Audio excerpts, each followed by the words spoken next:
There has always been something grand about the British fighting machine. The modern history of this nation as a fighting force is one of which we can all be proud. And once again, our forces were facing the terrible prospect of battle with an enemy whose fanaticism was reputedly unparalleled in recent times. This program is a tribute to those soldiers, airmen and sailors who, both past and present, risk making the ultimate sacrifice to do their duty for Queen and country.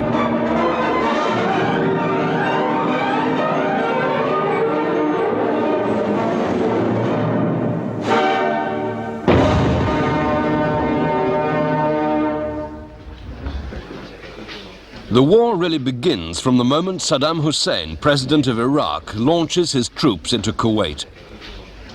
These are spearheaded by 100,000 of his Republican Guard, supported by helicopter gunships, armored personnel carriers, mobile artillery, and tanks.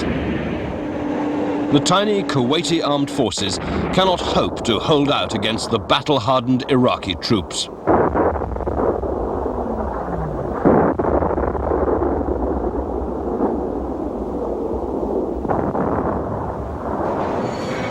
Although Iraq has always considered Kuwait a part of its own territory, their public reason for the invasion is to prevent Kuwait's oil being sold cheaply. That keeps Gulf oil prices down generally, and Iraq needs to sell its own oil for higher prices. Immediately the invasion begins, the United Nations Security Council condemns it. Moscow stops arms shipments to Baghdad, and the West begins freezing all Iraqi and Kuwaiti assets. The next day, the Americans announced they'll be sending a naval task force to the Gulf. Iraq moves its troops closer to the border with Saudi Arabia, and fears grow that the Middle East's richest oil nation might be occupied as well. The American response is to begin what becomes the most impressive logistic military operation since World War II. 4,000 troops of the US 82nd Airborne Division, the elite American paratroopers, along with F-15 and A-10 aircraft, are immediately flown to Saudi Arabia. They're the spearhead of a force that within 6 months will number 1 million. Converging in support are nearly 50 American, British, French and Soviet warships. Special forces are undoubtedly flown in too. The diplomatic war then begins in earnest. Iraq announces the annexation of Kuwait and orders out all the foreign diplomats there. The UN condemns this too. 12 out of 20 Arab countries agree to send military aid to Saudi Arabia. While this is going on, Britain sends in its first squadron of Tornadoes and Jaguars. The government will contribute forces to a multinational effort for the collective defense of the territory of Saudi Arabia and other threatened states in the area, and in support of the United Nations embargo. Saddam Hussein says he'll leave Kuwait, but linking it to the condition that Israel withdraws from the territories it occupied during the Arab-Israeli War in 1973. More and more foreigners try to flee Kuwait, but a Briton, Douglas Croskery, is shot while trying to get away. Then a sinister development. Iraq orders 400 Britons and 2,500 Americans to report to hotels or face arrest. They are to be detained and housed at key installations as a human shield against Western attack. The BBC's World Service issues advice from the Foreign Office. The Iraqis have stated that if the British community do not move voluntarily, they will face unspecified difficulties. If you choose to move, please take all food from your residence with you to give to the hotel management to help their food stocks. Saddam Hussein's decision is to backfire on him. Those wavering in his support now see the lengths to which he will go to win his so-called holy war. Another 40,000 troops are immediately ordered into Saudi Arabia from the US. And, as well, President Bush sends 20 stealth fighter bombers, some of America's most modern fighter aircraft. In the midst of the diplomatic war and the military build-up, there's one small act of resolve that few will forget. Little Stuart Lockwood is paraded before Iraq's TV cameras to show how well the British hostages are being treated. Are you getting your milk, Stuart? And with cornflakes too. His courageous look of defiance and contempt wins the hearts of millions. 3 weeks after the invasion, the UN gives its approval for force to be used to support a trade embargo against Iraq. Britain sends its second squadron of Tornadoes in as the stories of brutality and rape begin to emerge from within Kuwait. Mrs. Thatcher begins to attack Europe for its slow response to the crisis. Slow and patchy, she calls it. Some of the military support from some countries was much more hesitant, and it was patchy and much later, and that therefore we set out the solution that NATO as such must be more ready to put defensive forces out of area. Saddam Hussein begins to crack a little. He allows women and children hostages, guests he calls them, to leave.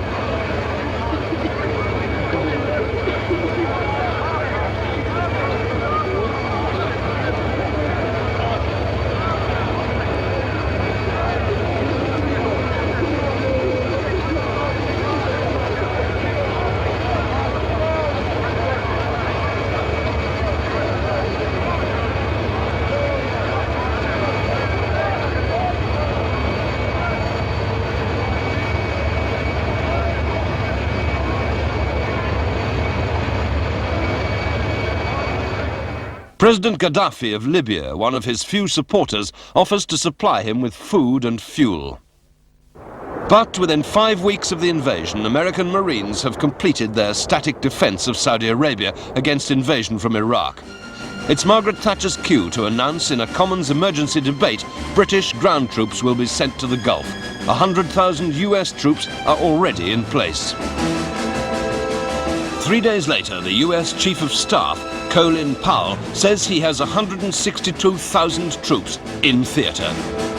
Only a few days after that, Britain announces it will send in the Desert Rats, 6,000 soldiers of the famous 7th Armoured Brigade. They made their name in the North Africa campaign under Montgomery in World War II and were based in West Germany, protecting NATO's front line. Now the war of words begins to hot up. Support for Saddam at home grows to fever pitch. But Israel's Prime Minister Shamir says he'll attack Iraq if the United States doesn't. While the Arab League holds a summit meeting in Cairo, George Habash, leader of the terrorist group PFLP, says his organization will strike US and Western targets the moment the US attacks Iraq. The next day, the military command structures are agreed. Allied troops will be under US command, while in the event of war, overall control rests with the Saudi Arabians. British troops, led by Brigadier General Sir Peter de la Billière, former commanding officer of the SAS, will be under US command. I'm very much at ease working with the Americans. I fought alongside them in Korea. I've worked with them intermittently throughout the whole of my 39 years in the service. Everyone knows, though, it will be 4-star General Norman Schwarzkopf who will run the show. A former American footballer, he's called the Bear by his officers and Stormin' Norman by his men.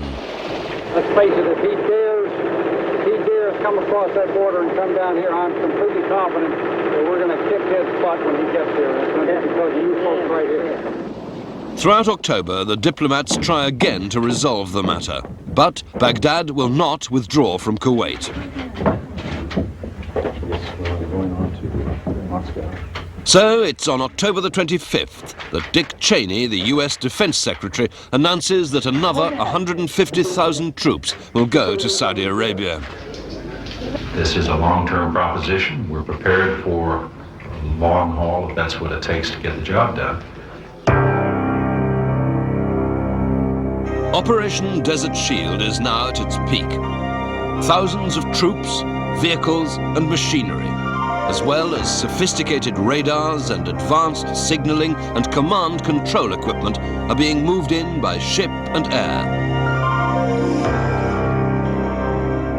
Day after day, week after week, the mountainous military force is moved into place.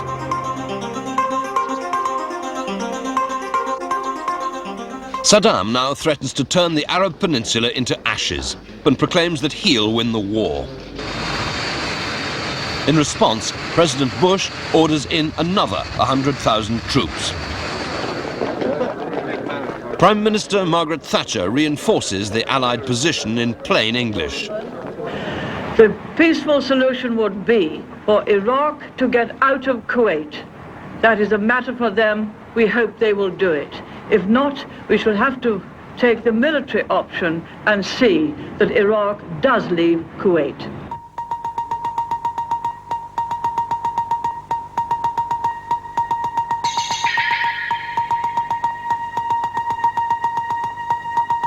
Then, on November the 29th, the UN makes the decision which determines that a war is inevitable. If Iraqi forces stay in Kuwait after January the 15th, Allied troops will be permitted to remove them by force.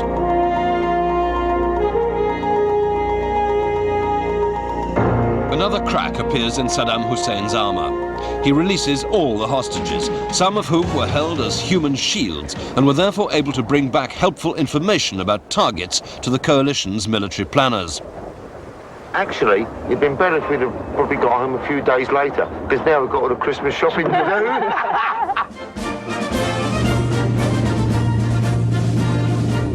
Prince Charles visits the Death or Glory Boys, the 17th 21st Lancers, famed for their courage during the charge of the Light Brigade. On the same day, Iraq claims it will not only never give up Kuwait, it will deploy chemical weapons if attacked.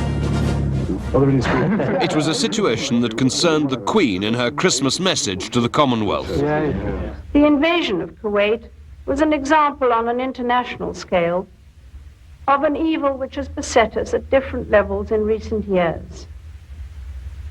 Attempts by ruthless people to impose their will on the peaceable majority. In the new year, another morale-boosting visit comes from the new Prime Minister, John Major.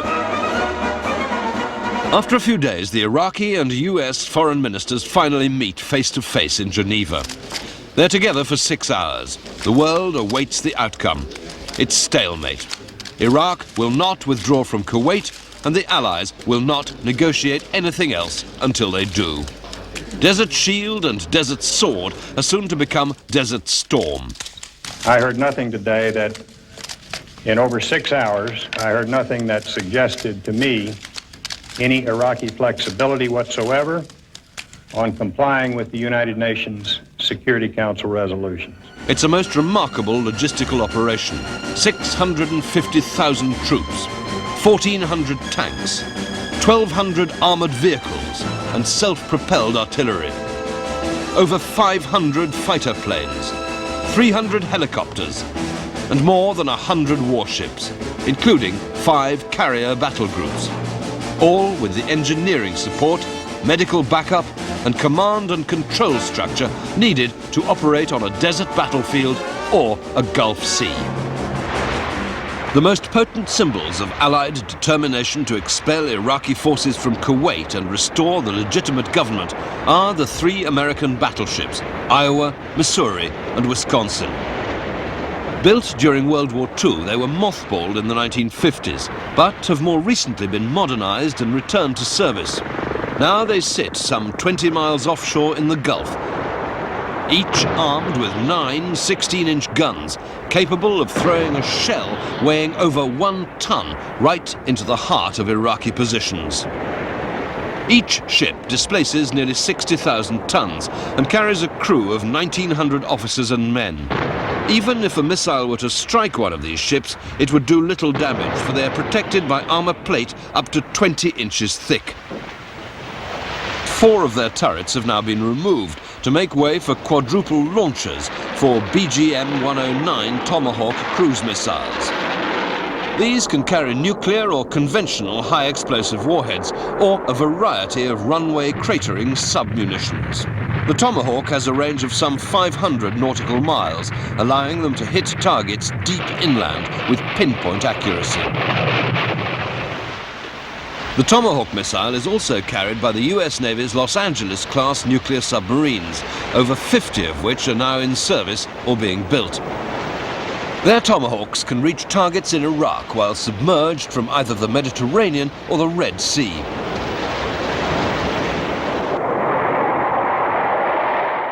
The Tomahawk missiles are launched by compressed air from the forward torpedo tubes.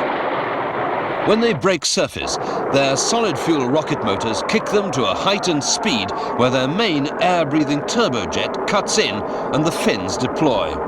An onboard computer constantly comparing the scene ahead with the programmed flight plan. This guides the missile unerringly to its target.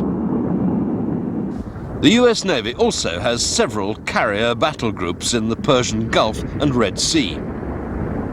The first aircraft carrier on station is the USS Independence, and she is subsequently joined by others of the Forrestal, Kitty Hawk and Nimitz classes. Each of the carriers is protected by the task force of other vessels, including anti-missile cruisers. The carriers are massive floating cities, displacing 80 to 90,000 tons and carrying crews of over 5,000 men, including the air wing. Their principal armament is, of course, their aircraft, and each carrier can accommodate 86 fixed-wing aircraft and helicopters. One of the latest additions to the fleet is the McDonnell Douglas FA-18 Hornet dual-role fighter and attack plane. These are supplemented by Grumman Hawkeye airborne early warning and control aircraft. But the most potent aircraft of all is the Grumman F-14 Tomcat, a big 2-seat swing-wing machine which can carry the Phoenix air-to-air missile, capable of engaging targets over 100 miles distant.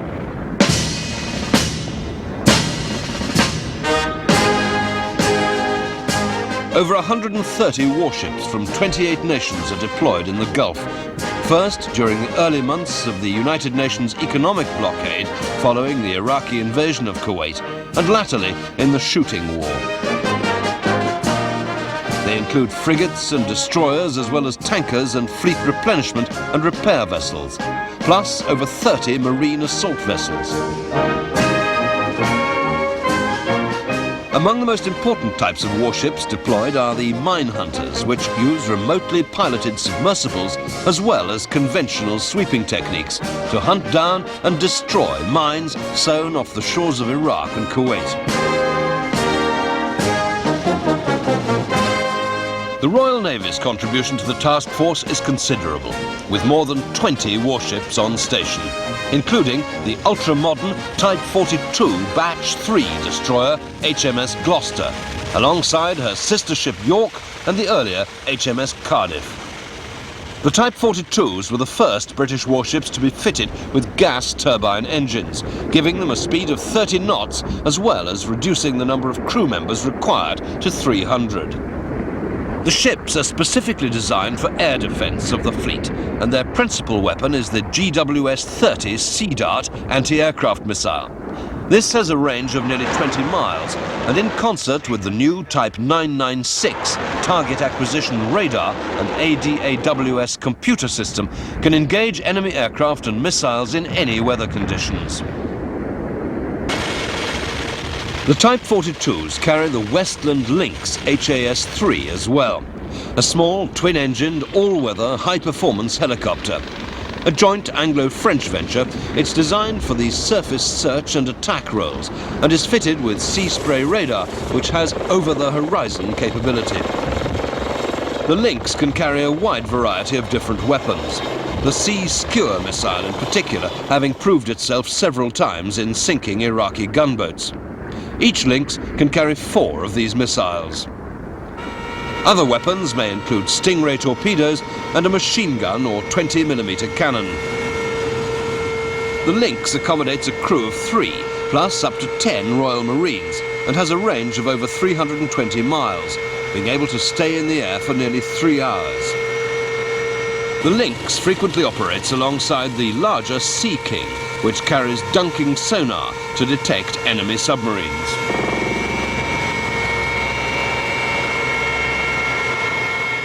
A great comfort to the crew, especially operating far out across the ocean, is that it can fly on only one engine, although maximum speed is reduced from 135 to 122 knots.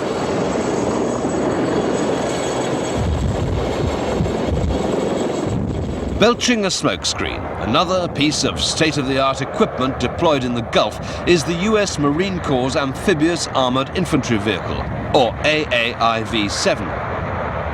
To all intents and purposes, this is an armoured personnel carrier which can swim using ducted water jets, even with a strong sea running, allowing it to come ashore through heavy surf.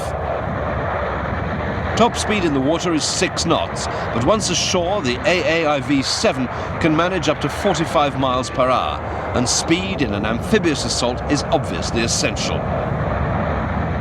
Of all-welded aluminium construction with armour up to 45mm thick, the amphibious carrier can carry 25 Marines in air-conditioned comfort, fully protected against chemical and biological attack. In action, its troops exit through the hydraulic ramp at the back, protected by covering fire laid down by the 50 caliber machine gun in the turret.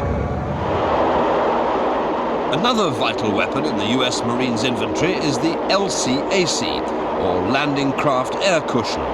This massive 170-ton hovercraft is crewed by only 5 men and propelled by 4 gas turbines, driving 2 enormous ducted fans. It can carry a 60-ton load ashore. This could mean an M1 Abrams, the US Army's main battle tank. The LCAC, with a speed of 50 knots and low pressure on the surface of the water, give it better protection than a conventional landing craft against coastal mines or oil-polluted beaches. It's a pure logistics craft, not designed for the battlefield, so is unarmoured. Another advantage it confers over conventional landing crafts is that the stores it carries get ashore dry rather than wet, which can be vital, especially when it comes to ammunition and explosives.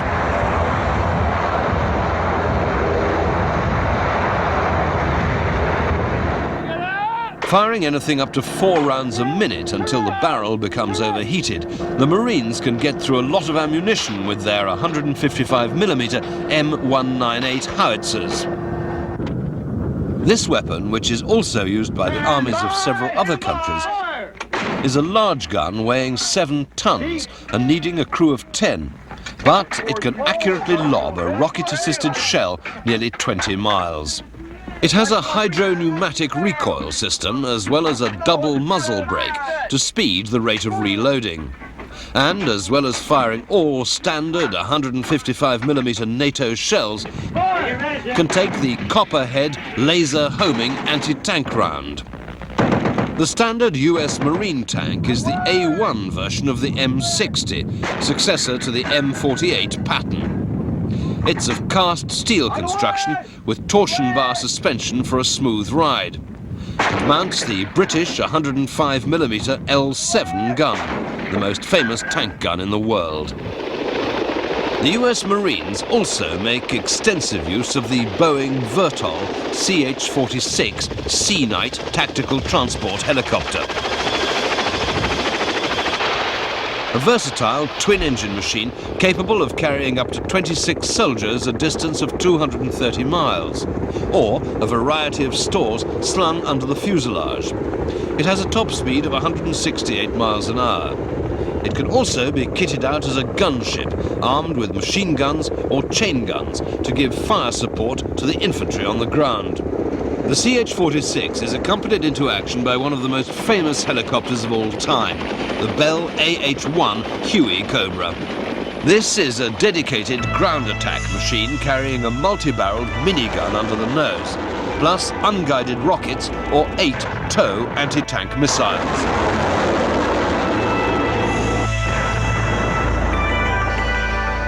Perhaps the most spectacular machine in the US Marines arsenal, though, is the AV-8B Harrier vertical or short takeoff and landing strike fighter. Nicknamed the Jump Jet, the Harrier, in its latest form, with composite fibre construction and larger wings, can carry bombs, rockets or missiles in the close ground support role, as well as Sidewinder air-to-air missiles for dogfighting. Powered by a vectored thrust Rolls-Royce Pegasus turbofan, the Harrier II has a tactical combat radius of about 300 miles with full weapons load, and can fly at up to 800 knots in its clean configuration. Far faster than the Harrier is the Sepicat Jaguar Supersonic Attack fighter bomber, another Anglo-French aeroplane. Like many other weapons, it's having its first real combat experience in the war to expel Saddam Hussein's forces from Kuwait.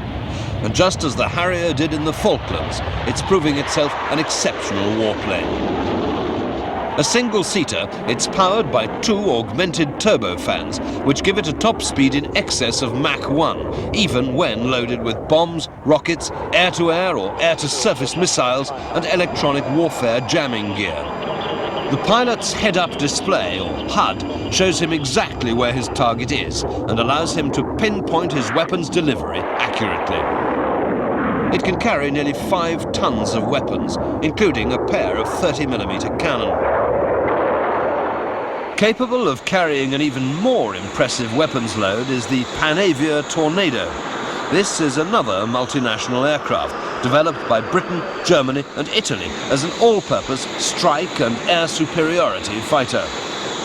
A swing-wing aircraft with a crew of 2, it can operate by day or night in all weathers. Its enormously powerful turbo-union turbofan engines giving it more than 16,000 pounds thrust each for a top speed of over Mach 2 and a typical combat radius of nearly 900 miles.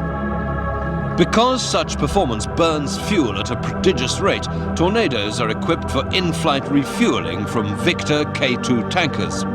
This is something that can also be done by day or by night using radar and passive light intensifiers, allowing the Tornado's virtually unlimited range or the ability to loiter in a combat zone for several hours at a time. One of the Tornado's principal tasks is runway busting. To do this, the Tornado uses the JP-233 cluster munitions dispenser, twin pods under the fuselage which disgorge a mixture of parachute-retarded cratering bombs and anti-personnel mines. The typical Tornado mission involves flying at very high speed, only about 50 feet above the ground, frequently skimming through mountain passes to avoid enemy radar detection. This is made possible by a combination of forward-looking and terrain-following radars, which feed the aircraft's computer with the information needed to operate its fly-by-wire controls faster and more accurately than a human pilot could manage. Accuracy is further enhanced in the Gulf by teaming the Tornadoes with Buccaneer S2s. The latter carry laser target designators in their rotating bomb bays to illuminate targets for the paveway smart bombs carried underneath the Tornadoes.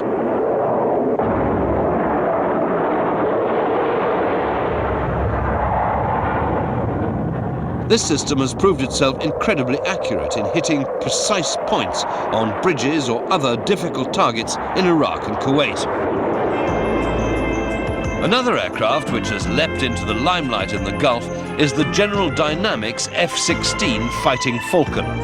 An aircraft of almost conventional appearance compared with its swing wing and twin-tailed companions, the F-16 is a pilot's dream, with the ability to pull 9G in a turn without breaking up, and even 5G with a full weapons load. It only has a single afterburning turbofan engine, but can achieve over Mach 2, a combination of power and agility which has found many customers, including Egypt, Israel and Turkey. The F-16 is a multi-role fighter, meaning it can engage other aircraft in air-to-air combat or attack ground targets with a variety of weapons. The aircraft's canopy gives an unsurpassed view, while in pitch dark the head-up display, coupled with the lantern system, shows the pilot exactly where he is in the sky at all times. The war against Iraq has vividly demonstrated the unique capabilities of the lantern equipment. This is carried in 2 pods under the aircraft, one navigating with terrain-following radar and the other pinpointing targets such as tanks for the aircraft's Maverick missiles or laser-guided bombs to destroy. Lantern and other equally sophisticated weapons systems are also used by the McDonnell Douglas F-15. The Eagle has for many years been singled out as the best all-round fighter in the world. This is particularly true since the introduction of the E variant, which is as good in the ground attack role as earlier versions are in dogfighting. Compared with the Falcon, the Eagle is a big aeroplane, 15 feet longer, 10 feet broader, and weighing nearly twice as much. But it has twin afterburning turbofans, which give even higher performance. The original Eagles were single-seaters, but the F-15E carries a crew of 2 and has enhanced avionics and weapons control systems, as well as the ability to carry a greater weight and variety of bombs, missiles and pods. A typical load is 22 Rockeye 1,000-pound iron bombs, which can be delivered with almost predictable accuracy just where the crew want them to go.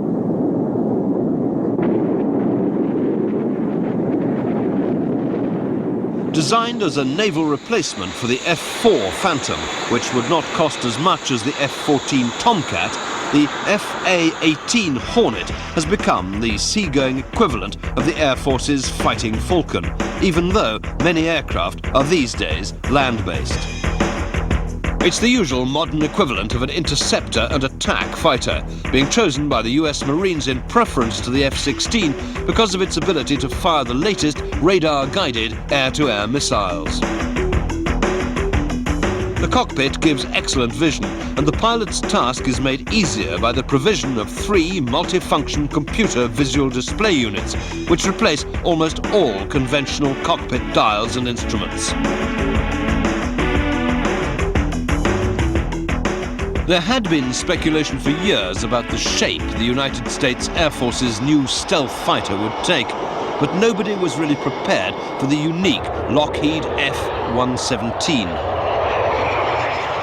This futuristic machine, nurtured under conditions of great secrecy at the world-famous Skunk Works in California, is another weapons platform which has leapt into public prominence as a result of the Gulf conflict.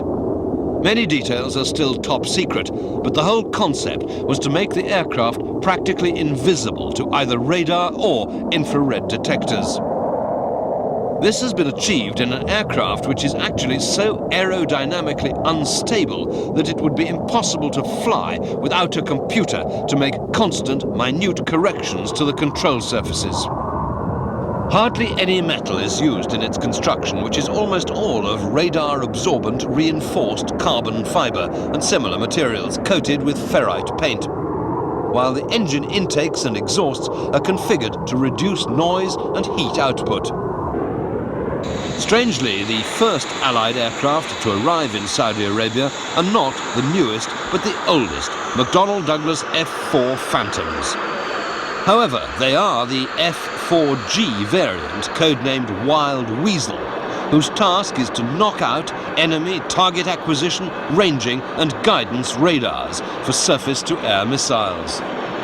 The aircraft are equipped to fire both Shrike and Harm anti-radiation missiles. Their crew's mission is a tricky one, because in order to detect the enemy radar sites, they have to switch on their own, making them vulnerable to return fire. Perhaps the one weapon system above all others, which has attracted attention since January 1991, is the Patriot. The Mach 3 missiles have a range of some 40 miles. They're carried in self-propelled launchers, accompanied by a caravan of vehicles carrying their own radars, computers and electricity generators. In the front line on the ground, the M1A1 Abram main battle tank is well equipped to take on all comers. The first really all-new American tank since the 1940s, it incorporates all the benefits of Chobham-style laminate armor for crew protection. Its punch lies in its 120mm smoothbore gun, which can destroy any known tank at over 3 miles range. While a 1,500 horsepower gas turbine gives it a top speed of 45 miles per hour and the agility to get out of trouble fast.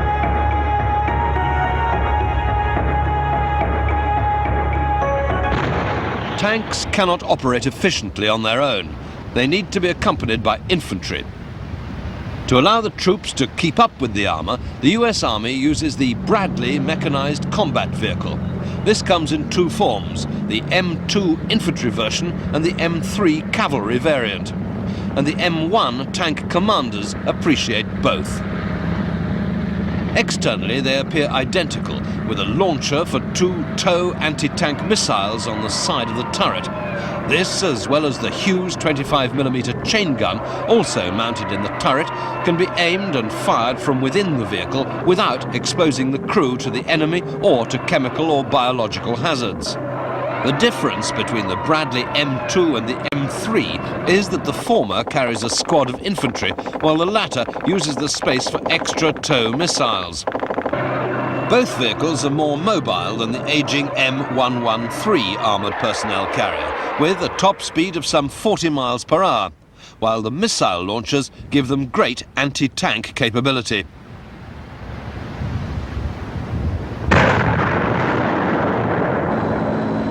Looking like a light tank, although it's classed as a tracked reconnaissance vehicle, the British Scimitar is smaller, lighter and faster than the M3.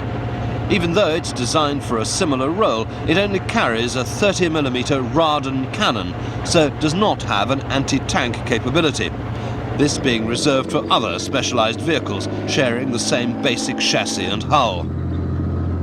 At 60 tons, Britain's Challenger main battle tank is 6 tons heavier than the American Abrams. It's therefore slower, its Rolls-Royce diesel engine giving it a top speed of 35 miles per hour. But it has the superb Chobham armour, said to be the equivalent of more than 2 feet of conventional plate. Its main armament is a new high-pressure 120mm rifled gun, which the British Army believes more accurate than the smoothbore weapon on the American tank. As in the Abrams, the gun is fully stabilised with an integrated fire control system, laser rangefinder and passive light-intensifying sights for use at night. The British Warrior mechanised infantry vehicle is a new vehicle designed to replace the old FV-432 armoured personnel carrier. It has a crew of 2 + 8 infantrymen carried in the rear and is armed with a 30mm cannon and coaxial 7.62mm chain gun in the turret. Weighing 24 tons, it's also powered by a Rolls-Royce diesel engine which gives a speed of almost 50 miles an hour. Like all modern armoured fighting vehicles, Warrior has full chemical and biological protection. In action, the Warrior will ideally deploy to a hull-down position to allow the infantry to exit through the rear door. British infantry today have as their principal weapon a 5.56mm individual weapon or rifle and a light support weapon or machine gun of the same calibre. They're also equipped with Milan anti-tank missiles, the light weapon and 51mm mortars. Impressive fire support for the infantry is provided by the Chieftain AVRE, or Armoured Vehicle Royal Engineers, armed with a huge 165mm petard mortar designed to blast bunkers and destroy earthworks. One of the vehicle's most useful attributes is its ability to tow the giant Viper mine-clearing equipment. This is specially designed to clear paths through minefields. It consists of a segmented plastic hose, 250 yards long, filled with plastic explosive. A cluster of 8 rockets pulls the hose out across the minefield, and the explosive is then detonated from within the AVRE to clear a path 24 feet wide for the following tanks. The AVRE can also carry fascines to lay over soft ground or to fill ditches.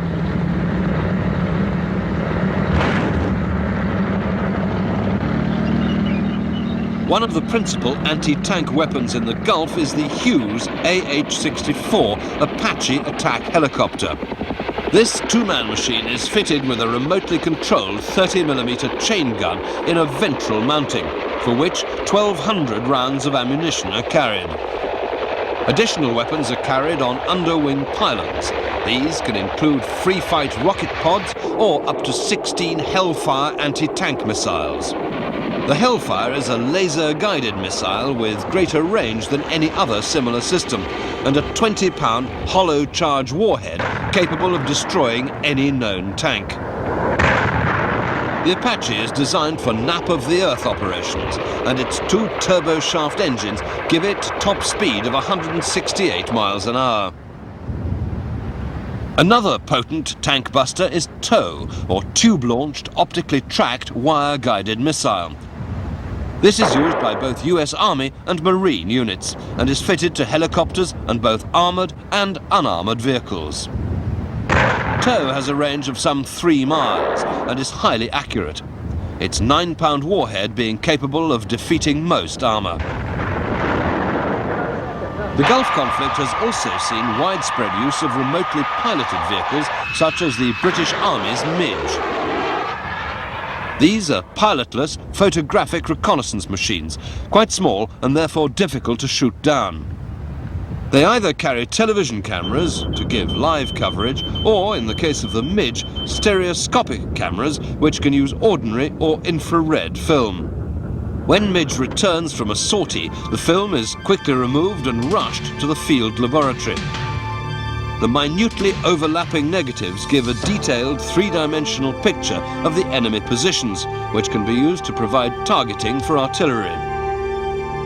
Conventional artillery support for ground forces is primarily provided by M109A2 self-propelled guns. One of the most important weapons in the Allied arsenal, and used by the British as well as the American Army, this vehicle carries a 155mm howitzer in a lightly armoured turret. In action, the rear doors are usually left open, but they can be closed to allow the crew to carry on in a battlefield contaminated by chemical or biological weapons. The howitzer has a range of 15 miles using rocket-assisted projectiles, which can have conventional high-explosive, anti-tank or nuclear warheads. 28 rounds are carried inside the M109 itself, with further ammunition being supplied from field support vehicles. The M109 is powered by a turbocharged diesel engine, giving a speed of 35 miles per hour. Even heavier artillery support comes from M110A2 self-propelled 203mm howitzers. These have a range of over 18 miles, and in addition to a heavy conventional high-explosive shell, can also fire dispensers containing nearly 200 grenades or tactical nuclear rounds. The Copperhead round is unique in that it is a laser-guided shell fired from a standard M198 towed or M109 tracked howitzer. The projectile has a range of 10 miles. It's a smart shell which homes in on targets, particularly tanks, marked by laser designators of friendly ground forces or aircraft.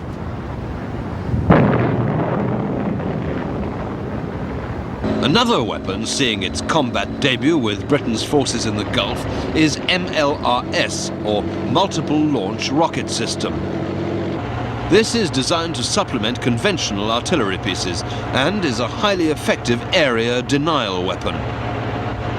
The vehicle is a modified Bradley with an armoured cab at the front for the crew and a swivelling launcher at the rear for 12 solid fuel rockets.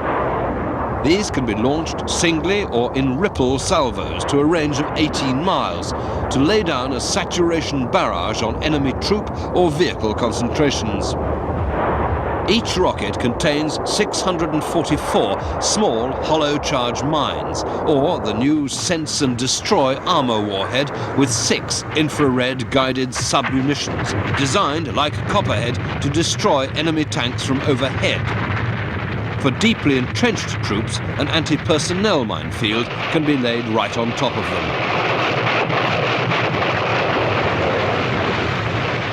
Conventional artillery joins with MLRS to deliver the first blow on the day that Saddam Hussein's final deadline to evacuate Kuwait runs out. Sunday, February the 24th, 1991. The shells and rockets hammer away at Iraqi frontline positions for 2 hours in a bombardment 4 times heavier than that which preceded Montgomery's victory at El Alamein almost exactly 50 years earlier. The bombardment, all along the line between Saudi Arabia, Iraq and Kuwait, is the prelude to Operation Desert Sabre, the long-anticipated ground offensive. The intention is obviously to drive the occupying Iraqi forces out of Kuwait by direct assault. To protect the Allied left flank from counterattack, paratroopers of the American 82nd Airborne Division are dropped around the town of Salman, while the tanks of the French 6th Armoured Division race across the desert to close the gap. The French advance triumphantly, resistance being swiftly overcome in a landscape reminiscent of that of Mars, the Roman god of war. Iraqi tanks are soon burning furiously, and Saddam Hussein's unwilling conscript soldiers seem eager to surrender. Within hours, villages deep inside Iraq are secured. The speed of the Allied advance causes great confusion to the local population. This success is rapidly followed by a leapfrog movement using the helicopters of the 101st Airborne Division to secure a forward airbase near Nasiriyah on the river Euphrates. From here, the men and assault helicopters, as well as the missile-carrying Apaches, deploy to create an impassable barrier through which the vaunted Iraqi Republican Guard troops in the east of the country will have to fight if they want to escape towards Baghdad. Now the attention shifts to the Kuwaiti border, where strong American and Arab coalition forces begin their long-planned push to liberate the country so cruelly raped by Saddam Hussein. A vital part of the Allied deception plan has been to convince Iraqi intelligence that a major amphibious assault will be launched by the American Marines. Instead, having cleared most of the mines sown during the earlier phase of embargo, the ships stay offshore. The battleships Missouri and Wisconsin, having already done so much with their Tomahawk cruise missiles, now unleash their batteries of 16-inch guns. These pummel army positions in eastern Iraq and Kuwait itself. Even if denied their hoped-for assault from the sea, the men of the American 1st and 2nd Marine Divisions reap their fair share of glory in the headlong charge overland into Kuwait. British Jaguars support them from the air. There is sporadic and heavy but largely ineffectual resistance from Iraqi gunners. Most men simply ignore it. Saddam Hussein's killing fields, in which he said Allied forces would burn, prove no obstacle, and the tanks and other armoured fighting vehicles encounter few difficulties. Marine Corps M60s are joined by other troops and tanks from Saudi Arabia and Egypt. A few years ago, it would have seemed an unlikely combination. Today, in Kuwait, it works. Those Iraqi tanks which venture out to engage are soon dealt with, and again that multi-launch rocket system comes into its own. Not for nothing do its crews call it the battle winner. Even the tiny Kuwaiti army plays its part, returning joyfully to its home for the first time since August 1990. Kuwaiti Gazelle helicopters armed with anti-tank missile launchers are brought into play during the fierce battle for Kuwait City Airport. Now, with the left and right flanks secured, is the time for the main thrust. It's a massive fingers and thumb hook by the British 1st and the American 1st and 3rd Armoured Divisions, supported by mechanised infantry and yet more helicopters. Abrams tanks of the 3rd Armoured Division spearhead the assault, charging through Iraqi forces demoralised by the weeks of aerial bombing. They're accompanied by American Bradley and British Warrior infantry combat vehicles. The battle does not stop at night. Here, a helicopter gunship has picked out an Iraqi command post using infrared sights. Combat engineers cleared paths through the extensive minefields and ramparts. Then, the Allied forces race forward to exploit the advantage of surprise. With the first line of defences breached, vast convoys of armoured vehicles pour into Kuwait and Iraq. Within hours, the desert is littered with the burning wrecks of Iraqi T-55 and T-72 tanks. Over 200 are destroyed in a single engagement by the British 1st Armoured Division. As the noose tightens around the 42 Iraqi divisions south of Basra, the initial trickle of prisoners becomes a flood. And as dusk falls, the flags of victory flutter over the desert sands. But grim determination shows on the face of British Commander General Sir Peter de la Billière as he arrives for a council of war, since the battle is not yet over. As the advance continues, dozens more British Challenger tanks are loaded onto their transporters. They drive north into Iraq to reinforce the men already in the thick of the fighting. There's no need for concealment, for the Iraqi Air Force has been conspicuous by its absence throughout the conflict. After a pause to check their maps, officers return to their vehicles to resume the advance. The British Challenger tanks, with their thick armour and heavy firepower, overcome everything in their path, supported from overhead by missile-firing Lynx helicopters. Yet more Iraqi tanks are destroyed. There is no hiding place for the Iraqi army, even at night. The ability to fight at night and press home the daylight successes, even in pitch darkness, is one of the principal contributions to the Allied victory. With vehicles and helicopters either fitted with passive light intensifiers or infrared searchlights, and thermal imaging gun sights coupled to laser rangefinders, the Allies have an enormous advantage over their opponents. The tanks continue to press forward under conditions which would have seemed impossible to a Second World War veteran of the desert rats. The constant pressure gives the Iraqis no time to redeploy to face the menace in their rear. As daylight returns, the Challengers, Lynx helicopters and Warrior infantry vehicles of the 4th and 7th Armoured Brigades keep up the momentum, giving the enemy no respite.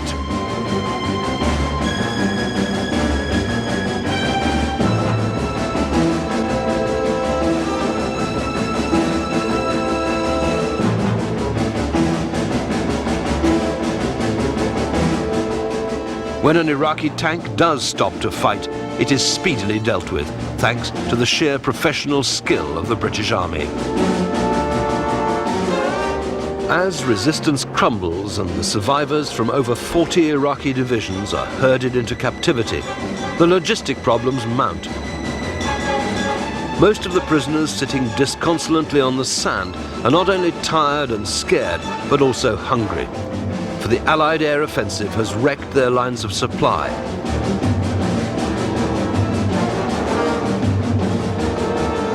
Now, with final victory clearly in sight, the desert rats press on with confidence. The men of the American 1st Armored Division, the Big Red One, put up a welcoming sign for the arrival of the man who made victory possible, the man they nicknamed the Bear, General Norman Schwarzkopf. Any significance, sir, that we negotiate? Now, I don't want him embarrassed in any way, all right? No, sir. Okay, I don't want him humiliated. Finally, on February the 28th, after exactly 100 hours, Operation Desert Sabre is over, and the officers of both sides sit down to agree ceasefire terms. One of the Allies' main concerns is for the prompt release of prisoners, principally air crews shot down earlier in the campaign. On both sides, that we have a symbolic release immediately. And I feel sure, based upon our discussions, that such a symbolic release should take place.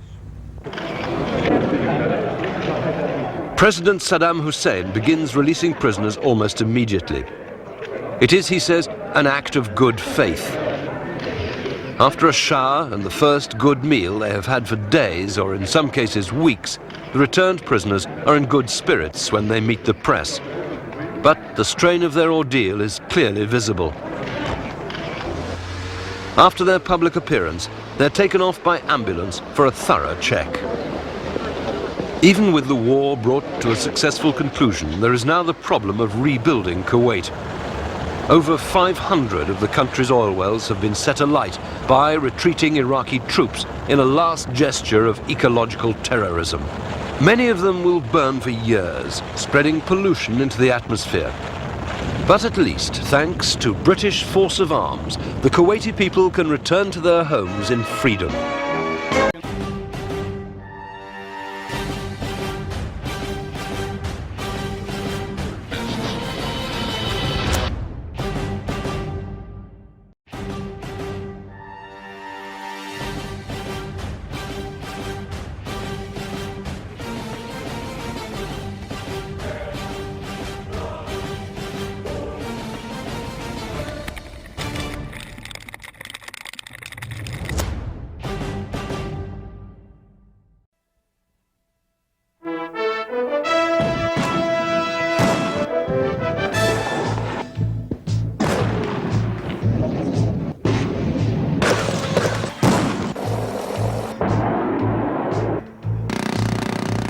On this desert sand in the Middle East, modern weapons clash in a fierce and fiery contest.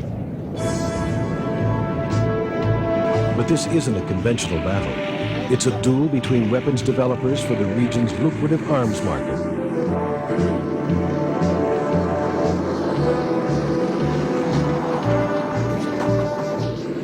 In the Cold War era of weapons proliferation, battle lines between NATO and the Warsaw Pact were clearly drawn.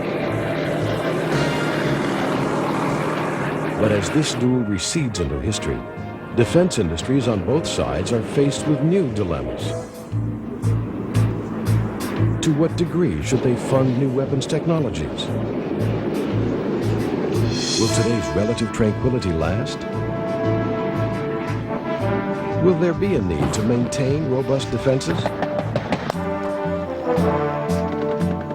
The United States and most European nations continue to develop new weapons as insurance against an uncertain future. But as domestic markets shrink, many nations hope to sustain their defense industries by selling technologies abroad.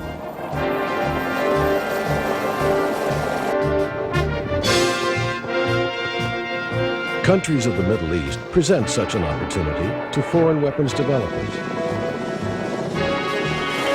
With very few local arms manufacturers, imported technologies are called upon to outfit well-financed armies of the region. And in an area where tensions continue to run high, there is a heavy demand for military modernization. In this episode of Arsenal, we will review the technologies that compete for the Middle Eastern dollar and see them in action as they compete in the duel in the desert.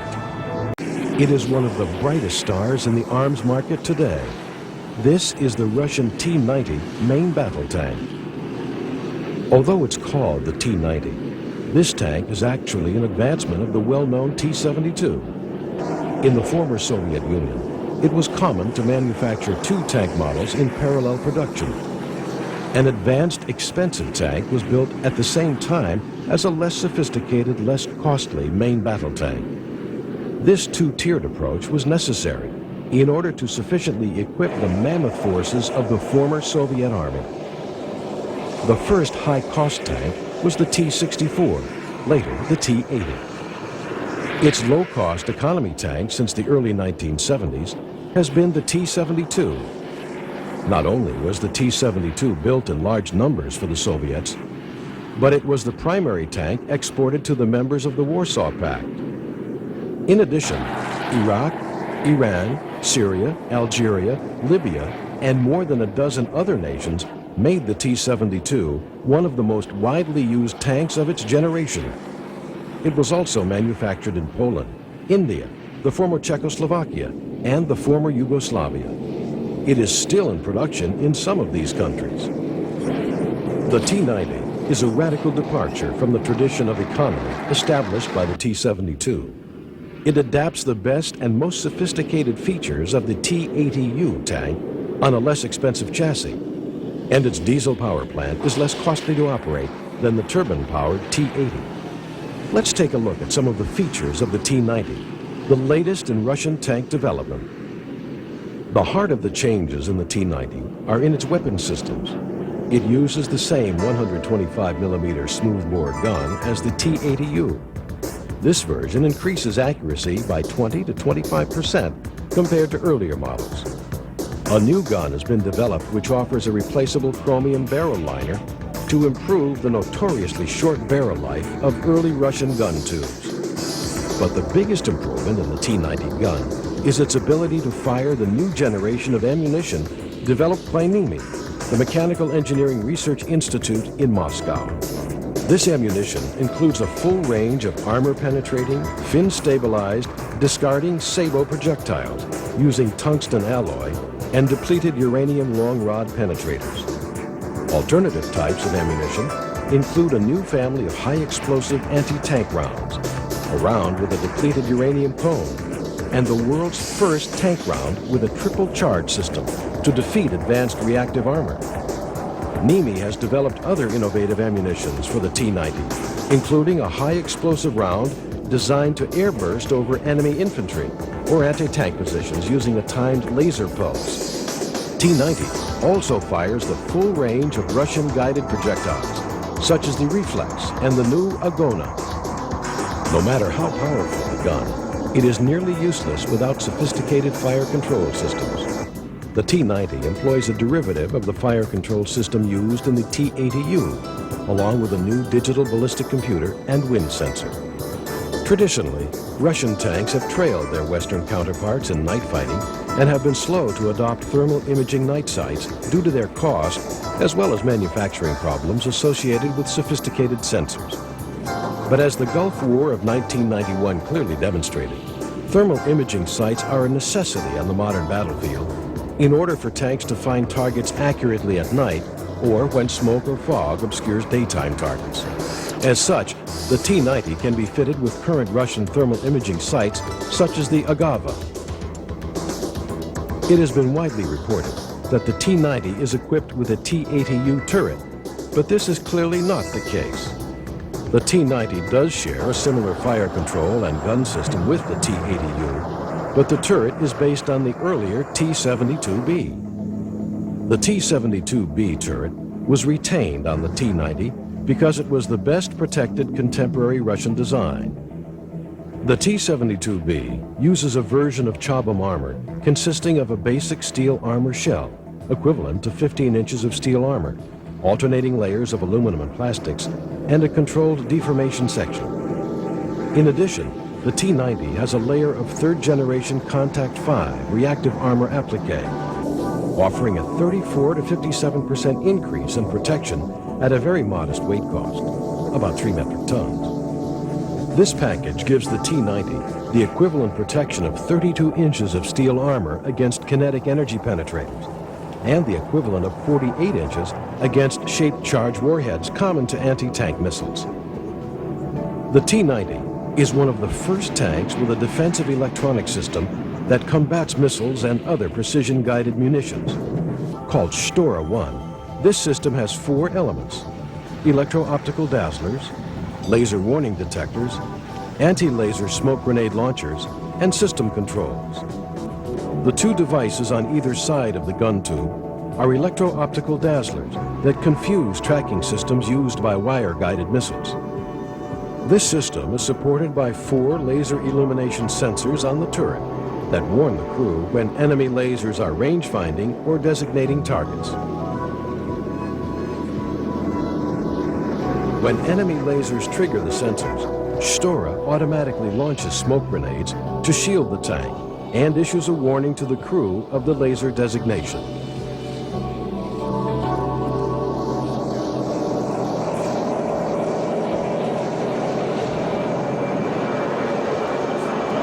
One of the main differences between the T-90 and the T-80U is in propulsion. The T-90 uses an 840 horsepower diesel engine, while the T-80U uses a 1,000 horsepower turbine engine.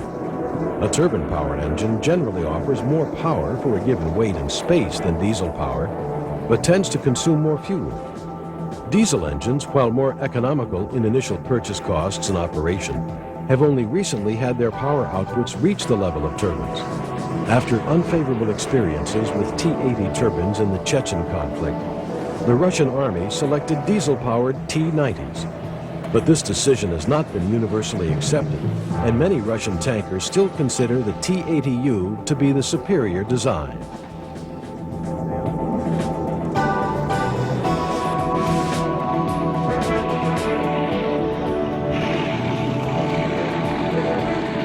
Many Russian tankers and Western analysts agree that the T-80UK is the finest tank in Russian service, based on its excellent engineering, highly integrated fire controls, and most notably, the automotive performance afforded by its 1,000 horsepower turbine engine, nearly 20% more powerful than the T-90's diesel engine.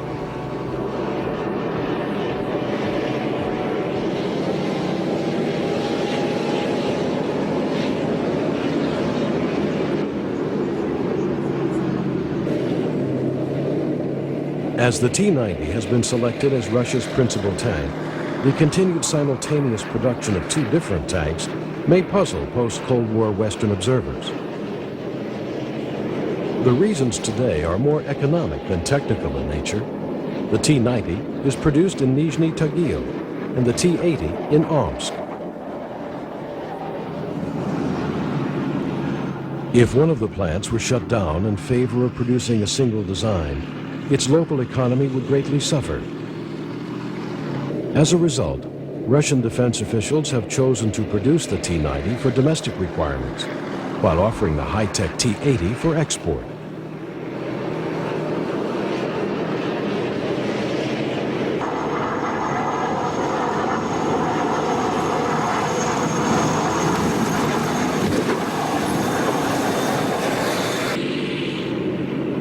The T-80 pioneered many of the features that are now found in the T-90.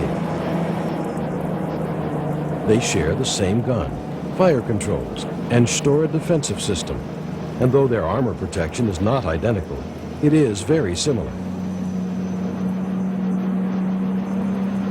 Like the T-90, the T-80 is fitted with a laminate armor hull and turret, and an applique layer of Contact 5 reactive armor.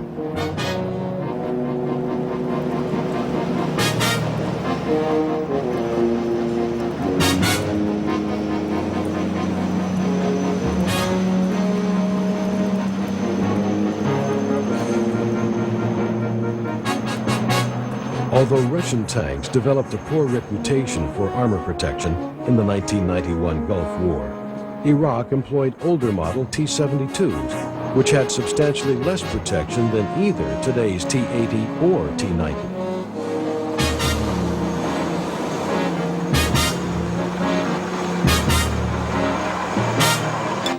The new Russian tanks have armor protection approaching that of the best Western tanks, but in a substantially smaller and lighter vehicle.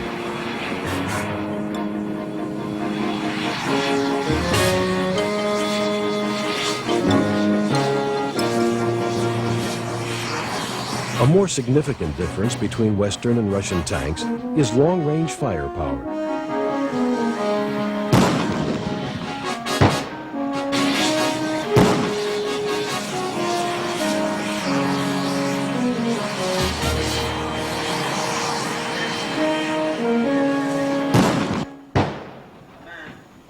Western designers have preferred sophisticated computer-based fire control systems, supported by a network of wind and barrel warp sensors, ammunition temperature gauges, and other sensors.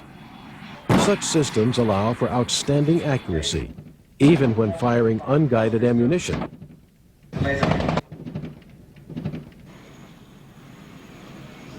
The Russians, though, prefer guided projectiles for long-range firing. The T-80 and T-90 both fire the reflex guided projectile, which has a high level of accuracy in ranges of 5 kilometers. The reflex contains an advanced 4.2 kilogram shaped charge warhead, which can penetrate the equivalent of 30 inches of steel armor. After the reflex is launched, the T-80's fire control system emits a laser funnel with the missile riding in the center.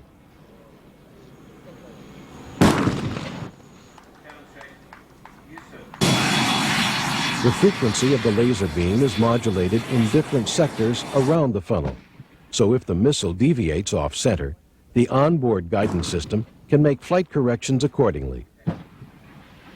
The reflex is reported to have an 80% probability of a hit at 5,000 meters. With a list price of $40,000 per round, most armies generally outfit a tank with an average of only 4 of these highly accurate but highly priced missiles.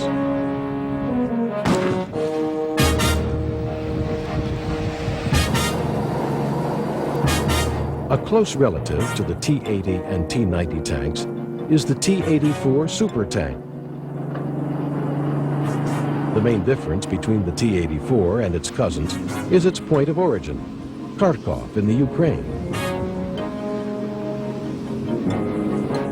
The T-84 super tank highlights one of the national defense dilemmas in the former Soviet Union. Should the newly independent republics foster large defense industries?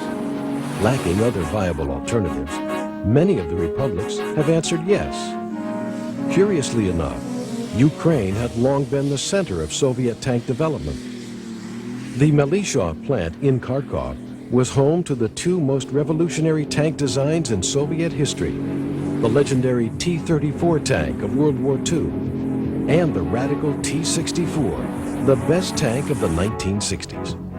Prior to the Soviet collapse, Ukraine had shifted to the production of a version of the T-80 tank called the T-80UD.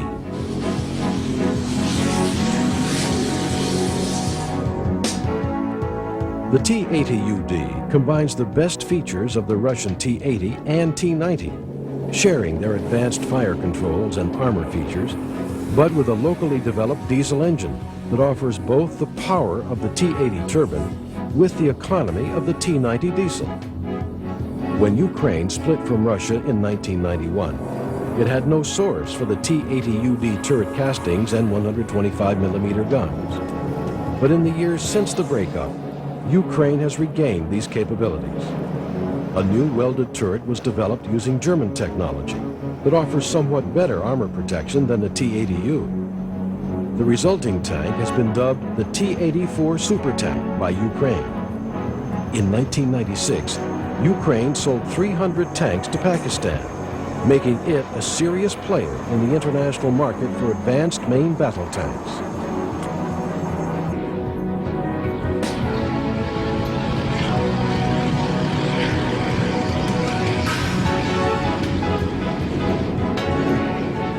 While many nations in the Persian Gulf seek to acquire the latest in tank technology, other countries are saddled with older but still functional models.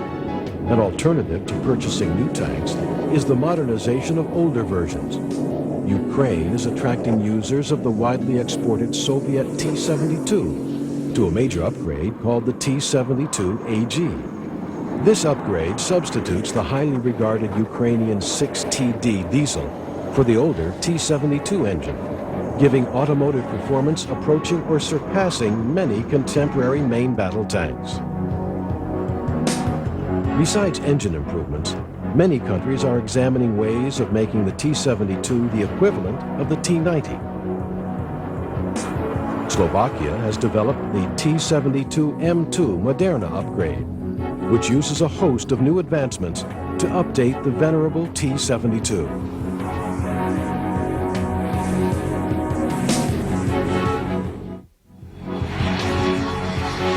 Tanks are not the only armored vehicles on today's battlefields, nor are they the only vehicles available on the international arms market.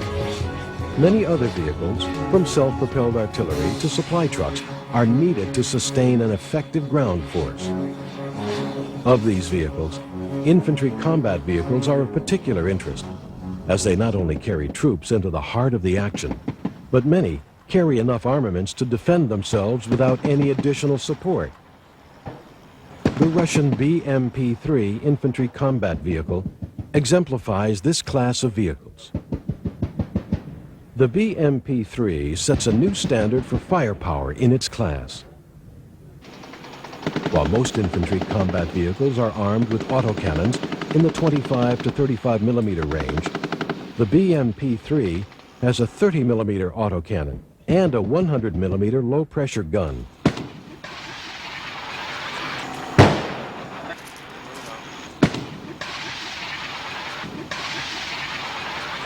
The BMP-3 is an attractive alternative for armies in the developing world because it combines the firepower of a tank with the infantry features of an armored transporter.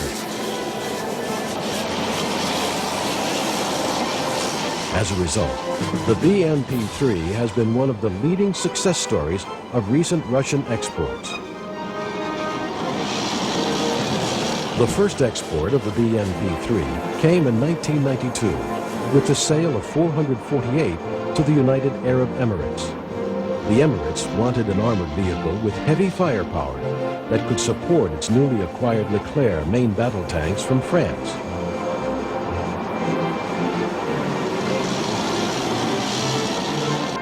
As a result, its BMP-3s, as seen here, are fitted with the same French Namut thermal imaging night sights used in its Leclercs.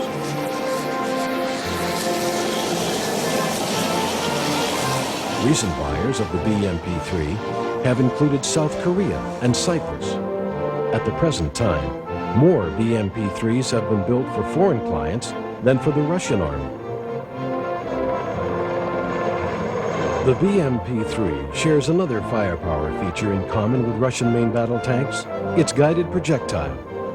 The vehicle's gun can fire a guided projectile as well as high explosive ammunition, making it highly effective against enemy armor or helicopters at long range.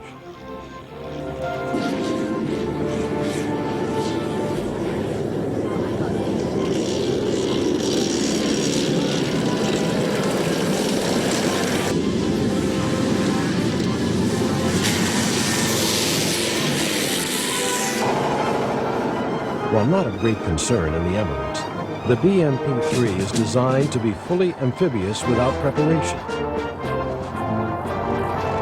This feature stems from the vehicle's European origins and the obstacles posed by rivers in temperate regions. The hull is buoyant by design and does not require sealing before water entry.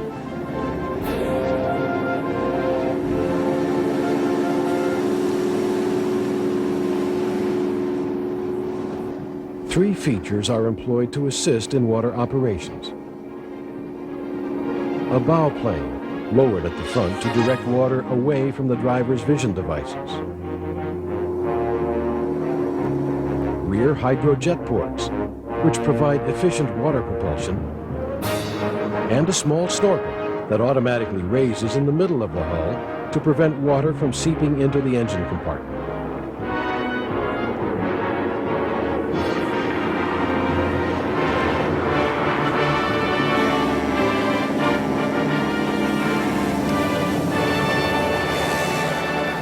The BMP-3 chassis serves as the basis for a host of other specialized vehicles, including a self-propelled 120mm artillery vehicle, a scout vehicle, recovery vehicle, and a missile-firing anti-tank vehicle.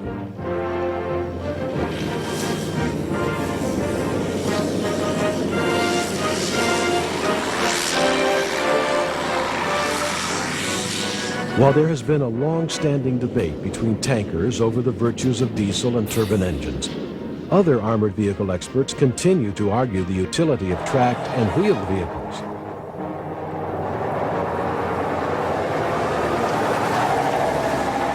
Tracked vehicles are widely favored in European climates, where snow and mud make it a rough go for similar wheeled vehicles.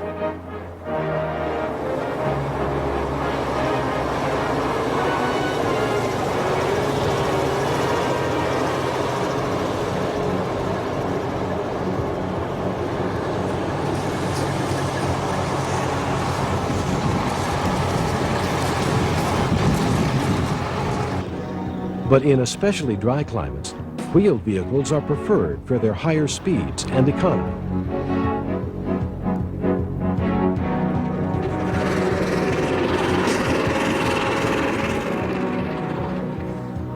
The BTR-80 is the latest in a long line of Russian wheeled armored transporters. While the original vehicles in this class in the late 1940s were little more than trucks with armored bodies, contemporary wheeled armored vehicles represent a very sophisticated design. The BTR-80 comes in two basic varieties. The BTR-80 that uses a conventional turret with a 14.5 millimeter heavy machine gun,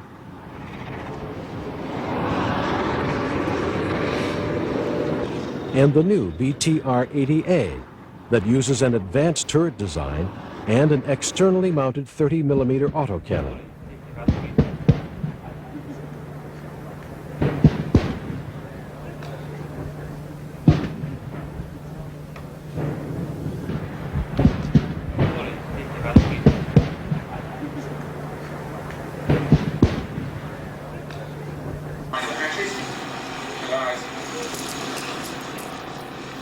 Older generations of armored infantry vehicles were designed to merely transport troops.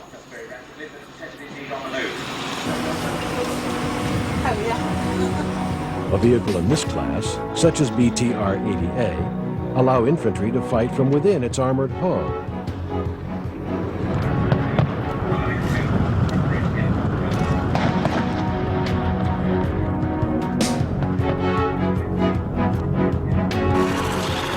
Each infantryman is provided with a firing port for his assault rifle and a periscope for aiming.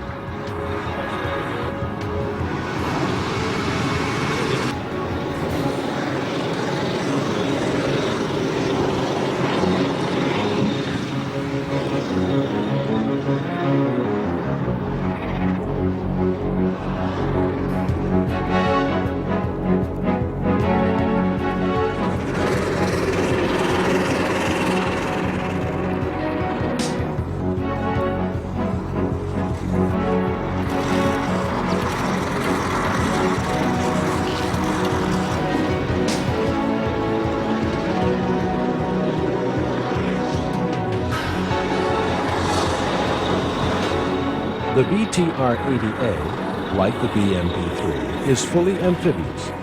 It can easily ford small water obstructions, as we see here.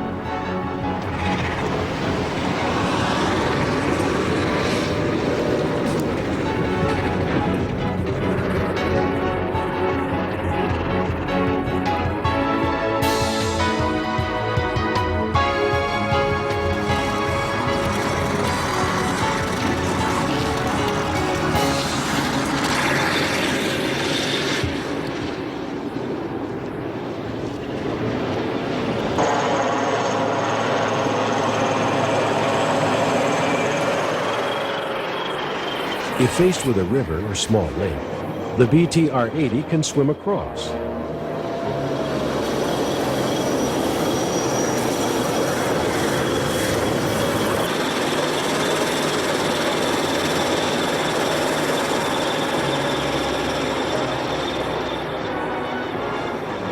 Its hydrojet sucks in water at one end of the vehicle and jets it to the rear for propulsion.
With over 50,000 built, the M113 is the most widely manufactured tracked armored personnel carrier of all time. While not the most modern in design, it remains a simple, economical vehicle for the modern battlefield. The sheer number still in service ensures that the M113 will be on active duty well into the 21st century. Many armies are looking at ways to extend the life of their armored personnel carriers, with the German Bundeswehr being a good example. They fitted theirs with a new diesel engine and other upgrades that will extend its life for at least another decade. Not surprisingly, several upgrade programs are available, not only from Germany, but also from Pakistan. The M113 has spawned many derivatives, including the substantially redesigned M763 version. Although not built in large numbers for the U.S. Army, this vehicle became the basis for several foreign manufactured derivatives, including the Dutch YPR 763 and the Korean KIF-V. The latest member of this family is a new version from Turkey. Turkey is relying on this well-proven chassis for a range of light armored vehicles, including the basic armored transporter seen here, an infantry fighting vehicle, a mortar carrier, and several other variations.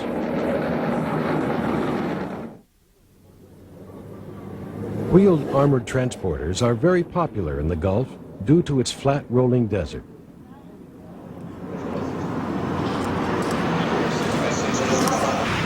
These vehicles are used by National Guard and border security units, while regular armies rely on heavily armored tracked vehicles.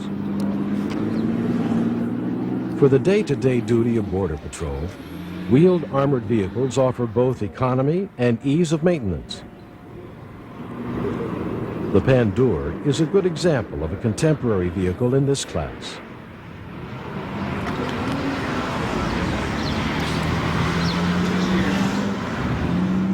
Pandur was developed in Austria by Steyr Daimler Puch, the well-known automotive firm. The first prototypes of this vehicle were rolled out in the mid-80s for the Austrian army, who wanted a simple, economical armored vehicle for UN peacekeeping missions. The Kuwaiti National Guard selected the Pandur in 1996, issuing a contract for 70 vehicles with an option to expand the order to 200. This version is fitted with an American 25mm Bushmaster cannon, the same weapon as the U.S. Army's Bradley fighting vehicle. Kuwait desired conformity between its National Guard's patrol vehicles and its regular Army's heavy infantry vehicle, and fitted them both with the same gun. The Pandur, like many armored vehicles in its class, is of modular design and can be fitted with a wide range of weapons, from light machine guns to 90mm fire support weapons.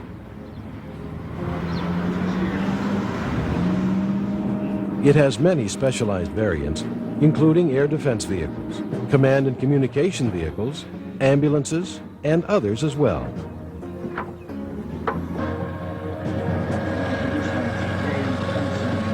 The growth of the export market has led many developers to customize designs specifically for their clients. A good example of this is GKN Defense's Desert Warrior. The Desert Warrior is a derivative of the Warrior infantry fighting vehicle used by the British Army. After the Gulf War of 1991, Kuwait expressed interest in acquiring the Warrior after seeing it in action. However, Kuwaiti requirements were different from the British specifications. They desired a weapons arrangement similar to the American Bradley, with a 25mm Bushmaster chain gun and a TOW anti-tank missile launcher. So was born the Desert Warrior. The Desert Warrior substitutes the U.S. Delco Systems turret, originally developed for the U.S. Marine Corps' LAV, but is fitted with TOW missiles. The result is a roughly 70% British and 30% American vehicle. This mix and match approach is increasingly common as export clients pick systems specifically for their needs.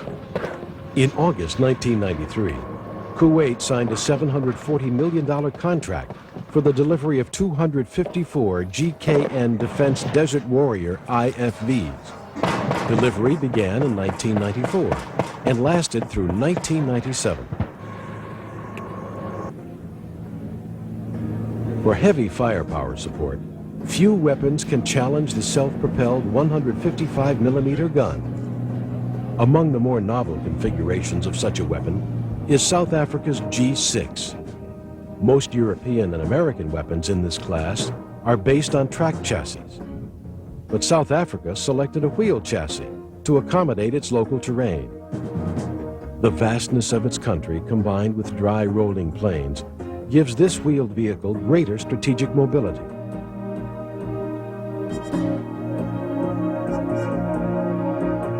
This point has been widely appreciated in the Gulf, where the G6 has proven very popular. The United Arab Emirates was the first foreign customer, purchasing 78 G6 guns in 1990. In 1994, Oman followed suit and ordered 24 vehicles. The firepower of the G6 is tremendous, as evidenced by this demonstration.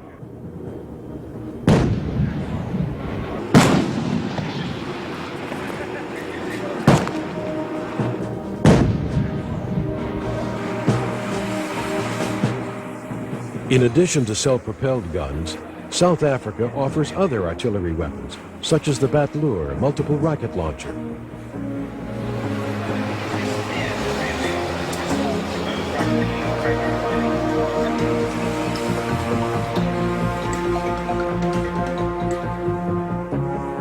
This weapon combines two interesting features: the chassis of a mine-resistant transporter with a multiple rocket launcher.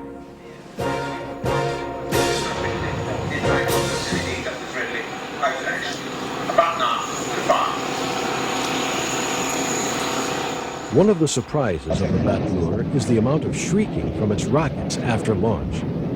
This may be an added feature for its psychological effect on nearby troops.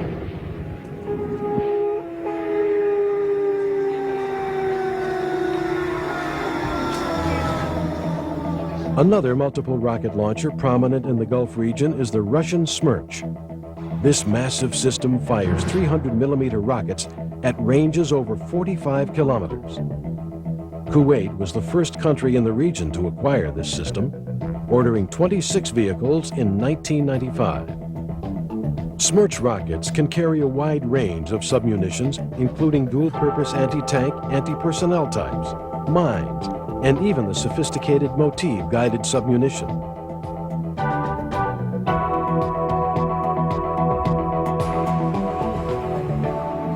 The growing importance of peacekeeping operations has led to interesting forms of armored vehicles. An excellent example is South Africa's Caspier mine-resistant vehicle. Anti-personnel and anti-tank mines have been a major problem facing peacekeeping forces, as they prevent the use of roads for both armies and civilians. South Africa began facing these problems more than a decade ago and developed a unique solution: a relatively inexpensive vehicle that sacrifices its external parts to save its passengers inside. The armored body of the Caspier is designed to divert the explosive force of a mine away from the passenger compartment. Vehicles of this design can be used in mine-infested areas with little fear of troops being injured. Damaged vehicles can be quickly and inexpensively repaired. Here, we see a mine-resistant Caspier detonate a 7-kilogram anti-tank mine that blows off the rear wheels.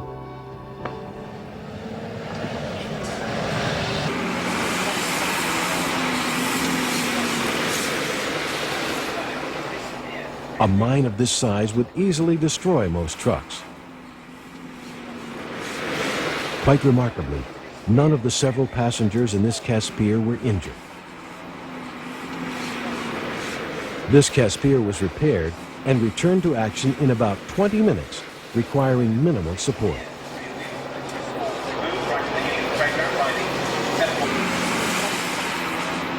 For this reason, the Caspier is favored by United Nations peacekeeping forces. Another special purpose vehicle is the British Aquatrack.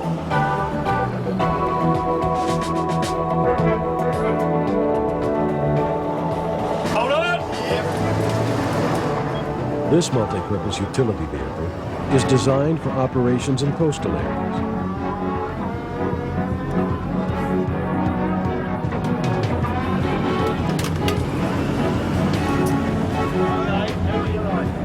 At home, on land, and in the sea, Aquatrack can transport personnel or equipment across waterways or along coastlines.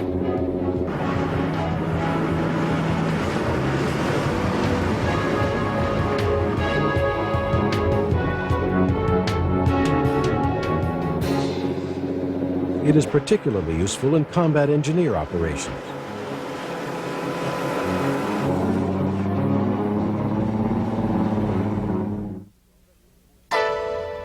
Special Forces operations since the Gulf War of 1991 have found the utility of specialized equipment for such missions. U.S. and British long-range reconnaissance patrols have found lightweight scout vehicles useful in order to insert teams deep behind enemy lines.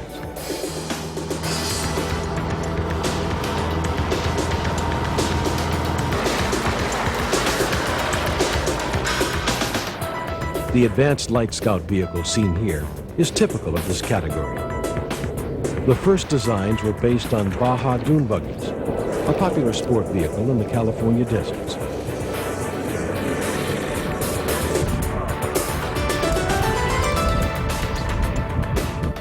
With its unique suspension, the advanced light scout is well suited for all-terrain travel. The frame is extremely light, enabling the vehicle to be airlifted by helicopter if necessary.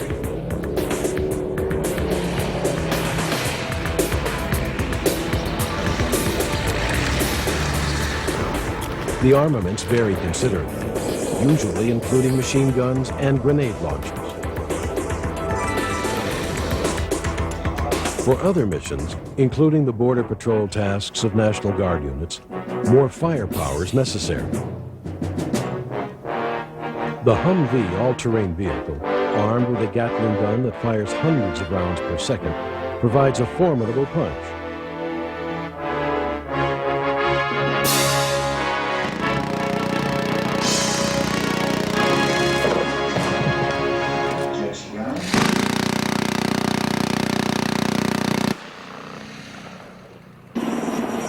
Special Forces also need specialized equipment for missions from the air.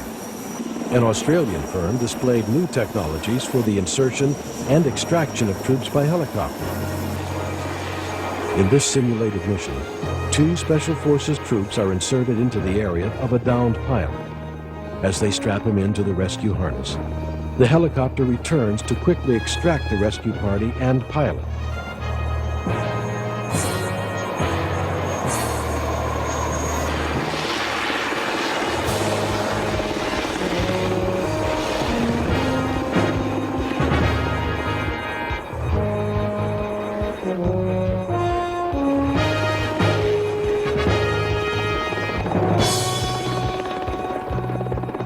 Such a system is particularly useful for operations in rough terrain, where it would be difficult to land, or when a helicopter cannot linger in a combat zone for an extended period of time.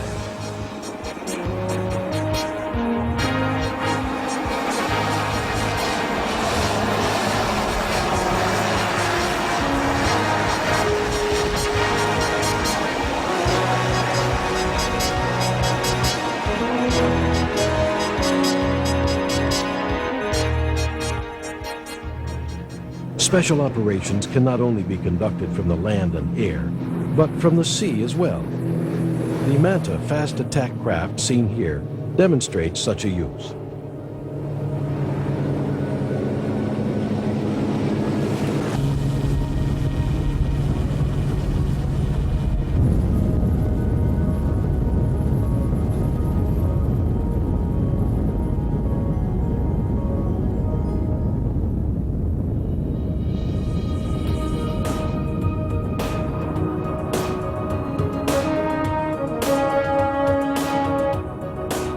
This craft is designed for coastal patrols, coastal raiding, and the insertion of Special Forces teams.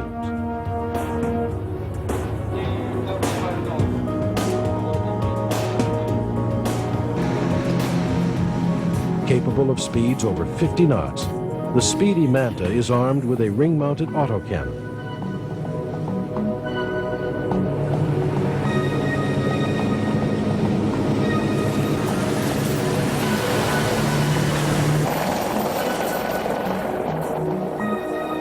The attack helicopter has become an indispensable weapon for modern armies. Its combination of heavy firepower and high speed makes it ideally suited for a wide range of combat missions.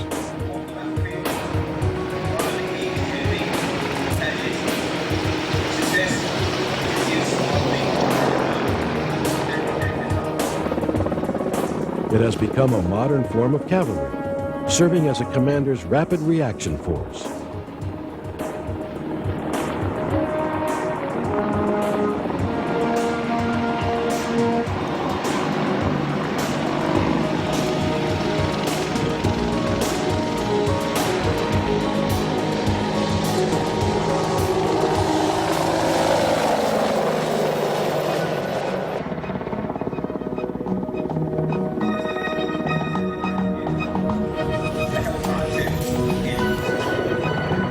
Today, Russia's Black Shark is one of the more impressive helicopters to watch.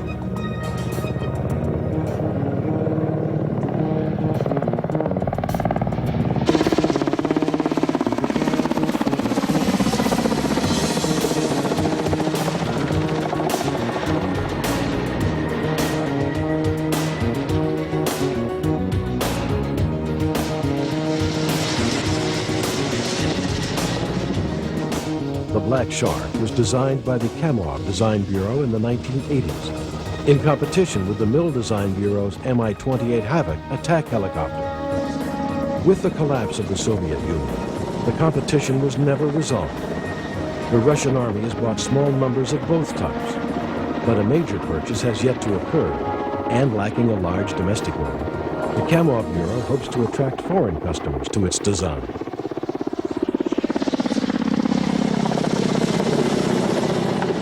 The Black Shark is unique among attack helicopters in several respects. It is the only current attack helicopter with a one-man crew. It was the designer's conviction that modern electronics and automation would make it possible for a single pilot to handle this weapon. By reducing the size of the crew, the overall size and weight of the helicopter are also reduced. This remains a controversial point, and Kamov is now testing a two-seat version of the Black Shark, the Ka-52 Alligator, for armies preferring a two-man design.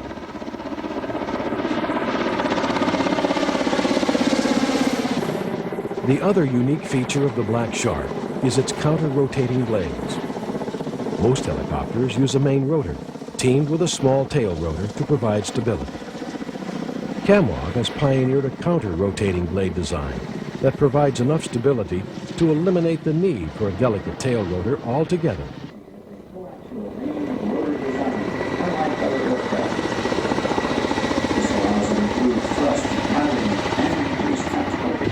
The Black Shark is heavily armed. On its side is a 30mm autocannon, the same weapon used on many Russian armored vehicles. But its most potent weapon is the long-range laser-guided Vickers anti-tank missile.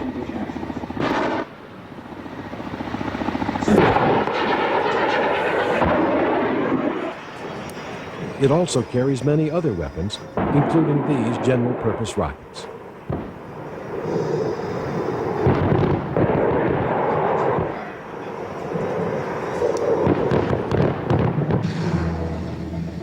The threat posed by the attack helicopter has led many armies to improve their air defense capabilities. Few air defense systems rival Russia's new Tu-S6 Tunguska. The Tunguska continues the long tradition of Russian air defense systems with its 30mm guns. This system unifies two gun barrels on either side of the turret, giving the Tunguska a total of 4 30mm cannons that produce a remarkable amount of firepower.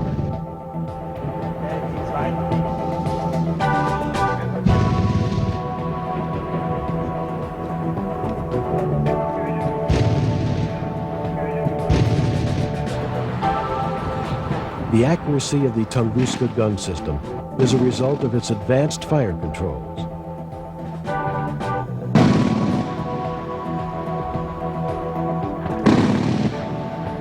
On the roof of the vehicle, a rotating surveillance radar acquires enemy air targets such as helicopters or aircraft, while a second radar set on the turret directs the guns. The Tunguska is also fitted with a pair of electro-optical sights in case its radars are jammed by electronic countermeasures. Attack helicopters pose a special threat to ground formations, since they fire very long-range missiles, far beyond the range of most anti-aircraft guns. As a countermeasure, the Tunguska is fitted with the Trigolnik anti-aircraft missile. This missile provides long-range punch to deal with the standoff helicopter threat. The vehicle carries 8 of these missiles, which can also be used against ground targets in a pinch. Even though the Tunguska is likely to be the scourge of attack helicopters well into the next century, it has not enjoyed wide export sales yet. Its initial major order was from India, but the high capability of this system is certain to lead to future contracts.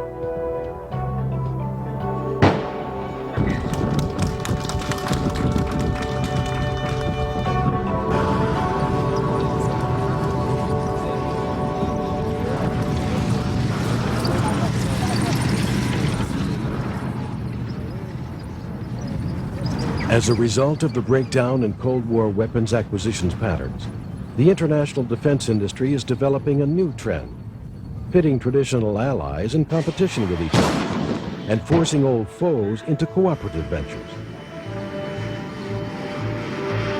It will be intriguing to see what developments emerge from the duel in the desert.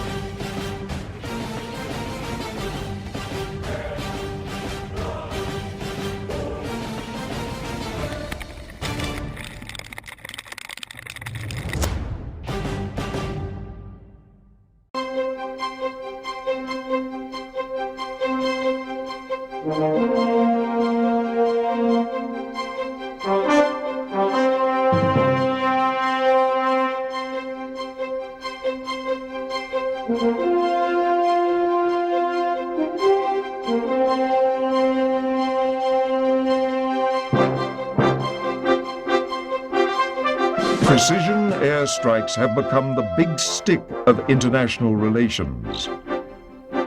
When diplomacy fails and military action is chosen, the missile-armed strike aircraft is at the center of combat.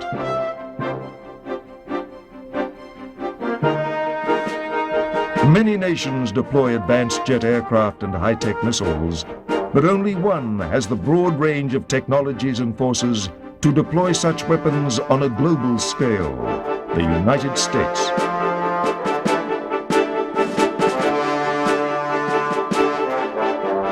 The ability to launch a global strike at targets around the world depends not only on the aircraft and precision-guided weapons, but on a sophisticated network of space-based electronic sensors, advanced digital communication networks, and mobile logistics.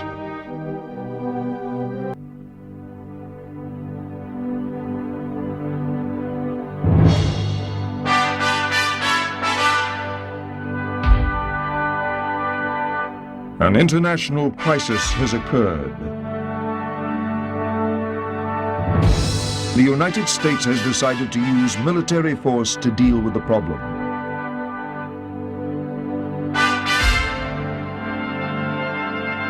The global strike force is assembled for action.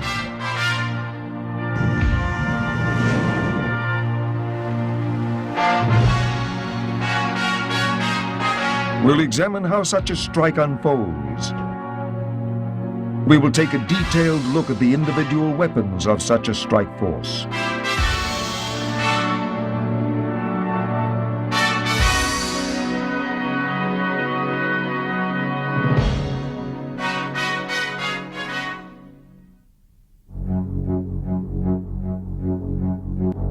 launch a precision strike, detailed, timely, and accurate information is the key.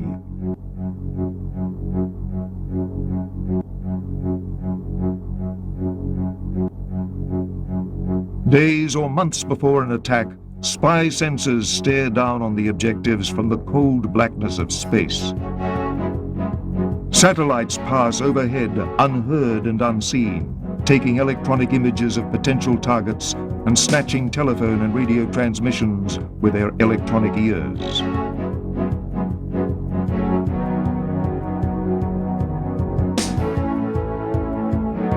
In recent years, the spy satellites have been joined by a new breed of aerial snoop, the UAV, the Unmanned Aerial Vehicle.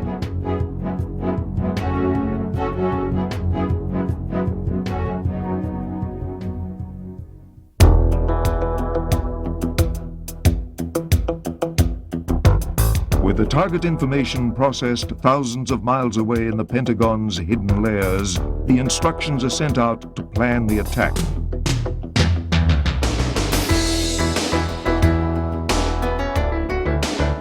Missile guidance systems are programmed, and strike fighter computers are fed their electronic target data. A global strike is a complex operation, requiring carefully timed, coordinated attacks from many different directions, using a variety of systems.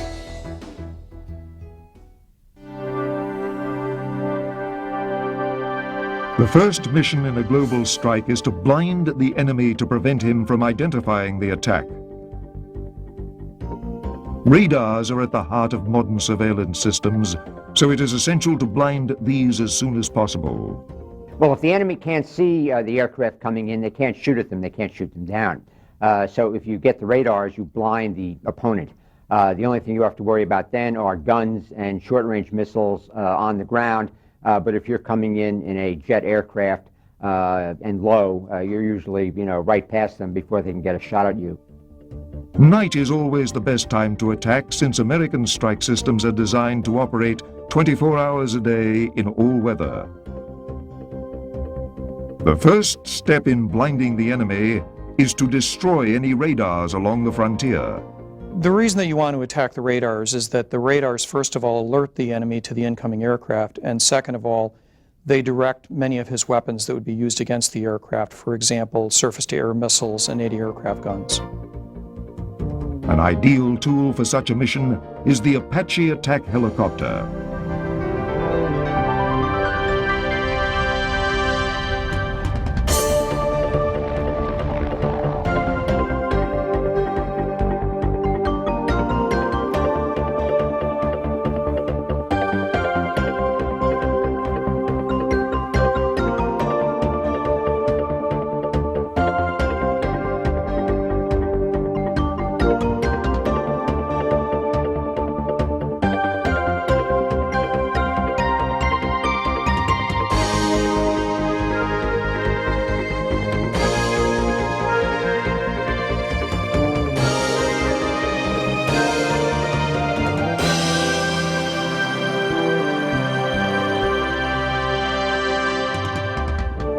The Apache is a nocturnal predator designed to operate in the shelter of darkness using its thermal night vision. Flying to the target at low altitude to avoid radar detection, it attacks its target using laser-guided Hellfire missiles.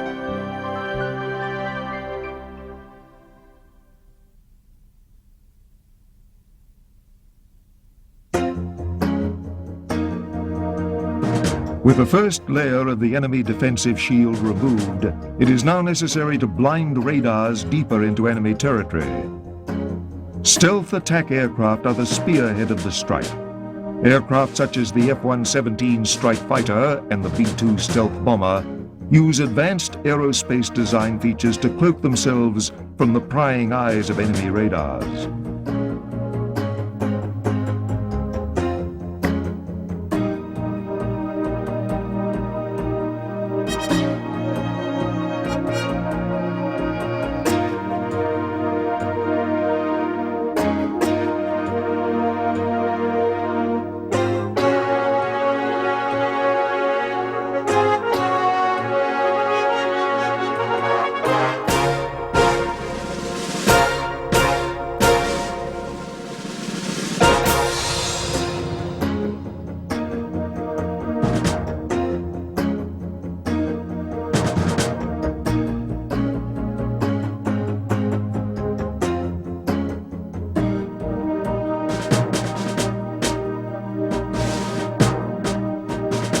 They are not invisible to human eyes, but they are virtually invisible to electronic sensors.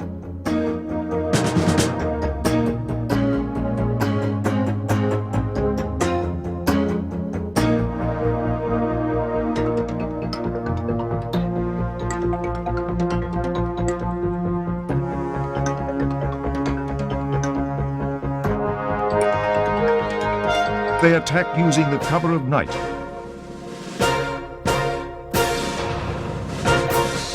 As often as possible, air forces will do a process called targeting. They look for the most central factor. This could be an air defense command post.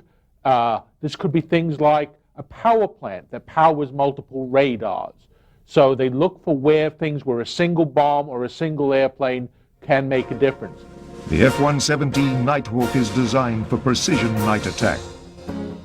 Instead of attacking each enemy radar site individually, it attacks the brain centers connecting the radar network. By destroying the centers that collect and process the radar data, the enemy can be electronically blinded even if some radar sites remain. Pave-way laser-guided bombs are the precision tools for this mission.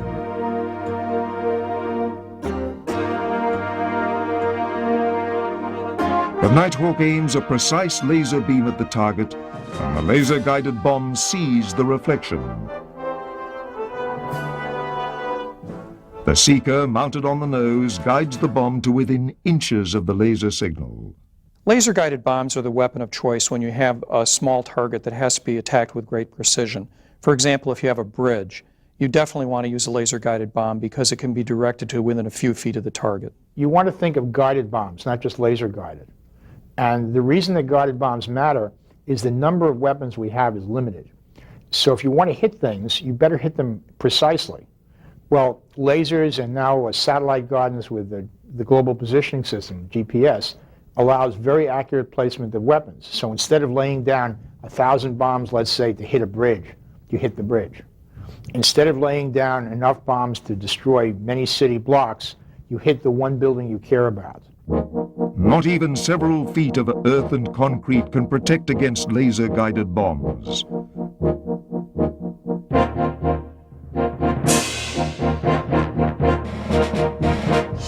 By encasing the warhead in a tube of high-strength steel, the bunker-busting GBU-28 laser-guided bomb can burrow through dozens of feet of earth, through steel-reinforced concrete, and still destroy a buried, hardened target.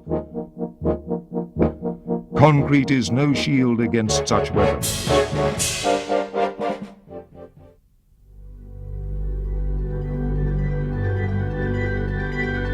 The ghostly shape of the B-2 stealth bomber gives only a hint of its high-tech attack capabilities. Unlike the relatively short-ranged F-117, the B-2 Spirit can fly from bases halfway around the world to attack targets with precision accuracy. The essence of a global strike is the ability to carry out attacks at very long distances. Yet no matter how large the aircraft, fuel capacity is always the critical limit to long-range flight. To solve this problem, air forces use aerial refueling aircraft. The United States was the pioneer of this practice and has become its most experienced practitioner.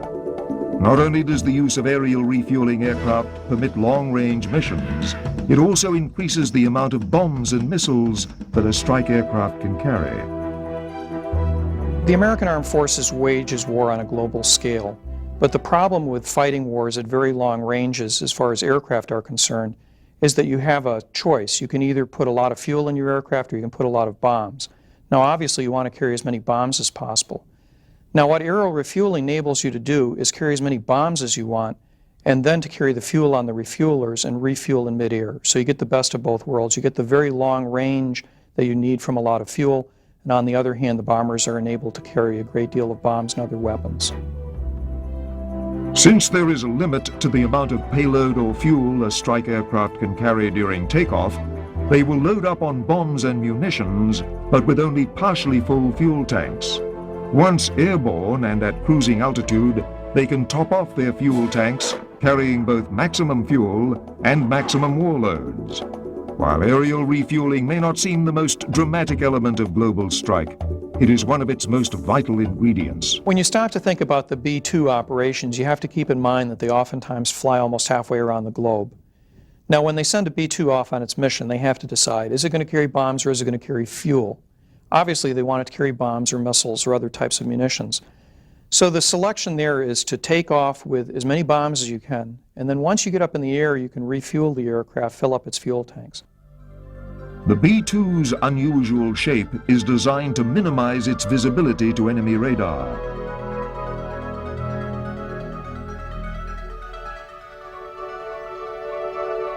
Even if enemy radar signals reach it, it is coated with special radar-absorbing materials to prevent the radar signal from returning back to the enemy radar base. So it remains invisible to electronic sensors. The B-2 is designed to attack from high altitude, high above the enemy's air defenses. This also protects it from other types of electronic sensors, such as imaging infrared sensors. The B-2's weapon of choice is the JDAM, Joint Direct Attack Munition. JDAM is the cutting edge in strike warfare. It is a revolution in aerial ordnance. It employs two forms of guidance to obtain its accuracy: GPS guidance and inertial guidance. GPS stands for Global Positioning Satellites. It is a constellation of satellites in constant orbit around the globe, emitting coded radio beams.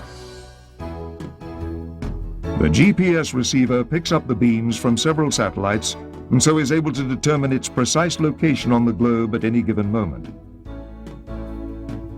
This system is familiar to civilians as well, since it is used today for navigation by hikers, as well as cars, boats, and airplanes. The military version of the system relies on an additional coded signal for a higher level of accuracy than the civilian channels. Should an enemy try to jam the GPS signal, the JDAM uses a simple inertial navigation system that corrects for any wind drift to help steer the bomb to its target. What has made JDAM so revolutionary is not simply its sophistication, but also its low cost. The technology has come from mass-market civilian electronics, giving the JDAM a price tag 20 times lower than other guided weapons. JDAM is so cheap that it is signaling the end of dumb bombs. For decades, military theorists have been predicting the arrival of the smart bomb. That day is now. In the 1991 Gulf War, only 1 munition in 10 was a guided smart weapon.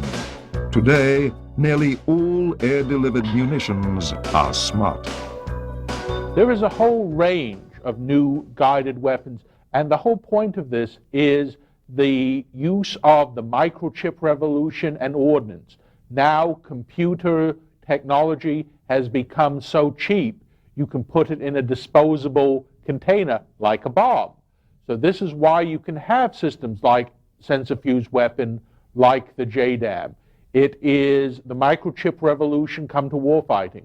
The B-2 stealth bomber attacks command centers and other vital targets.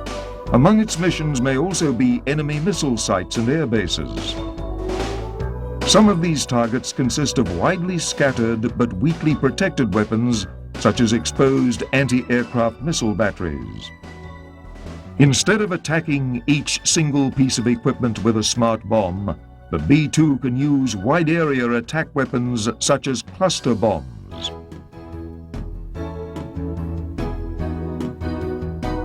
In the old days, cluster bombs were dumb and simply fell on their target without any guidance. Due to their broad coverage, guidance wasn't necessary. But today, even dumb bombs have become a little smarter. They are fitted with a wind-corrected munitions delivery kit. This electronic package contains a set of inertial reference sensors derived from those used in automobile airbag safety systems. Properly arranged, they can sense if the bomb is going off target due to wind drift, and if they begin to drift, the kit can send signals to the tail fins to steer them back on target.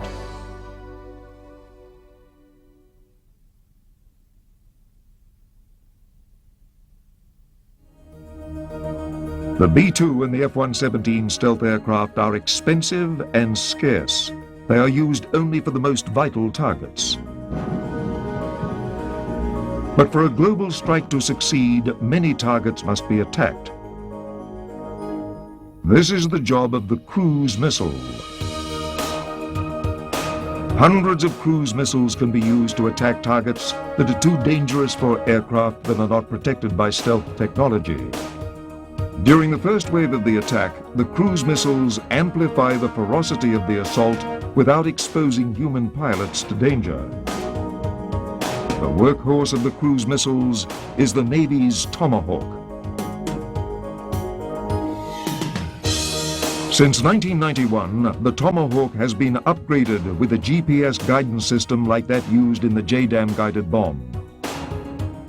Tomahawks come in many varieties. Some are armed with a single high-explosive warhead for attacking bunkers or other important targets. Other versions of the Tomahawk carry cluster munitions for attacking large area targets such as airfields or tank parks.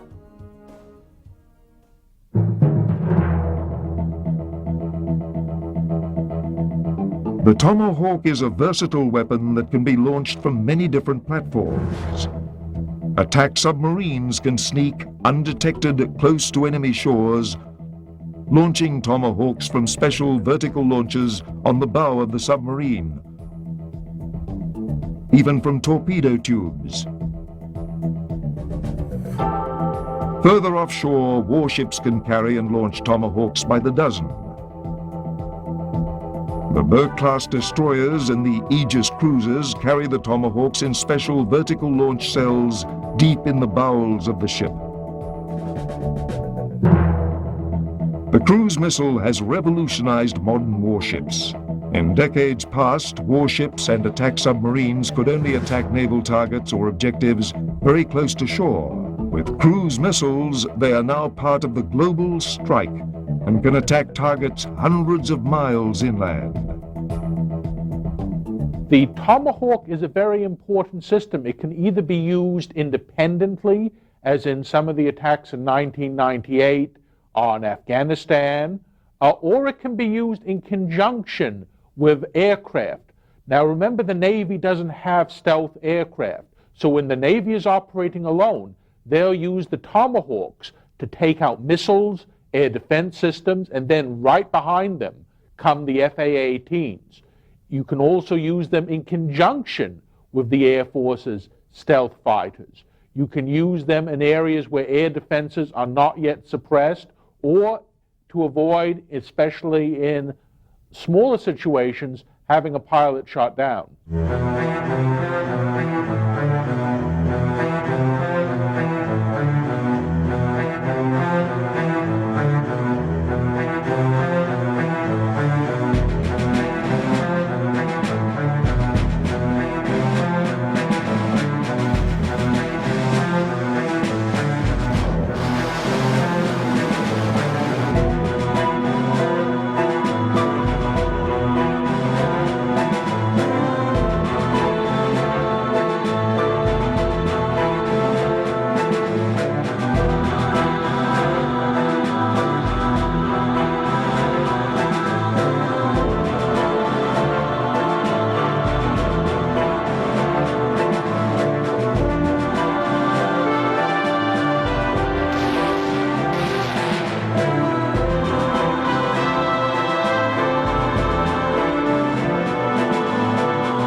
Cruise missiles can also be launched off aircraft such as the B-52 bomber.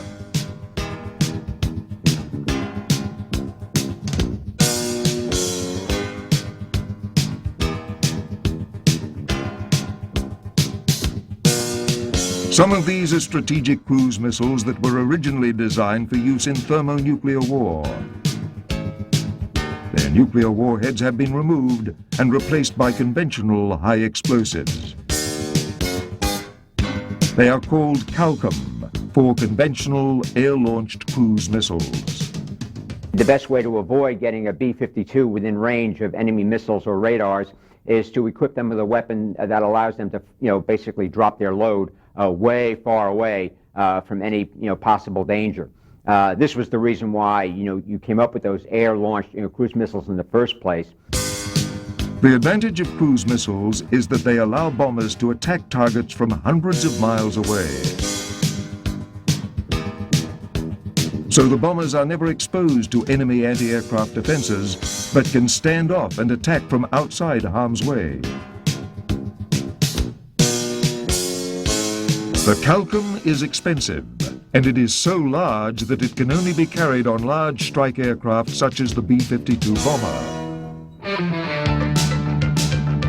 As a result, since the 1991 Gulf War, the U.S. Armed Forces have begun developing a variety of smaller cruise missiles that can be carried by smaller strike aircraft.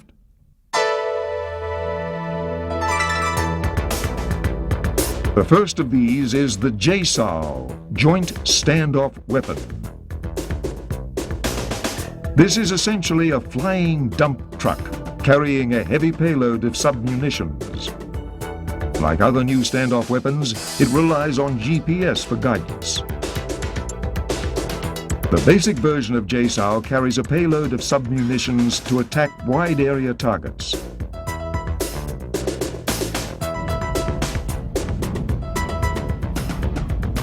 It can also carry smart payloads, such as the BAT Smart Munition, which is designed to attack pinpoint targets, such as tanks. The Air Force is also developing the JASSM, or Joint Air-to-Surface Standoff Missile. This resembles the JSOW in size and appearance, but uses a more sophisticated terminal guidance system to allow it to attack hardened targets with a single high-explosive warhead. The JASSM, it takes the GPS INS guidance, which was developed for the JDAM bomb, and puts an engine on it, puts wings on it, makes it go further. So it's then a standoff weapon. It's intended to be cheap, use the same guidance that's proven so successful in Afghanistan. I don't believe any JASSMs will be ready for the war against Iraq, maybe a few prototypes.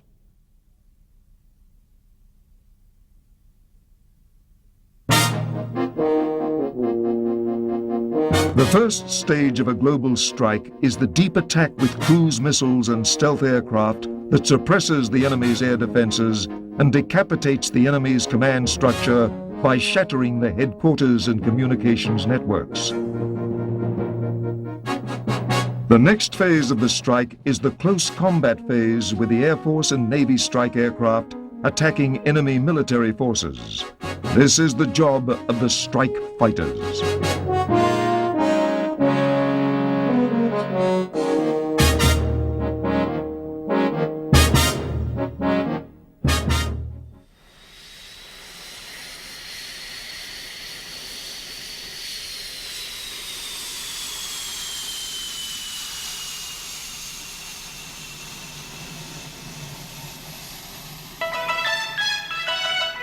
The U.S. Navy's workhorse strike fighter is the FA-18 Hornet.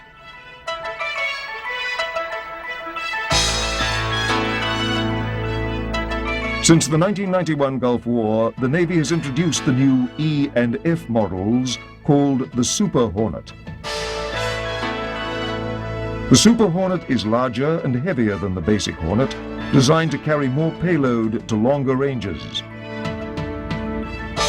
The Super Hornet is a robust, versatile aircraft designed to operate in the harsh naval environment.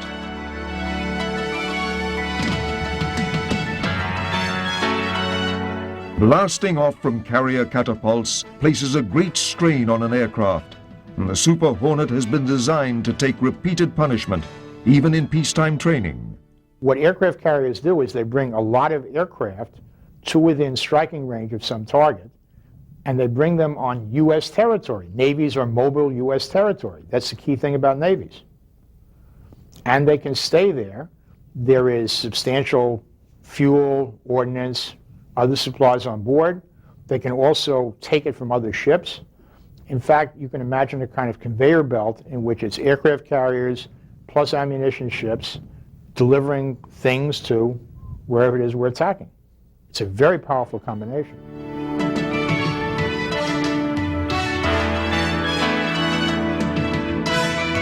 Naval air power is an essential ingredient in a global strike.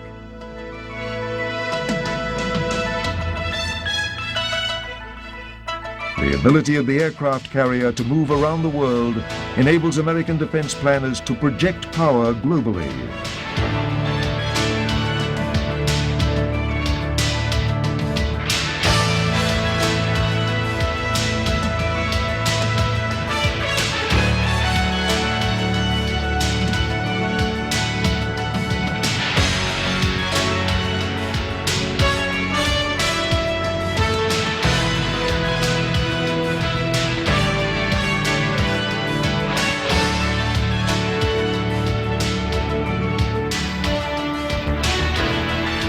Land-based aircraft require nearby friendly bases. Sometimes these are not available for diplomatic reasons. Aircraft carriers can operate close to hostile shores in regions where the United States has few reliable allies. Since the 1991 Gulf War, the Navy has been simplifying its air wings by using the Hornet as its standard combat aircraft. In the past, the F-14 Tomcat performed the defensive fighter mission, while the Hornet performed the offensive strike mission. Today, the Super Hornet performs both the fighter and strike mission. The workhorse of the U.S. Air Force Strike Force is the F-16 Falcon.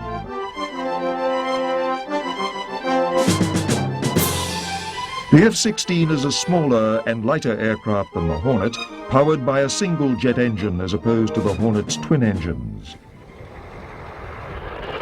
The F-16's basic technology has not changed much since the 1991 Gulf War, but its combat power has been considerably enhanced by the addition of new weapons.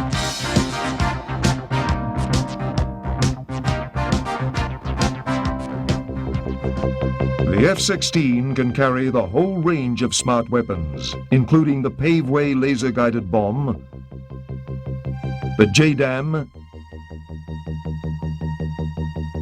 the JSOW. Some remarkable new weapons have been added to this arsenal. One of the most amazing of these is the SFW, or Sensor-Fused Weapon. The SFW is a cluster munition designed to attack hard targets such as tank formations. Each SFW contains 10 submunitions. After the SFW is released from the F-16, its outer shell splits open to reveal the submunition. Each of these descends towards the target, and a small parachute helps orient and slow its fall. When it reaches the right altitude over the target, the parachute falls away, and small jets in the submunition begin spinning it. On each submunition are 4 skeet smart munitions. The submunition spins in order to hurl the skeets over a wide area. This unusual deployment method allows the SFW to scatter 40 skeets over a large area called its footprint. Each skeet smart munition has a miniature millimeter wave radar sensor that can detect the metallic reflection of a tank. Once it spots the tank, the skeet is detonated. The high explosive in the skeet is specially shaped so it explosively forms a metal plate into a dense, high-speed metal slug that can penetrate the tank's armor. This incredibly complex process happens in a matter of seconds. What had been a formation of powerful main battle tanks is now a field of burning wrecks.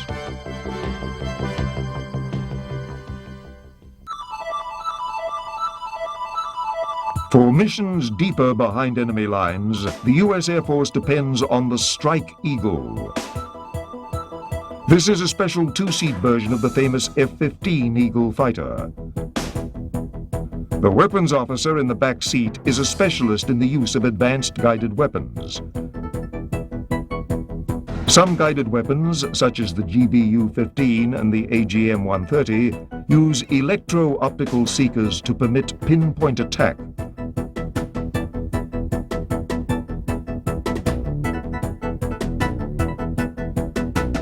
The weapons officer in the Strike Eagle can monitor the flight path of the missile, seeing exactly what the missile sees.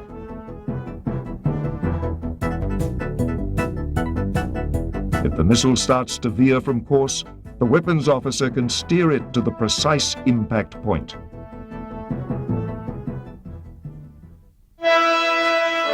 One of the strike fighter's most determined opponents is the enemy fighter aircraft.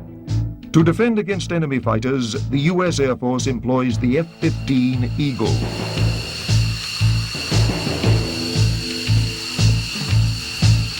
The F-15 is much the same as it was in the 1991 Gulf War, but its combat power has been enhanced by the arrival of two potent new missiles, the AIM-9X and the AMRAAM. The AIM-9X is the latest version of the famous Sidewinder family of missiles. It is designed for close-range dogfights. The Sidewinder first saw combat nearly 50 years ago. The new AIM-9X has little in common with the early Sidewinders except in its name. AIM-9X is the latest U.S. attempt at a very highly maneuverable missile. In the past, you had to point your airplane at the target. What you do in AIM-9X is the pilot wears a helmet. He looks at the target, wherever it is, wherever you can see it. The airplane registers where he's pointed. The seeker and the missile slews around to that direction. You fire the missile. Even if the target is in a very awkward location, the missile is violently enough maneuverable to turn around and get it. Well, that makes an enormous difference in air-to-air combat. The big change in the AIM-9X is its maneuverability. It is so maneuverable that it can make a complete 90-degree turn only a short distance away from the F-15. This enables the Eagle to attack targets during maneuvering dogfights. The other innovation on the AIM-9X is its imaging infrared seeker. This seeker is so sophisticated that it cannot be bluffed by flares or other types of infrared countermeasures that might have defeated earlier Sidewinders. And it is so precise that it can be programmed to attack a specific part of the enemy fighter, such as the cockpit or the engine. But the Eagle pilot really does not want to wait until the last minute to engage an enemy fighter. It is far better to attack an enemy fighter from beyond visual range, before the enemy pilot can see the Eagle. The weapon of choice for the long-range mission is the new AMRAAM missile.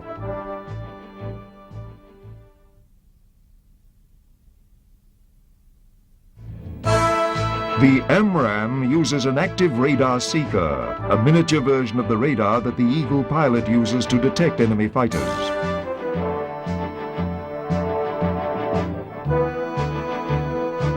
Once the Eagle radar detects an enemy fighter at ranges of over 30 miles, the data is fed into the AMRAAM's flight control computer. The AMRAAM is then launched and navigates itself to the target, turning on its radar in the final phase of the flight to find the enemy fighter. This ability explains why the AMRAAM is called a fire and forget missile. The advent of these revolutionary new missiles is something of a mixed blessing. They turn inexpensive and simple fighters into effective rivals of larger and more sophisticated aircraft of the types flown by the United States. As a result, they have led to yet another round in the never-ending technology arms race of fighter designs. To counter these missiles, the U.S. Air Force is beginning to field the world's first true stealth fighter, the F-22 Raptor.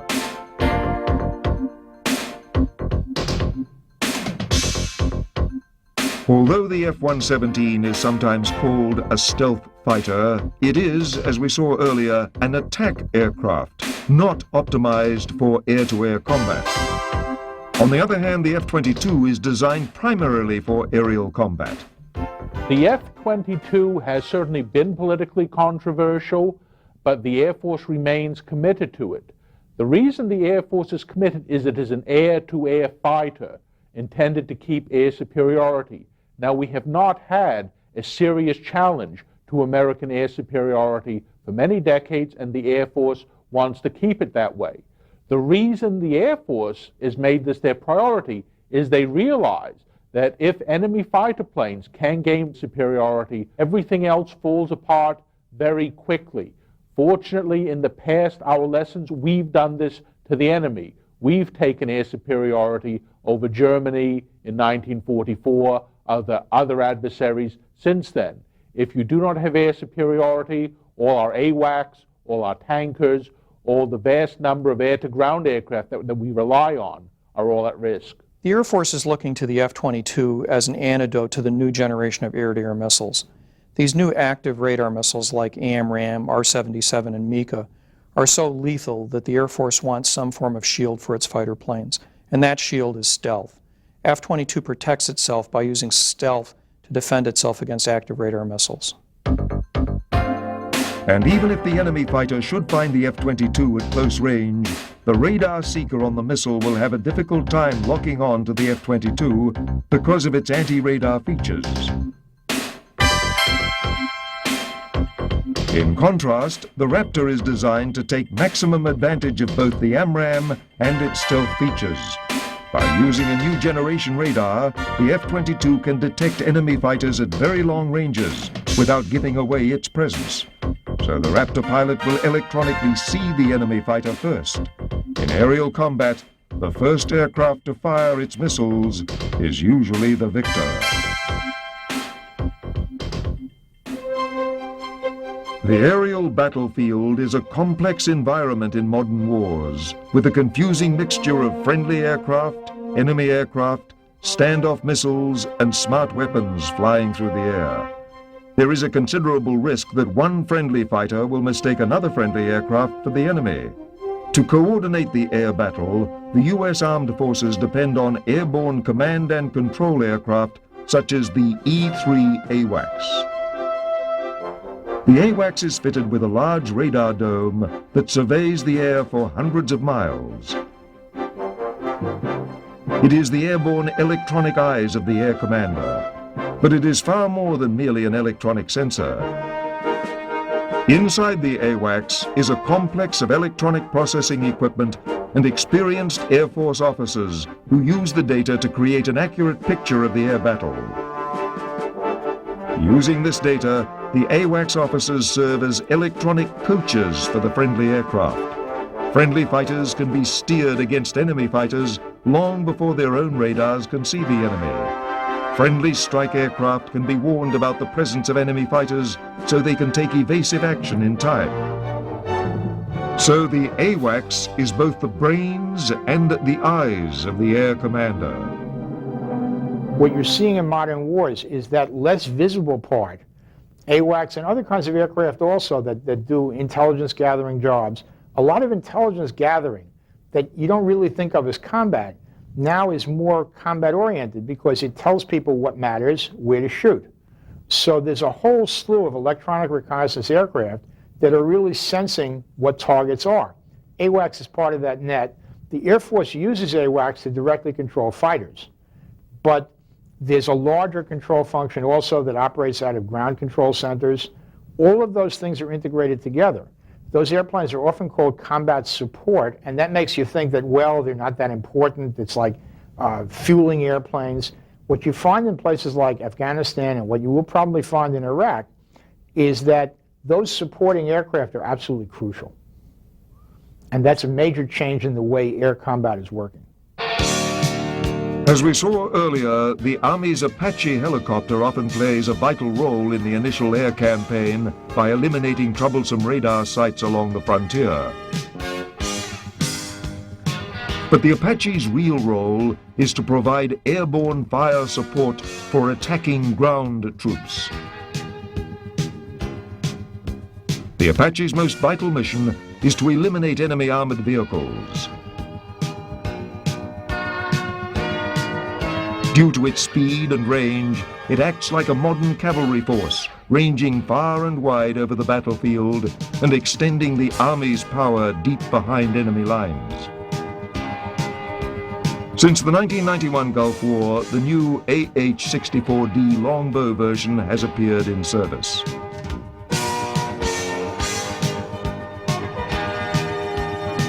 This version uses the new longbow radar to improve its targeting ability in all weather conditions. It also uses an improved version of the Hellfire missile, capable of being fired under the most difficult conditions and with a warhead powerful enough to destroy the most heavily armored tank. The Apache is not large enough to carry standoff cruise missiles. The heavy firepower role falls to the Army's field artillery.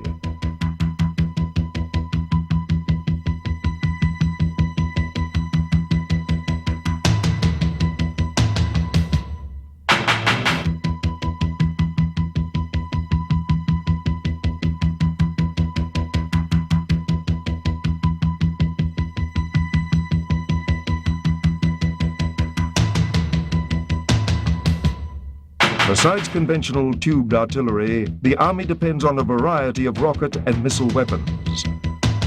The Multiple Launch Rocket System, or MLRS, earned the nickname of Steel Rain in the last Gulf War for its imposing firepower. It can fire unguided artillery rockets or the much larger ATACMS missile. Since the 1991 war, the ATACMS has been improved to give it greater range.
As impressive as these weapons may be, even more futuristic weapons are being tested.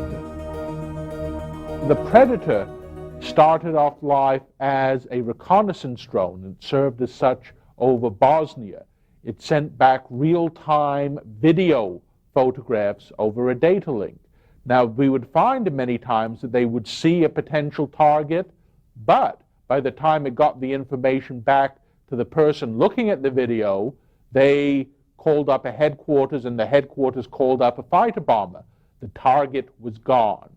Therefore, they decided just before 9/11 that they would check putting 2 small missiles, of Hellfire missiles similar to that used on helicopters, under the wing of a Predator. This way, if a Predator finds a target on its reconnaissance mission, the person seeing the video can authorize it to attack it, thereby cutting down the reaction time that allowed many targets to escape in places like Bosnia and Kosovo. The next generation of UCAV, the Boeing A-45, bears as little resemblance to the Predator as a chariot does to a sports car.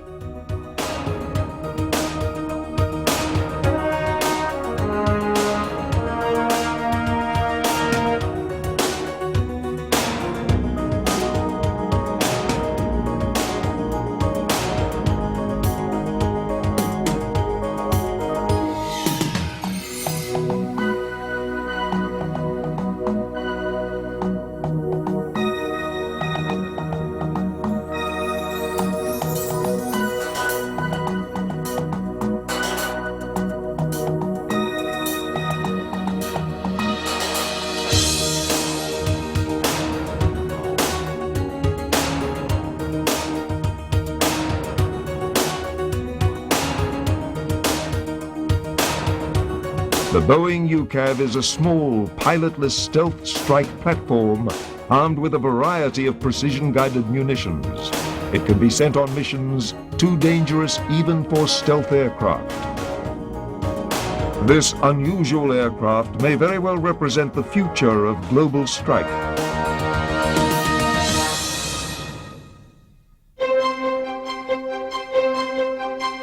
The conduct of global military operations requires the coordinated efforts of thousands of high-tech warriors, backed up by a massive network of support services. When international crises call for military action, U.S. high-tech aircraft are able to destroy a fortified target with a single state-of-the-art missile.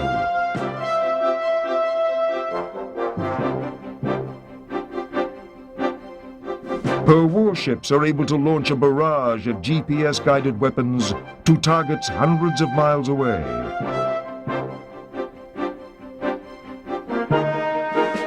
And digitally equipped infantry can land safely with the support of sophisticated artillery and helicopters.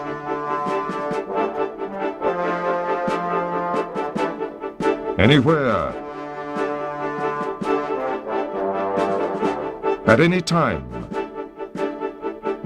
the United States Armed Forces are prepared for a global strike.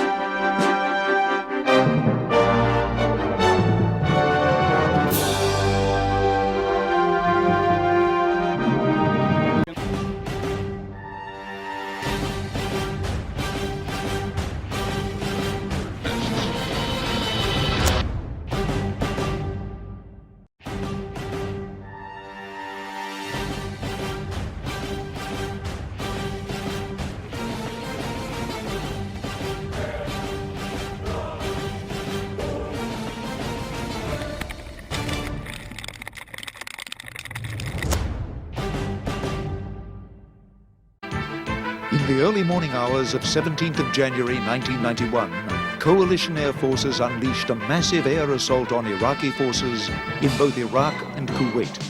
The magnitude of the coalition air offensive dealt a crushing blow to Iraq's air defense network, and soon Allied aircraft roamed at will in the skies over the conflict zone.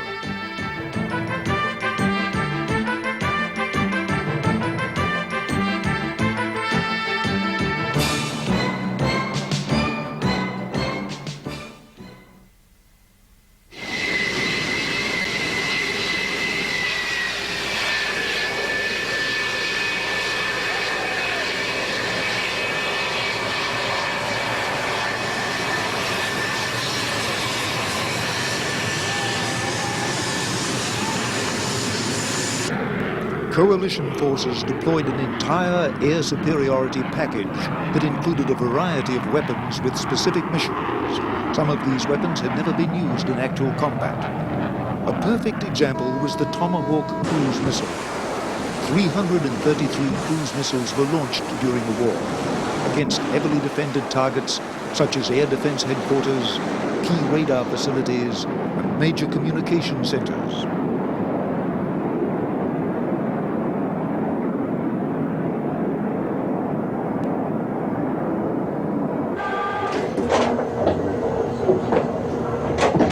Good evening. Good evening. Had a busy evening. I'll hold it for you. We've had a very busy evening. As a matter of fact, it's not over yet. This is the opening round of the war. The Tomahawk strikes will continue for another at least 36 hours in conjunction with the airstrikes that are taking place over Iraq right now. I can report to you that the airstrikes have started. The Tomahawks have already started to impact in the Baghdad area, and there are engagements, fighter engagements happening over land at this point. We are following the course of all that as we are remaining vigilant as we steam to our next Tomahawk launch point.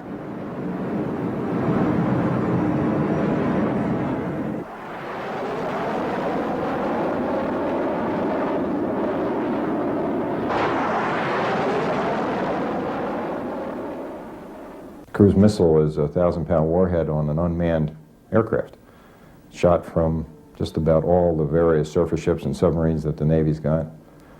And it's done exceptionally well in the first week. I think that there was approximately 500 cruise missiles in the theater on 56 ships. And so far, I think we've shot about a third of those in the first week. About 150 have managed to go off. The Tomahawk is a terrific weapon for this kind of warfare, particularly this kind of warfare. It's a significant development to the Navy. It may not sound it originally, but it is a significant development to the Navy.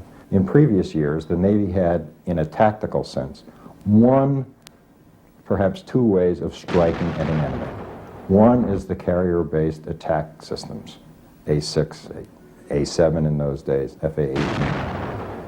And we had big guns, 16-inch guns off the battleship, which proved effective in Vietnam, but against a more capable or more distant enemy were useless. Therefore, the Navy had but a single attack method of taking the fight to the enemy. The surface forces and the submarines never played in the conventional sense. All they were there was to defend the carrier, and that was not to the liking of many of the naval officers. The Tomahawk system, particularly Tomahawk with its long range, gives the Navy ships and submarines a chance to participate and take the fight to the enemy. It was important in this war that Tomahawk worked, and the initial indications are that it's worked exceptionally well. During the initial stage of the flight, the Tomahawk uses radar terrain comparison guidance, codenamed TERCOM. In the final phase of the attack, the computer switches on its digital scene mapping system, which compares a digital photo of the target stowed in its memory with the actual scene below. This provides pinpoint precision.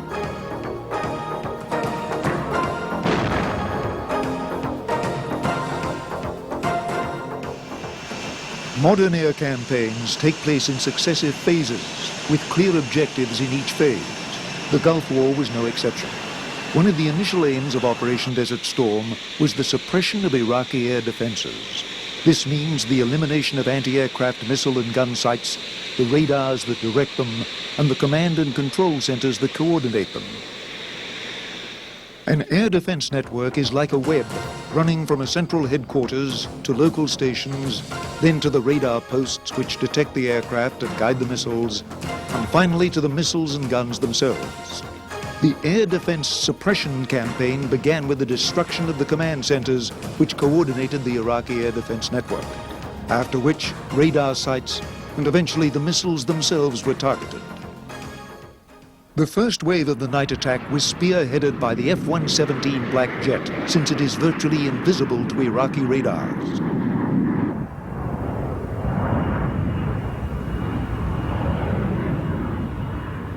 So what it is a very highly developed pinpoint strike airplane. It is never going to be a mass bomber. In other words, you can't hang enough on it to make it drop 20 bombs. but it will drop one or two in a very tiny spot. And therefore, it will probably only be used to hit a pinpoint target, something that's very badly needed, maybe like a control bunker. There was one very classic shot where an F-117 during the war last week dropped a bomb through an air shaft hole, and the debris came out the front door. That is exactly what the 117 does well. It's another air defense sector over in the western part of Iraq. It's already been struck by a 117. This is a team effort. The second aircraft comes through, and this part of the building here provides some constructional weakness that will be exploited in this attack, and the bomb will hit in this area here.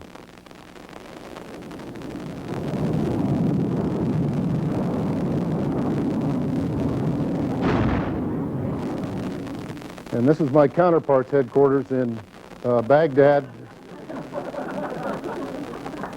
This is the headquarters of the Air Force, and keep your eye on all sides of the building as the airplane overflies the building and drops the bomb down through the center of the building.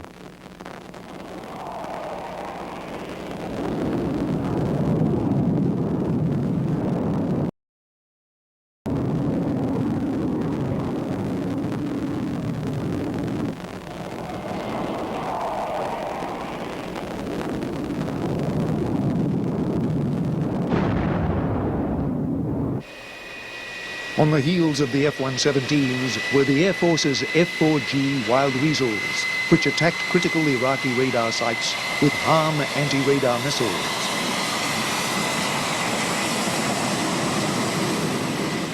Its job is basically to soak up the air defense. It goes in first and goes out last. And the Wild Weasel missions on this war are 4 hours plus. Now, that's a long time for a fighter. Normally it's an hour, hour and a half that most guys are flying. So he goes in, he sees when the radar comes up, he goes down there with an anti-radiation missile that homes on radar, and he gets those guys to fire at him, or at least to keep the radar on. So he can in turn destroy the radar-guided AAA, the radar-guided SAMs, radar sites, and the air defense radar sites. Whatever it is, it's going to be a threat to the strike force coming behind it. The Wild Weasels were remarkably successful in their mission, making the skies safe for other coalition aircraft. We were shooting the SAMs who were trying to shoot at the guys who were doing what they were doing downtown. The SAM missile sites in town? Around the perimeter of the town. Around the perimeter of Baghdad. That's correct. And tell me again about the resistance that you ran into? Lots of ground fire, lots of AAA, that's anti-aircraft artillery. And like I say, I think there was one SAM fired that I saw, but it was so far away and up through the smoke and haze, it was hard to make it out. So nothing came close to you? No, but that's the beauty of the system. We can stay far enough away that that's not going to be a problem for us, from the SAMs anyway. The bullets are the ones that scare me.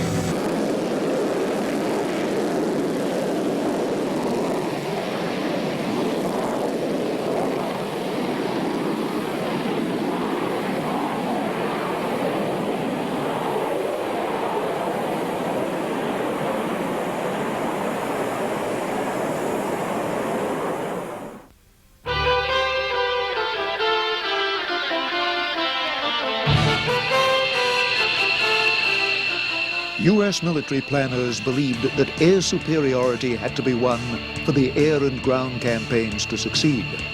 The first phase of the air superiority battle was fought by fighter aircraft like this F-15 Eagle of the 1st Tactical Fighter Wing. The fighters flew combat air patrols, nicknamed CAPs, to protect Wild Weasels and attack planes from Iraqi fighters.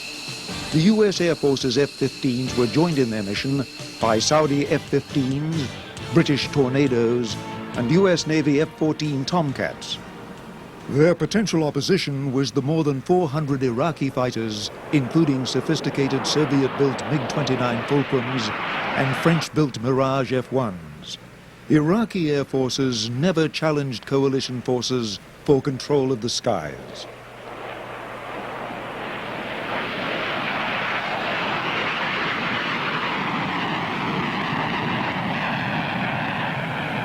Captain Steve Tate was involved in one of the first dogfights of the war in the early morning hours of the 17th of January.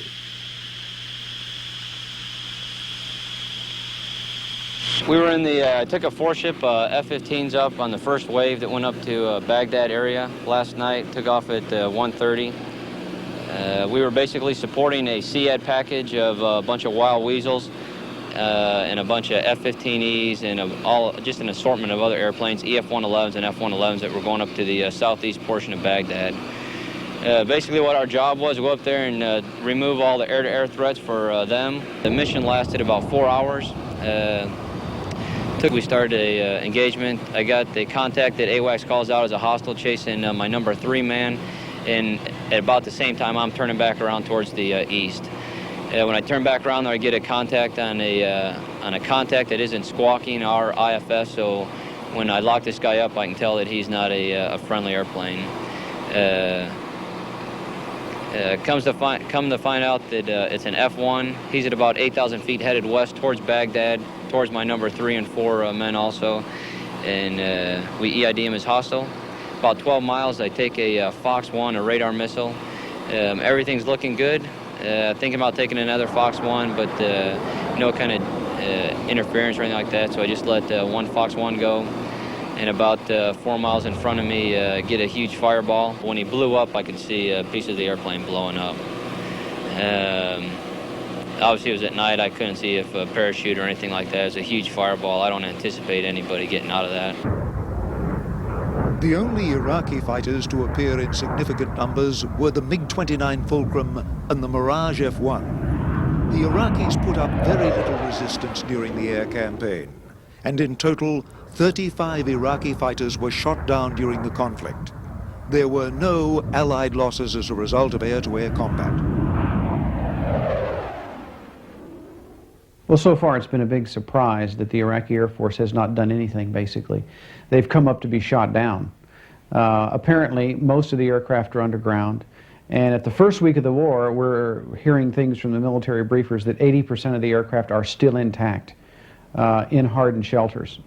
Therefore, it's been a non-player, and the dogfights have been fairly straightforward. Go to the 6 o'clock and shoot them down. The only double kill of the war has been a Saudi pilot who caught 2 F-1s with Exocet. He apparently had no trouble in downing them both. This is what the Saudi F-15 pilot saw through his gun sight during the dogfight. Target, bandit.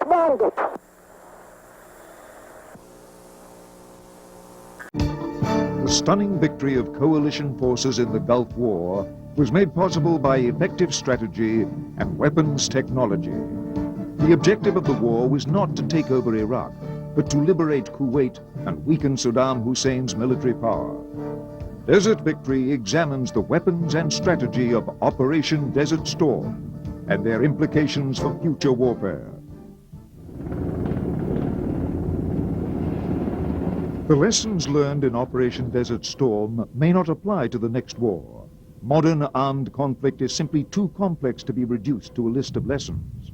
Many factors contributed to the coalition's victory over Iraqi forces in the Kuwaiti theater. Saddam Hussein decided to deploy his troops in a defensive posture in the face of the massive coalition buildup, which, prior to the beginning of the Allied operations, totaled nearly 1 million troops representing more than a dozen countries. Saddam's decision to stand by and allow the coalition to gather strength was disastrous. The negative impact of his decision on Iraqi forces in Kuwait was compounded by the geography in which the fight took place. Faced with a war in a terrain which provided no place to hide, Iraqi forces in the battle area were destined to be defeated. Terrain was an obvious advantage to coalition forces. The flat, featureless desert with its wide temperature swings between day and night was the ideal battlefield for the application of smart weapons. Even dug-in troops and weapons proved easy to spot with the new array of technology employed by coalition forces. Now just hold on there, don't worry about that. Good deal. 30 seconds break. Call 30 seconds break. Did you call 30 seconds? No, 10 seconds break. Oh, good deal. Desert wars, again, in this century, especially during World War II, in the Arab-Israeli wars and in the Gulf War, are capable of being gotten over with very quickly because you're in a desert. There's no place to hide. So everybody can see what everybody's got. You can go in there, you can get right down to the business of destruction, and reach a very rapid conclusion. The problem is a lot of our future wars, say in Korea or the Balkans, will have plenty of places for the other guys to hide, and this will make things, you know, stretch out. The Gulf War was a very specific kind of war, and a war that's outside of the desert is going to be different in terms of how long it's going to last and how many friendly casualties you're going to take. For example, I've spoken to A-10 pilots who have flown in the Gulf War and then were either before or after stationed in Korea, and they say point blank, he said, it's a whole different ballgame. What I could do in the Gulf, I couldn't do in Korea, and Korea is very similar to the Balkans. I'd be at much more risk, and I'd be taking out a lot fewer, you know, enemy vehicles and troops. And it's not just the A-10 pilots, you know, any aircraft, whether they be helicopters or, you know, F-15s.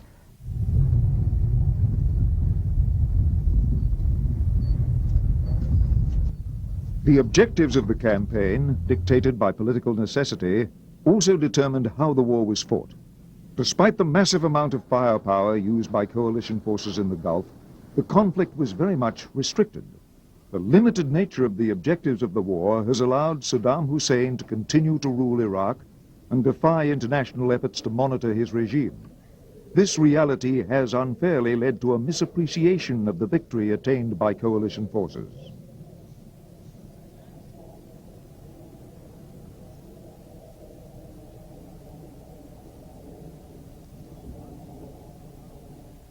Although Iraqi President Saddam Hussein was verbally attacked by politicians around the world, it was the military objectives, primarily the liberation of Kuwait, that provided an accurate benchmark of just how far the governments of the coalition were willing to go.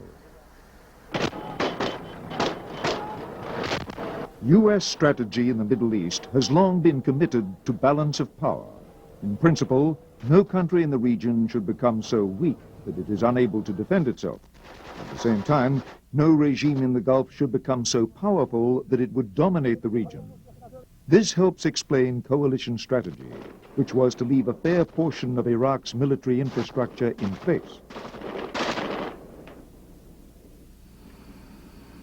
The composition of the coalition itself helped dictate the nature and objectives of the war.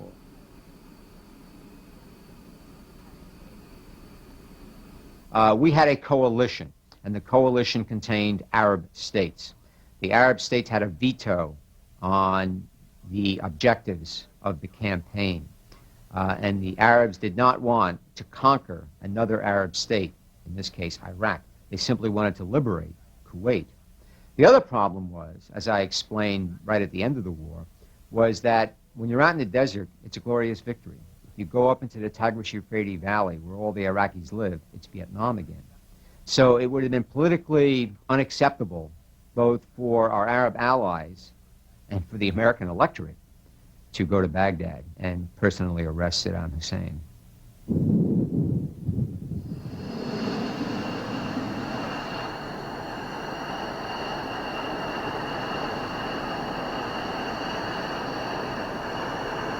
While terrain and objectives were important to the coalition's victory, the quality and quantity of weapons deployed in support of Operation Desert Storm proved to be too much for Iraq's military capabilities. Nowhere was this more evident than in the battle for air superiority.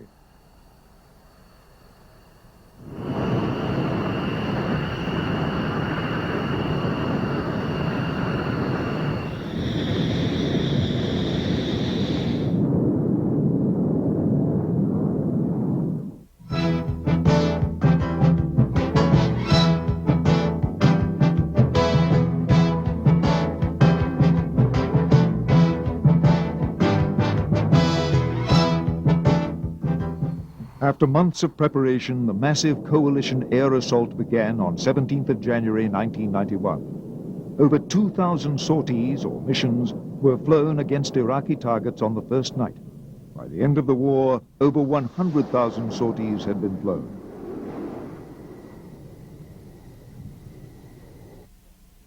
Perhaps the most familiar images of the war were the black and white videos of smart bombs striking their targets with pinpoint precision. But these images represented only the final product of a strike package that had taken the Air Force decades to construct. The integrated force package was intended to overcome air defenses and establish air superiority while keeping the loss of planes and pilots to the very minimum.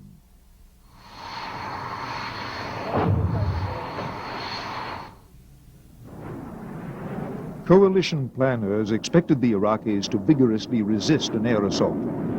The U.S. Air Force and Navy had learned at great cost in Vietnam that modern air defense systems such as missiles and radar-directed guns could take a lethal toll on attacking aircraft. It was the experiences of the Vietnam War that led the U.S. Air Forces to devote considerable attention to new methods to overcome enemy air defenses.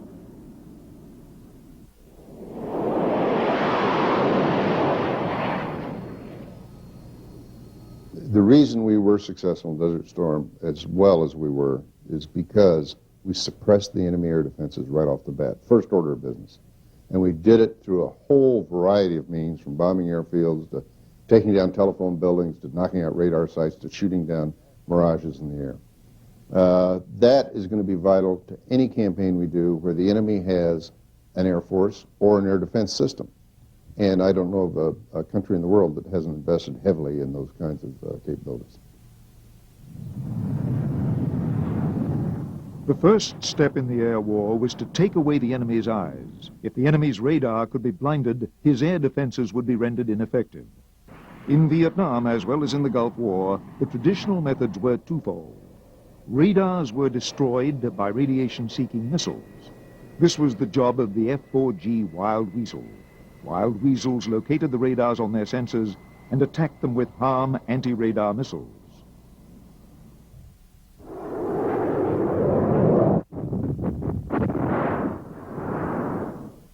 The second traditional method was electronic jamming.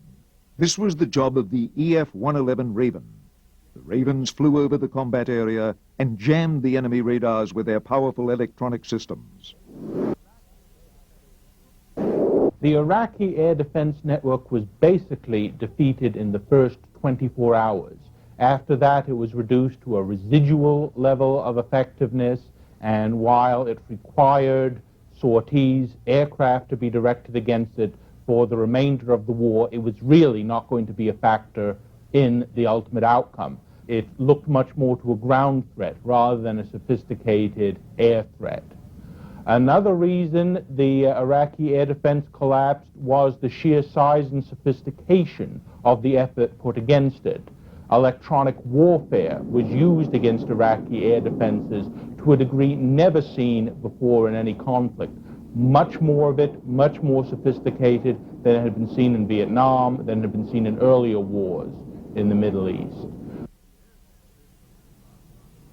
The air campaign over Iraq marked the first serious combat debut of stealth aircraft. The F-117 stealth fighter embodied an entirely novel approach to the problem of overcoming air defenses. The shape and construction of the aircraft prevented Iraqi radar from seeing it, except at extremely close ranges. Armed with precision-guided bombs, the stealth strike fighter played a disproportionate role in the initial attacks.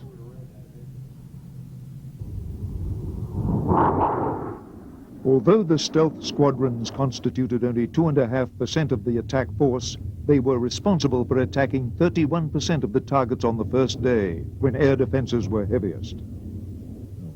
I don't think there's any doubt that stealth has revolutionized air warfare, and we saw that with the 117.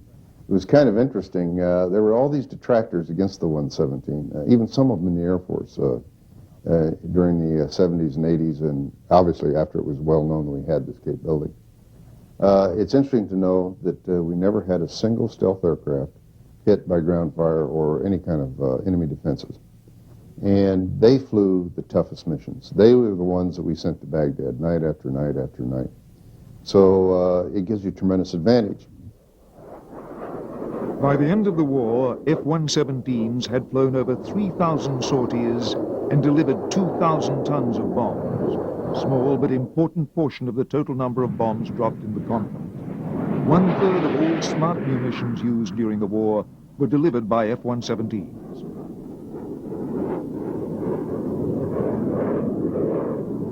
But stealth involved more than defeating the enemy by near invisibility. It also meant the economy of combining the capabilities of many aircraft into one. While serving as a strike fighter, the F-117 does not require the assistance of electronic warfare aircraft like the Wild Weasel or the Raven. For example, a strike on an Iraqi nuclear reactor near Baghdad by 16 conventional F-16 strike fighters required a further 40 support aircraft and was not entirely successful. A follow-on strike by 8 F-117s was entirely successful and required the support of only 2 refueling tankers. Over 80% of all bombs dropped by F-117s during the conflict destroyed their targets.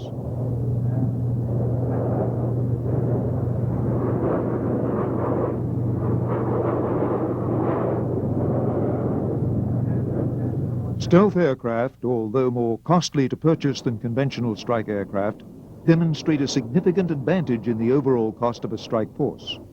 These experiences are shaping current notions of future combat aircraft.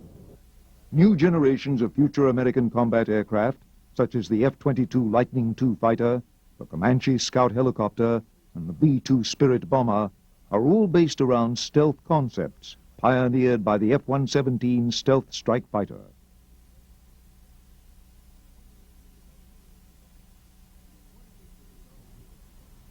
If one image of the Gulf War predominates, it is the precision-guided munition flying unerringly to its target. Ironically, the weapon that was at the center of this image, the laser-guided bomb, was not as new a weapon as most people thought. What was new was the more important role it played in the air campaign. I don't really know why people were shocked by laser-guided bombs, since laser-guided bombs were invented during the Vietnam War, were used with great success and with good deal of publicity at that time. For example, I think there was a famous bridge that was taken down by laser-guided bombs. Laser-guided bombs were also used in the raid on Tripoli in '86, again with a lot of publicity. I believe they were also used in the attacks on the Iranians in '87, again with publicity. The surprise was that there weren't that many of them, because a laser-guided attack almost inevitably generates a video. Most of what you saw in the way of videos were laser-guided attacks. And I think that many people had never seen that kind of video before. However, the bomb itself isn't all that different than the product that you would have seen, say, in 1970. It's a very simple device, very effective. About 9% of the bombs used were laser-guided bombs or other forms of precision munitions. Such weapons, while costly to develop and manufacture, are more valuable than conventional bombs since they require fewer combat missions to accomplish an objective. Typically, the precision-guided bombs struck their targets 90% of the time, while conventional bombs seldom hit more than 25% of their targets. The attack on a pinpoint target such as a bridge would take dozens of missions using unguided bombs before the bridge would be destroyed. With precision-guided bombs, a few missions would accomplish the same task. And fewer missions means that fewer aircraft and crews are lost to enemy air defenses.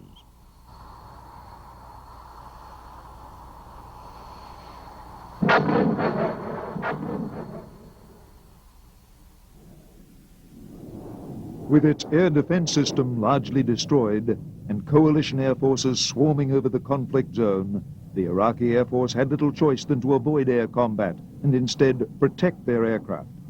The dogfighting that did occur was entirely one-sided. Iraqi fighters did not manage to down a single coalition aircraft, while coalition fighters shot down 35 Iraqi warplanes. The Iraqi Air Force, which seemed so imposing on paper, proved almost entirely incapable of putting up any serious resistance.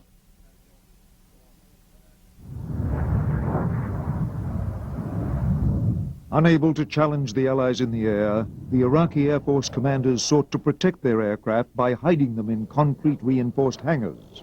But the Allied air forces, with strategic targets largely eliminated, soon began attacking the hardened shelters. Of the 594 Iraqi aircraft shelters identified at the outset of the war, 375 were destroyed. In desperation to save what was left of its air force, over 100 Iraqi planes fled to Iran. Iran has refused to give them back, declaring them reparations for the Iran-Iraq war. Although not destroyed, those Iraqi aircraft that flew to Iran were effectively put out of action. With Iraq's air defenses incapacitated and its air force decimated, coalition air forces turned their attention to Iraqi ground units in and near Kuwait.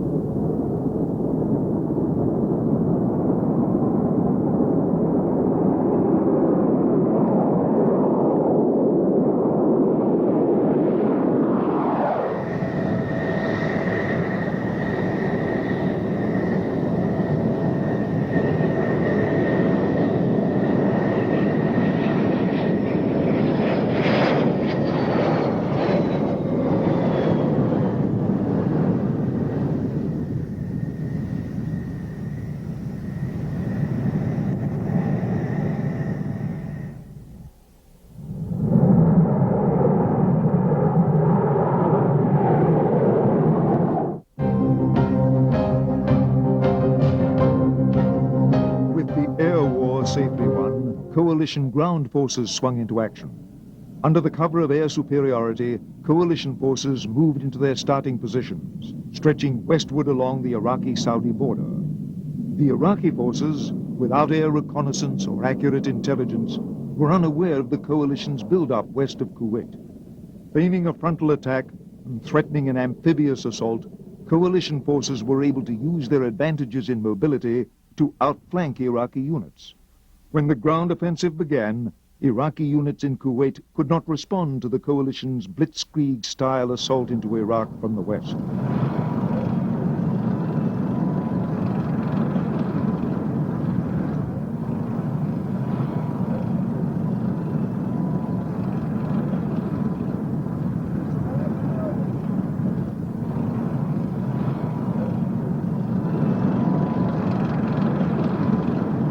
The left hook executed by coalition forces from the western deserts of Iraq could not have worked were it not for the superior performance of the coalition ground arsenal.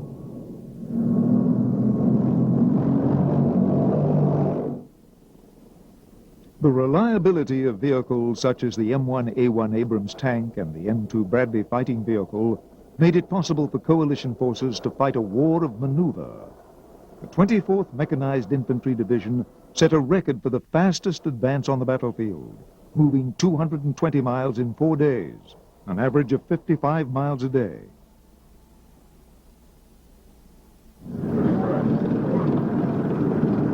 The M1 Abrams tank, long derided in the press prior to the war as unreliable, confounded its critics. Iraq's tank force, consisting primarily of T-50 series and T-72 Soviet-designed tanks, could not match up with the more versatile and lethal M1A1 tank. The M1A1 tank's superior range and firepower allowed coalition ground forces to destroy many Iraqi tanks while safely out of the range of Iraqi armor, while its speed and durability gave coalition forces a decided edge in mobility.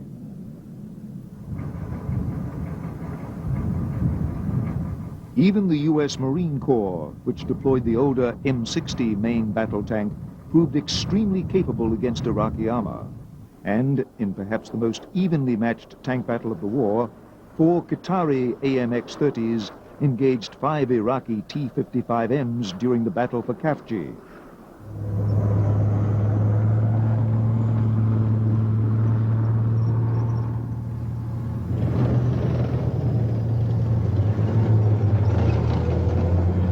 The smoke settled, 4 of the Iraqi tanks were destroyed and the 5th abandoned.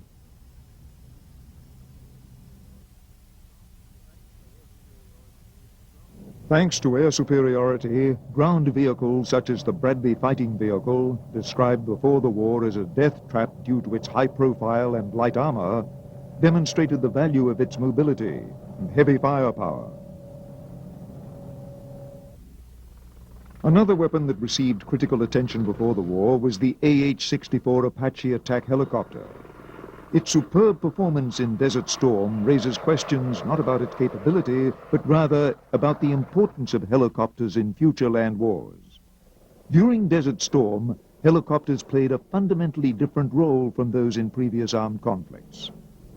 In Korea and Vietnam, helicopters were used primarily to transport troops. In the Gulf War, this transport role remained important, but the helicopter's special ability to provide fast, mobile firepower for the ground forces became very evident. The Apache attack helicopter destroyed nearly 1,000 Iraqi armored vehicles, making it the single most deadly anti-armor weapon of the war. The Apache, and its Marine and Army counterparts such as the Cobra, can locate and identify pinpoint targets such as tanks with greater ease than fast jets can. In spite of their capabilities, the growing importance of attack helicopters in land warfare is not widely recognized, although some observers have been paying it special attention. A former Soviet Army study concluded that the attack helicopters in a U.S. Army division increased the combat capability of the unit by more than 50%.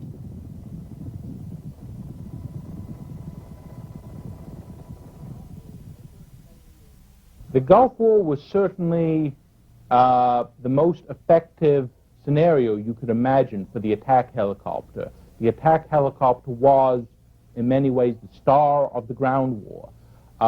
It first had the advantages of terrain. There was obviously no triple canopy jungle in the desert. There was very little place for its targets to hide or for threats to hide. They can see all the threats. The helicopters could also operate by day or night, which they could not do in Vietnam or the earlier Middle East wars. And in fact, most of the U.S. Army, U.S. Marine Corps, most effective work was done at night. The air threat was less. There were no fixed-wing aircraft to come and chase the American helicopters away. The Iraqi ground-based air defenses were largely defeated after the first day, so they could not have a great threat to the helicopters. So this was very much the helicopters' war. I don't know if they would do as well at a lower intensity conflict in worse terrain or higher intensity conflict in Europe. However, it does show the attack helicopter is here to stay, and it is, while it is vulnerable, it is perhaps no more vulnerable than any other system on the modern battlefield, where really anything that can be seen can be killed.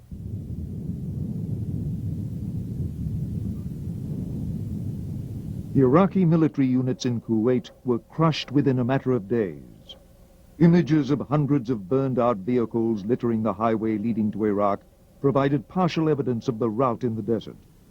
The Iraqi commanders who surrendered to coalition forces were surprised to learn that over 60,000 Iraqi prisoners had been taken in the blitzkrieg operation.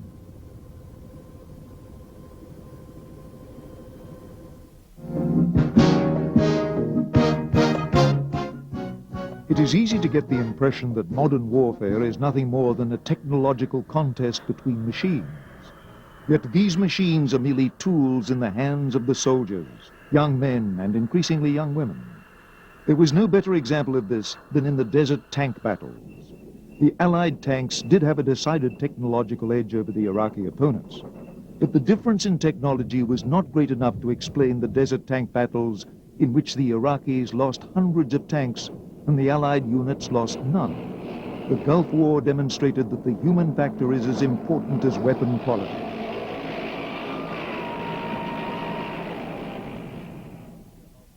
The one-sided nature of all of the ground war, especially the tank battles, was much more than just the superiority of Allied tanks over the Soviet-designed tanks used by the Iraqis.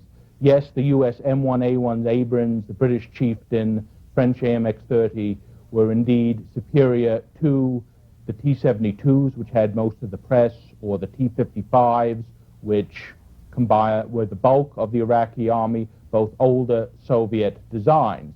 But more important than this technical superiority was tactics, cohesion, gunnery. In all of these, the Allies were greatly superior. And we have seen in the past times when one side has such a lopsided advantage over its opponents. You can have similar results. In some tanks battles in the opening days of the Russian front of the Second World War, in some of the battles in the 1967 Middle East War, you saw similar one-sided results when one side was prepared, one side was trained, one side were basically cohesive units, and the other guy were just a bunch of guys in tanks who maybe knew how to drive their vehicle or fire the guns, but hadn't trained to fight in combined arms teams, combined armed combat in the very harsh realities of modern warfare. The experiences of Vietnam led the U.S. military establishment to conclude that the training offered American soldiers and pilots was not realistic enough. This led to such legendary training programs as the Top Gun School for Navy fighter pilots and Red Flag for the Air Force. Far less well known, but equally important to the victory in the Gulf War, was the Army's National Training Center in the deserts of Southern California. The rise of effective training in the West, especially things such as the U.S. Army's National Training Center at Fort Irwin in California, or the U.S. Air Force's Red Flag and Green Flag exercises at Nellis Air Force Base in Nevada, were vital in making the victory in the Gulf happen.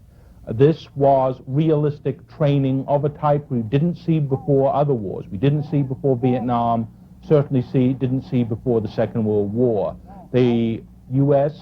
and its allies were willing to invest money in trying to make the exercises as much like real war as they can, to try and duplicate the conditions. Now, no exercise obviously can do this. At Fort Irwin, the fact that people don't bleed real blood puts limitations on what you can do. However, in duplicating the confusion, what's called the friction of the battlefield, the confusion, when if not people's lives, at least their careers are on the line, these were very important. And one of the comments you heard from many U.S. officers after the ground war finished was, it wasn't as rough as the National Training Center at Fort Irwin, thank goodness. The Gulf War was won not only in the pristine aerospace plants of General Dynamics and McDonnell Douglas, but in the classrooms and briefing halls of military bases unknown to most Americans. The 1980s were a time of great intellectual ferment in the United States Armed Forces, an institution not often acknowledged for its intellectual prowess. At first, the burning question was, why did the United States lose in Vietnam? The lessons of this search sharpened the appetite of many professional officers. Enthusiasm for the study of the art of war came to be expected of ambitious combat leaders. The Gulf War was won as much by the products of these studies as by any weapons. It's very difficult to disentangle whether you win a war because of your strengths or your adversary's weaknesses. I think, however, one thing is quite evident, and that is that the way this war was fought was very distinctive. The people who were responsible for planning it on the coalition side were very much aware of their strengths and their weaknesses, as well as their adversary's strengths and weaknesses. And what it looks like our commanders did a good job of was exploiting the coalition strengths, minimizing the coalition weaknesses, minimizing the significance of the Iraqi strengths, and exploiting to the maximum the Iraqi weaknesses. That's a style of war fighting which has not typically been an American style. To focus your campaign on specifically on the adversary. But it's something that was done in this case to telling effect. The high-tech weapons used by the coalition forces were only as good as the soldiers trained to use them. Thanks to decades of training, the troops required to man the vast number of weapon systems deployed during the conflict were well suited to their task.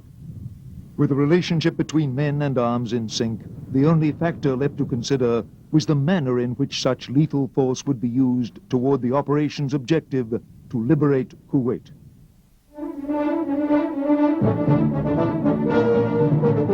Realizing it could not win in open confrontation with coalition forces, Iraq was forced to explore other means. With no viable alternatives, Iraq tried to widen the war by using Scuds to attack targets in Saudi Arabia and Israel. Iraq hoped that Israel's participation would weaken the coalition by causing a split between Arab and non-Arab member states participating in the coalition. The only usable weapon in Iraq's arsenal capable of drawing Israel into the war and inflicting any substantial damage to targets beyond Iraq and Kuwait was the Scud ballistic missile. Scud missiles in the western deserts of Iraq specifically targeted Israeli cities. Although extremely inaccurate, the Scud proved the ideal terror weapon, having caused extreme international concern.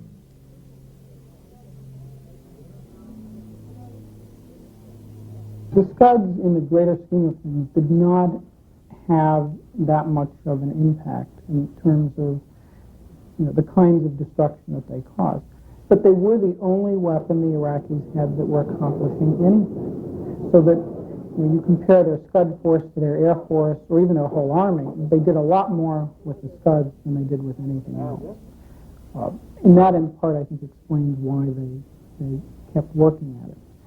More than that, however, the missile force had a political impact which was far more important than whatever operational military implications the attacks might have had. If the Iraqis, for example, were going to drag Israel into the war, it was going to be through missile attacks. It was the only way they could hit the Israelis. And they came very close to succeeding on that. If there hadn't been some prompt counter moves by the U.S. and its allies, it's very possible that we would have had that problem. And that might have completely changed the character of the war and of the post-war situation. The Iraqis had not counted on the effectiveness of the Patriot missile. Never before in combat had ballistic missiles been shot down. Since the war, there has been some criticism that Patriots did not shoot down every Scud at which they fired. Yet few missiles of any type, anti-aircraft, anti-tank, or anti-ship, have had as successful an engagement record as the Patriot did during the Gulf War.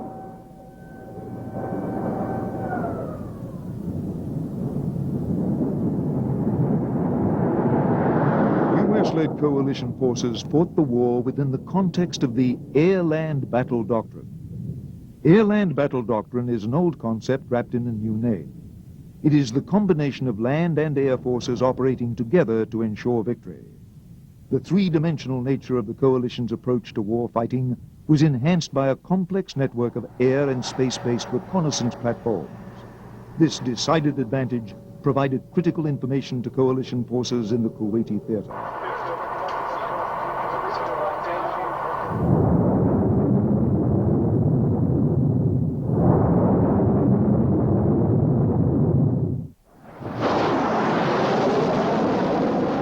The battle zone was layered with intelligence collection systems.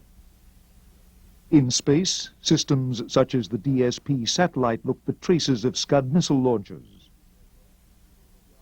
Closer to the Earth, the TR-1 reconnaissance aircraft flew overhead, taking precise photographs of the battle area and monitoring Iraqi communications.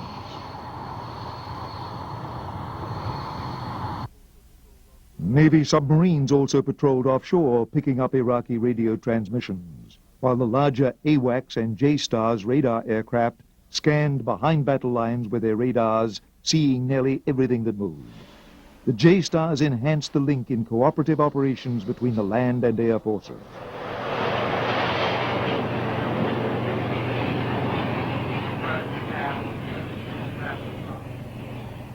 The primary role of J-STARS is to provide surveillance of enemy ground targets beyond the FIBA, beyond the line of battle. And it does that superbly. It provides very important information to the Army commander, and it tells him that what's happening behind the lines. And it also, to us in the Air Force, is a prime targeting system. So we use J-STARS in the air-to-ground role just like we use AWACS in the air-to-air role. Once the air war was won, coalition aircraft turned their attention to Iraqi troop targets to assist ground forces. In the end, 20% of all sorties flown during the war targeted Iraqi troops in the field.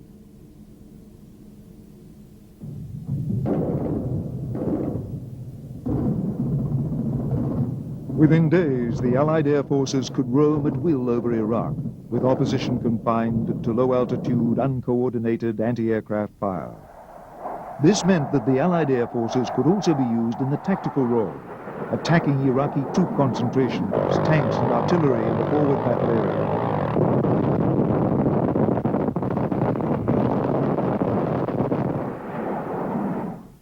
And it wasn't only the high-tech aircraft that did so well.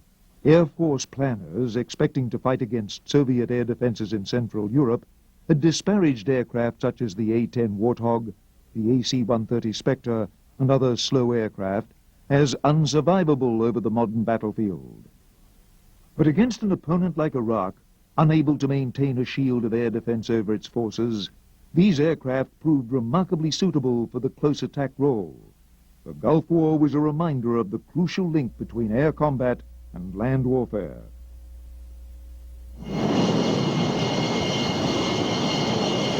Coalition planners went to great effort to eliminate potential problems that might occur between the Air Force and ground units.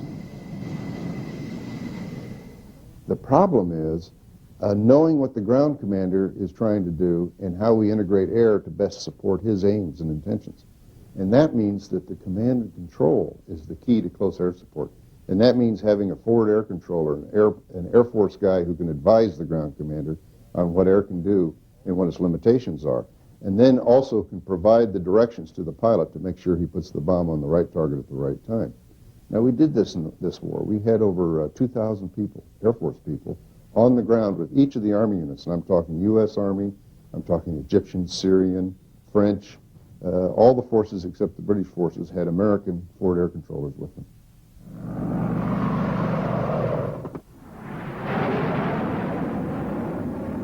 The joint operation of land and air forces worked remarkably well, and the traditional line between air and ground forces was increasingly blurred by such weapons as the helicopter. Helicopters provided quick, mobile firepower to ground units and destroyed over 800 tanks and numerous other targets during the war. Direct hit, direct. Target destroyed. Give us another one. We'll go to the left of it. Yeah, good shoot, babe. Target destroyed. And Roger, sending a missile now. Roger, on target. One more, please. One of the driving forces behind the combined land and air force approach was the idea of using maximum force to attain victory while seeking to minimize casualties to one's own troops. The Gulf War provided the perfect example of this practice.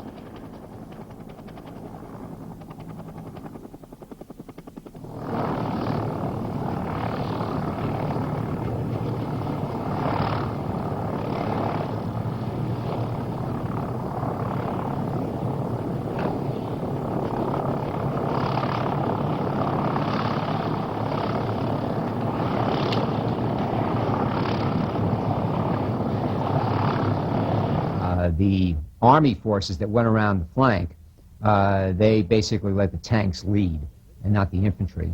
And whenever they did encounter resistance, even though the tanks were in the lead, they would pull back and call in the helicopters and the airplanes and the artillery and basically use those to obliterate resistance as much as possible.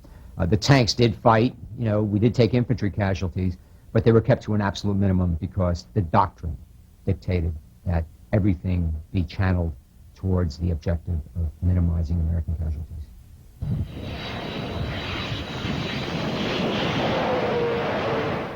The Navy also participated in the air-land battle approach to war fighting by using naval aviation to strike Iraqi targets from carriers in the area. It also had great success with the Tomahawk cruise missile. Such unmanned systems as the Tomahawk allowed coalition forces to reach targets otherwise considered too dangerous.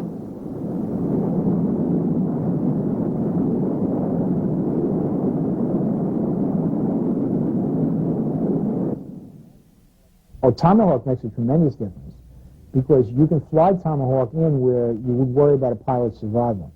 Also, because Tomahawk's precision doesn't depend upon being able to see the target terribly well, Tomahawk was used in bad weather, when the airplanes would not attack for fear of missing targets altogether. Now, Tomahawk doesn't deliver a very large warhead, but those two capabilities make that warhead very valuable as a force multiplier. It's very dangerous to think of Tomahawk as an alternative to airplanes. It's only about a 1,000-pound warhead, But Tomahawk buys you the ability to hit some key targets like air defense radars, air defense centers, after which the airplanes can deliver much larger loads. And I think that's exactly what we did.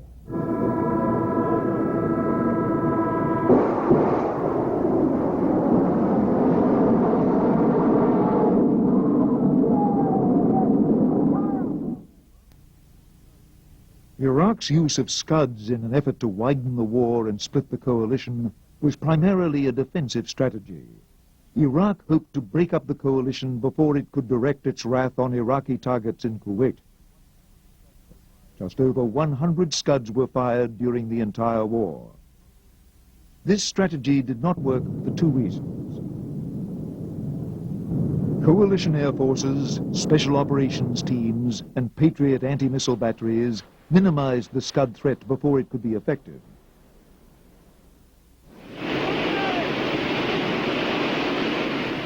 Also, the coalition's mobile strategy and ground units moved so fast, with such tremendous kill power, that Iraq did not have time to wait for its Scud threat to become effective.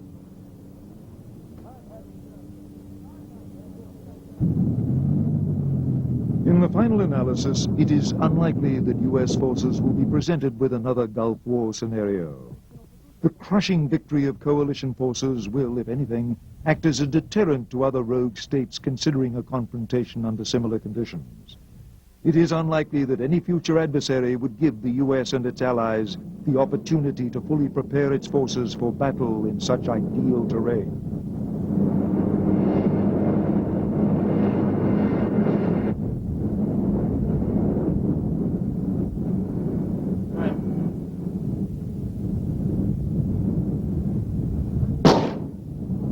Iraq was defeated so quickly because they thought we wouldn't fight. It was their fault.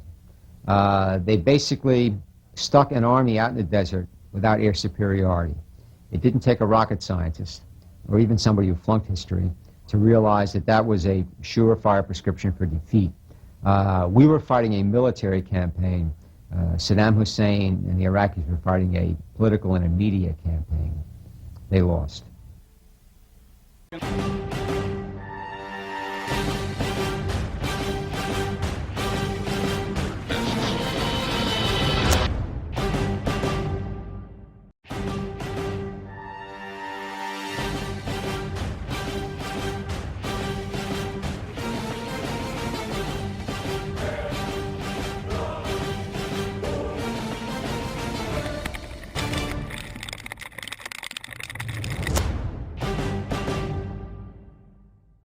With the Iraqi invasion of Kuwait, a great confrontation began as a host of forces from around the world were deployed against the Iraqi army.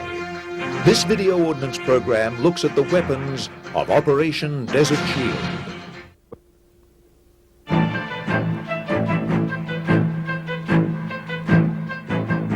The Iraqi invasion of Kuwait pitted the largest army in the Persian Gulf against one of the smallest.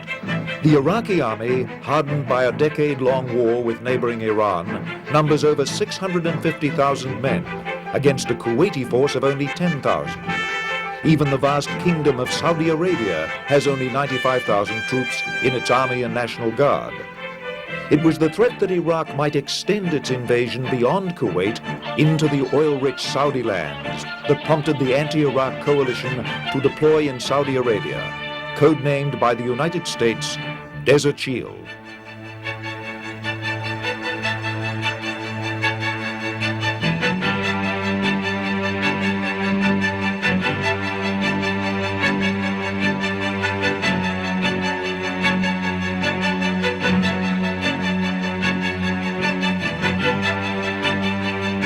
But just how good is the Iraqi army? Seth Karras, a noted specialist on Mideast military issues, describes the performance of the Iraqi army in the Iran-Iraq War, waged from 1980 to 1989. The Iraqis showed a very mixed picture during the war. They sometimes did very well, they sometimes did very badly. They had a lot of problems. One of them was political interference. When Saddam Hussein interfered in military operations, things often went extremely badly. When he kept hands off and left things in the hands of the professional soldiers, they often did quite well. In addition, it depended upon the circumstances.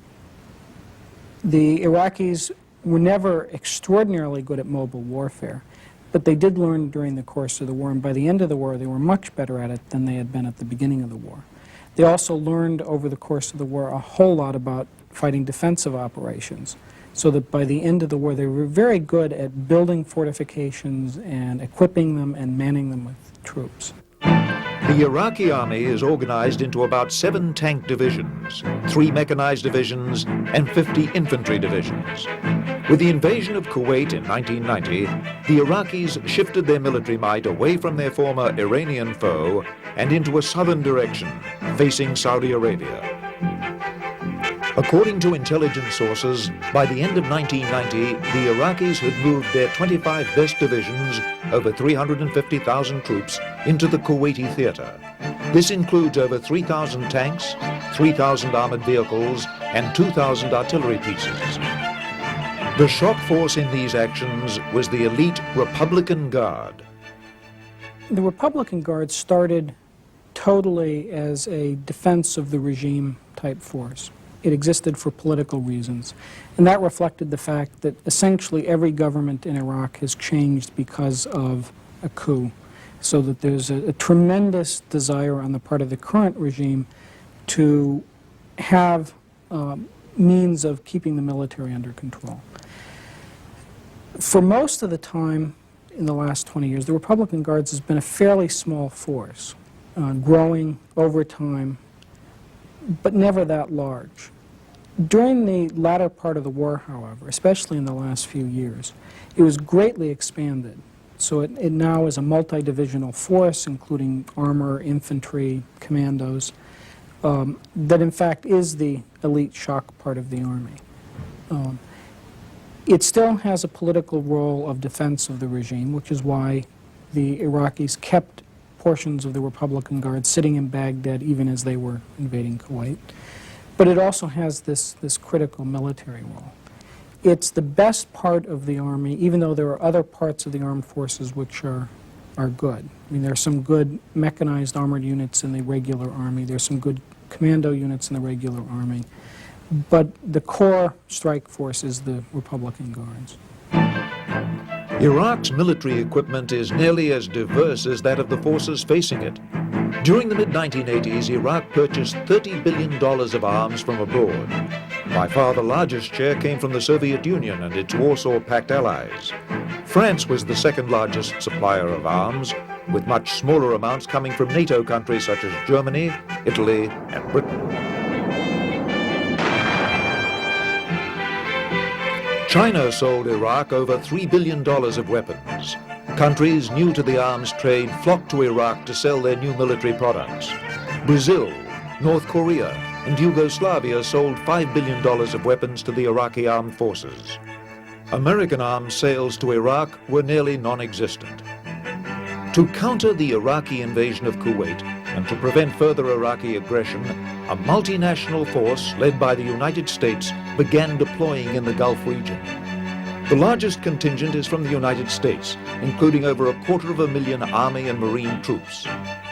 Syria has pledged 19,000 troops, with similar numbers coming from Egypt. European contingents include about 30,000 British troops and over 15,000 French. Other contingents were deployed from over a dozen other countries. Desert Shield is the largest massing of land, naval and air power ever seen in the Gulf region.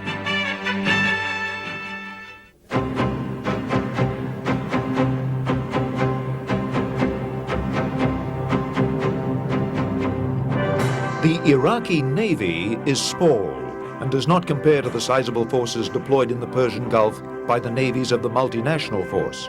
The sea has been the primary means of supplying the armies of the multinational force. The navies are also countering any attempt to resupply the Iraqi army by enforcing the United Nations economic embargo of Iraq. Merchant vessel, this is U.S. Navy warship, channel 16. Captain, request you shift to channel 10. Over. 10. Here we see an American warship in the Red Sea conducting a boarding of a grain freighter, the Baltic Mermaid, headed for the Red Sea port of Aqaba in Jordan. The warship hails the freighter and inquires about its cargo. Captain, I also need to find out what your cargo is. Over. Barley in bulk. Barley in bulk. Grain. Barley in bulk. Captain, I understand that you're throwing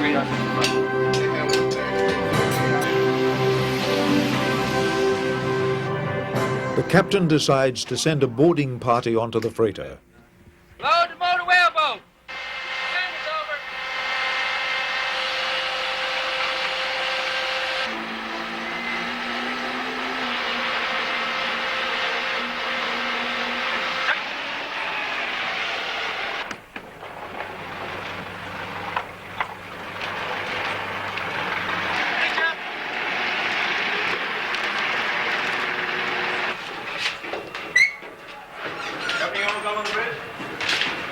All right, if you open some cargo hatches.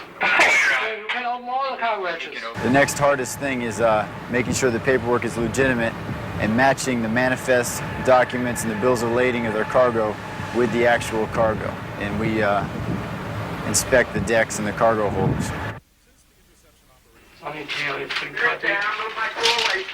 Which one you want? I want.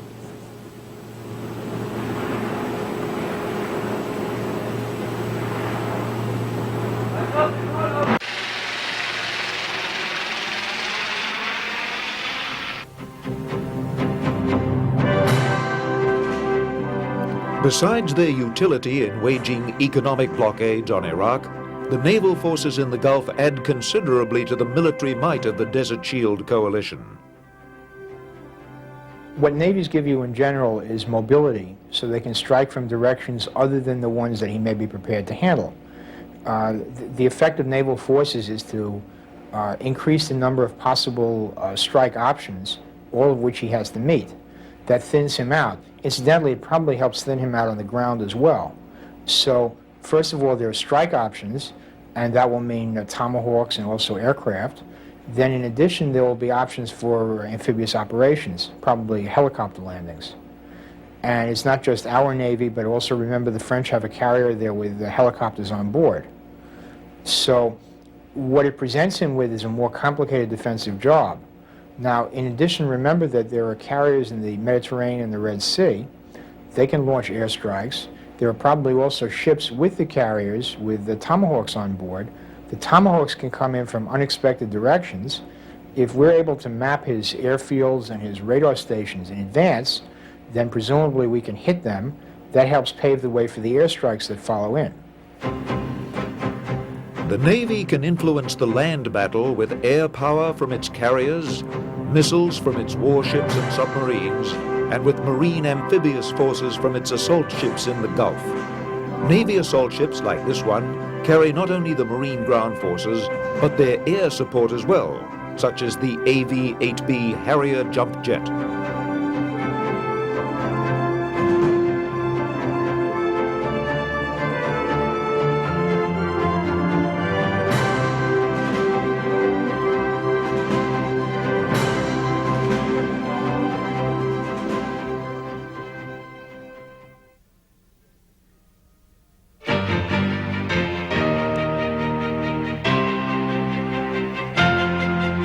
The offensive punch of the Iraqi army comes from its tanks.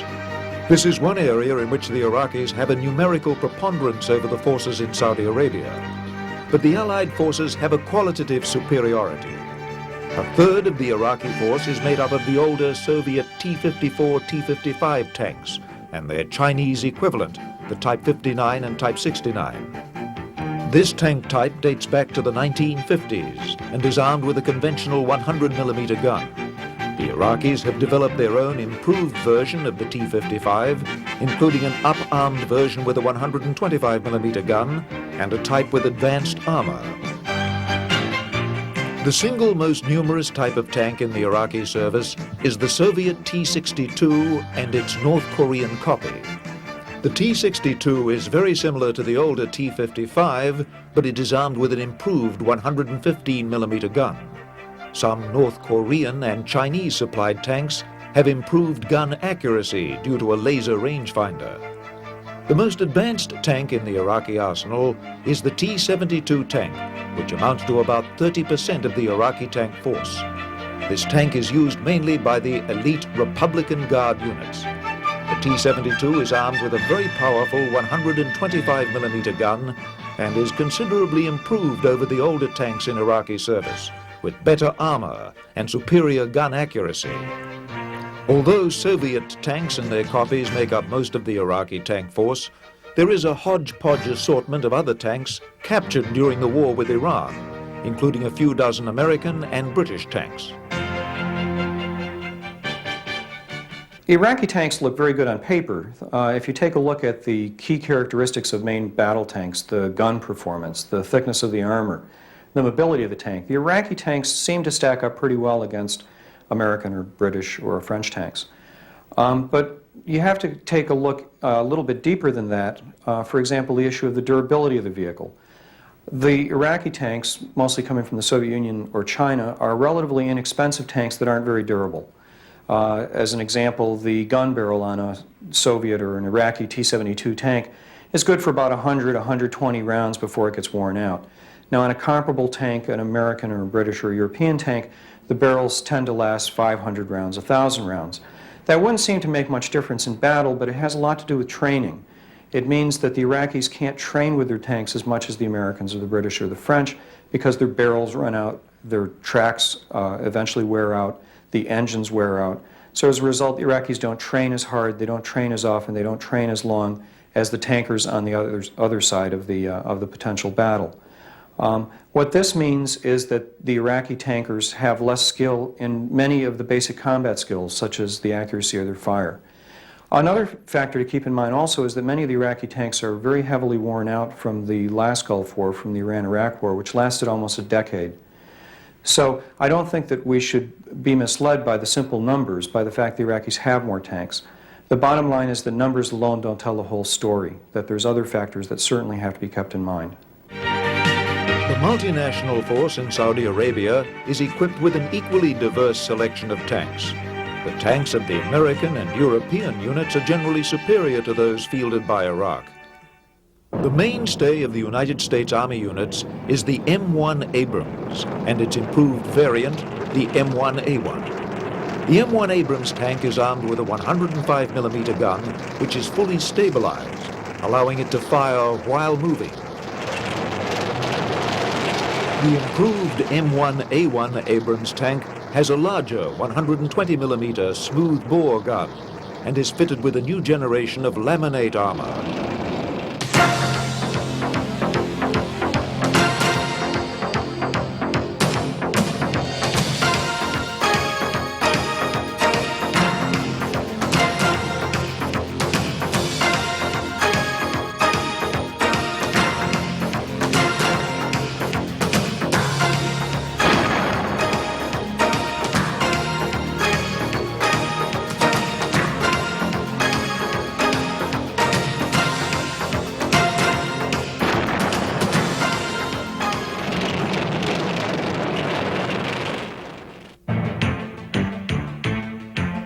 U.S. Marine units use the older M60A1 tank, which was developed in the 1960s.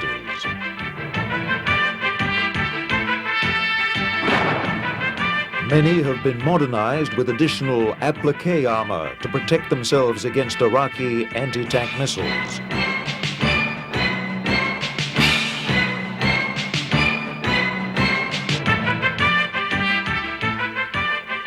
British forces, including the famous 7th Armoured Brigade, known as the Desert Rats, are equipped with the Challenger main battle tank. It is a new design similar to the American M1 Abrams in size and performance. The Saudi Arabian Army is equipped with the American M60 tank, and both Saudis and French units in the Gulf also use the French-built AMX-30 tank.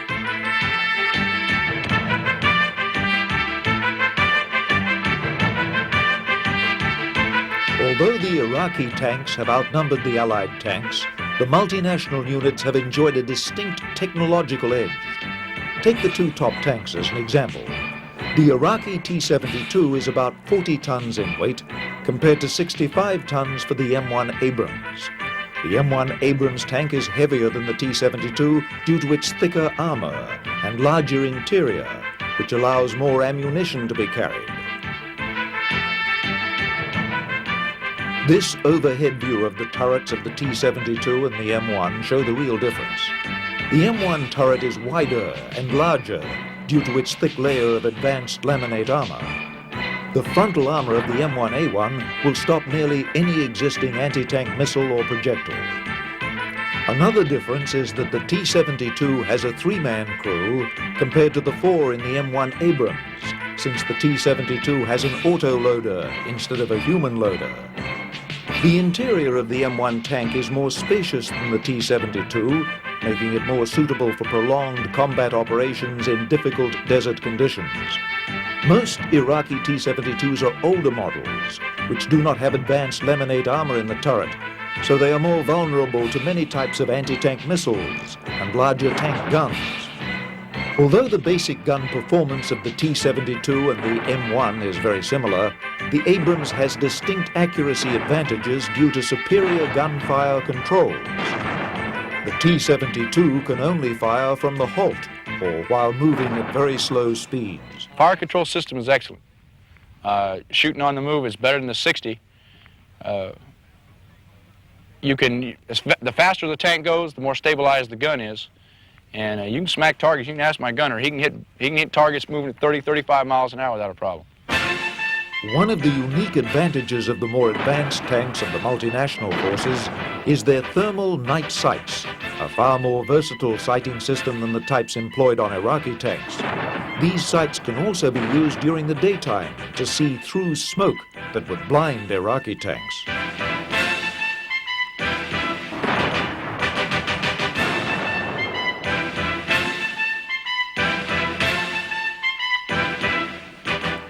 The Iraqi tank force is not as experienced as other branches of the Iraqi army.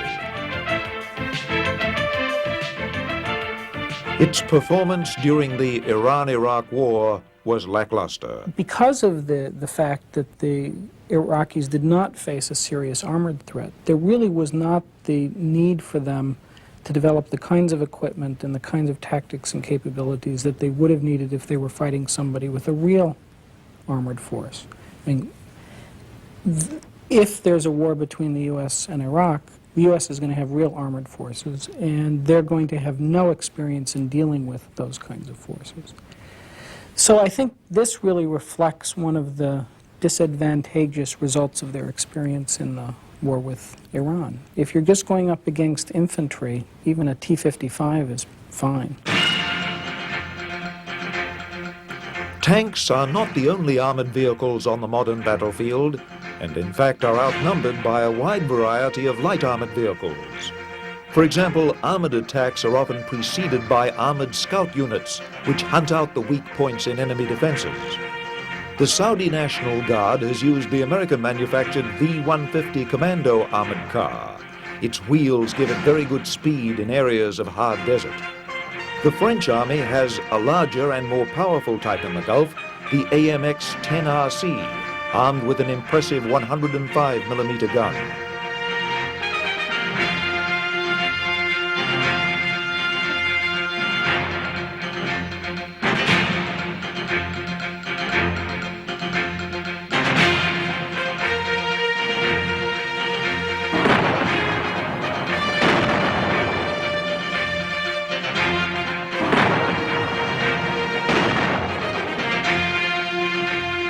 The U.S. Marine Corps uses a family of light armored vehicles called LAV.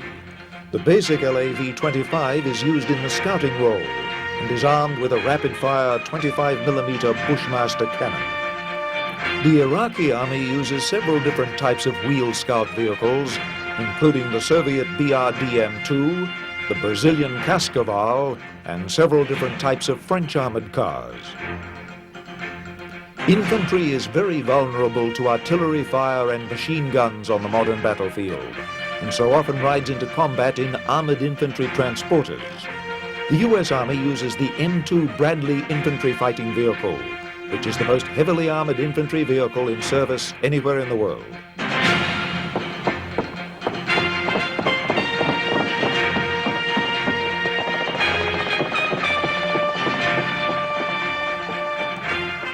The British Army uses the Warrior, which is very similar to the Bradley in most respects.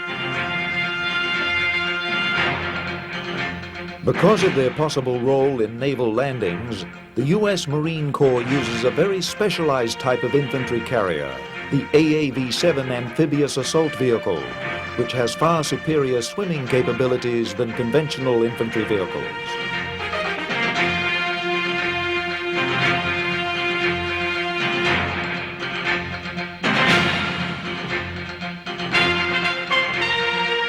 The Iraqi army is not well equipped with troop carriers. Only a small fraction of its infantry forces have such vehicles. The best Iraqi armored infantry vehicle is the Soviet BMP, which comes in two varieties.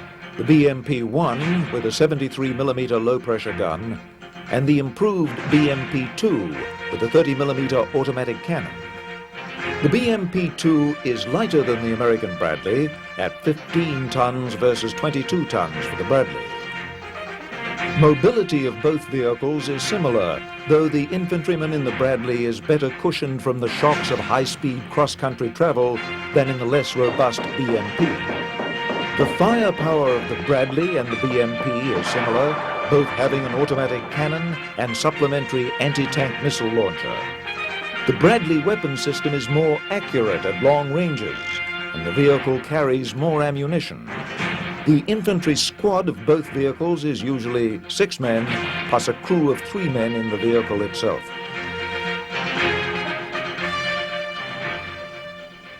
Iraq's advantage in land power really is more in the area of the numbers of armored vehicles, the number of artillery pieces, the number of troops, certainly not in quality. And so that raises the question, is it numbers which really determine the outcome of the war? If you take a look at the lessons of recent wars in the Mideast, for example, the war between Israel, Egypt, and Syria in 1973, it's quite clear that the numbers weren't really the determining factor in the war. Rather, it was the skill and determination of the troops. And that is certainly likely to be the case in the Gulf as well.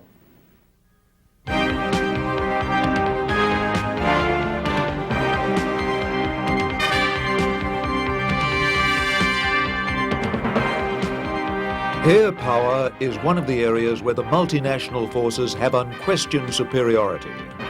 The Iraqi Air Force, although equipped with some first-rate aircraft, faces the most technologically sophisticated array of warplanes ever amassed in the Mideast.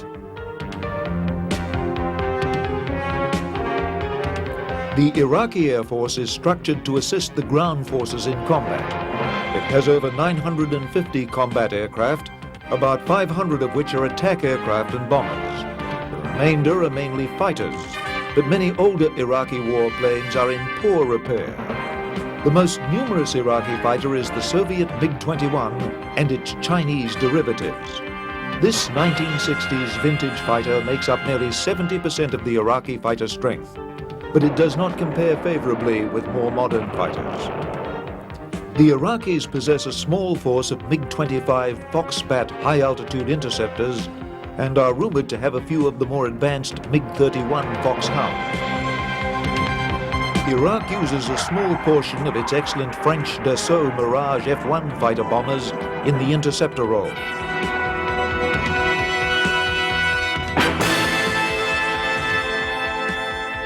By far the most capable fighter in the Iraqi infantry is the Soviet MiG-29 Fulcrum.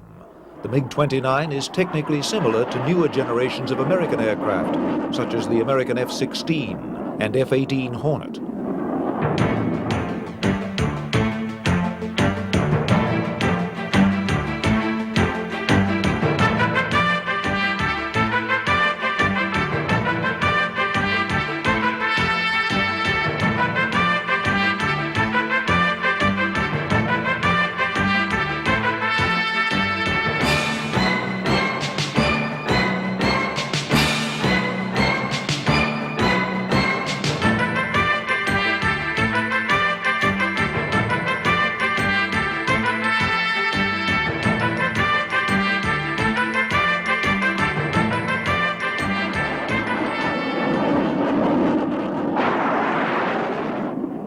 Soviet-supplied aircraft make up about 75% of the inventory of Iraqi strike aircraft.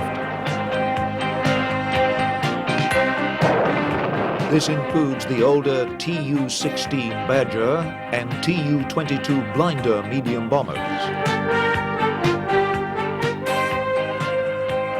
Sukhoi fitters are the most numerous attack aircraft in the Iraqi Air Force, ranging from the older Sukhoi 7 to the more modern Sukhoi 17. Ground attack versions of the Soviet MiG-23 Flogger make up another quarter of the force. These aircraft carry a wide range of conventional bombs, as well as new laser-guided missiles.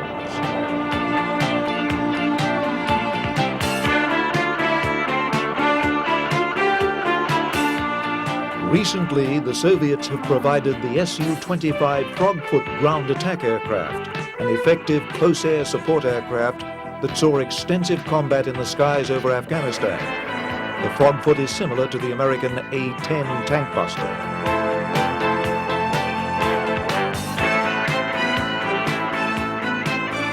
The Iraqis recently acquired a handful of sophisticated Soviet Su-24 fencers, which give them long-range attack capabilities similar to the American F-111.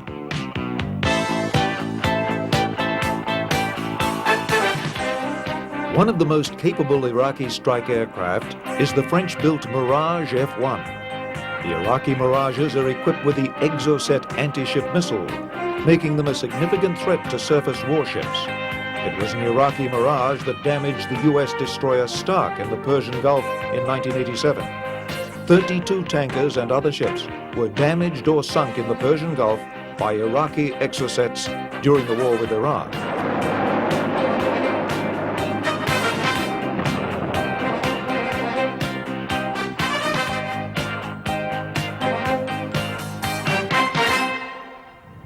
Though Iraq possesses a sophisticated arsenal of modern combat aircraft, its past combat record has been notable for its lack of success in employing these aircraft.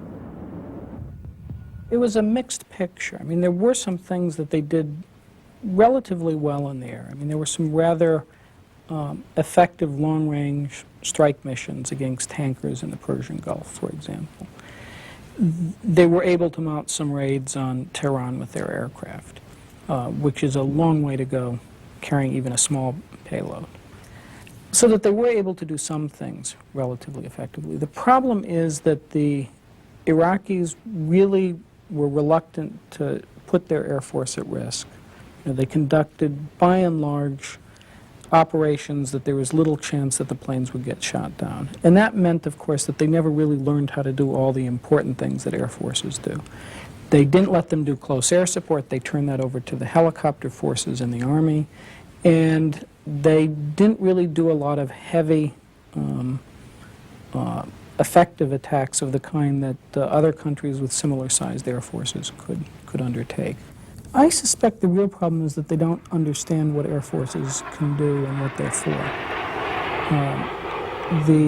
Even with the kinds of equipment they had, even with the desire to minimize losses, they still could have accomplished a whole lot more with the equipment they had. You know, you put that same Air Force in the hands of even some other Middle Eastern countries, you know, like the Jordanians or the Israelis, and it would have actually been a very effective instrument. So I think the fundamental core problem is that they really don't understand what air power is all about. The unwillingness of the Iraqi Air Force to commit its precious strike aircraft to the close air support missions shifted the burden to the Army's small force of attack helicopters. The Iraqi helicopter force uses a diverse selection of Soviet and European helicopters in this role. The Gazelle and BO-105 helicopters were used against tanks with hot-guided missiles.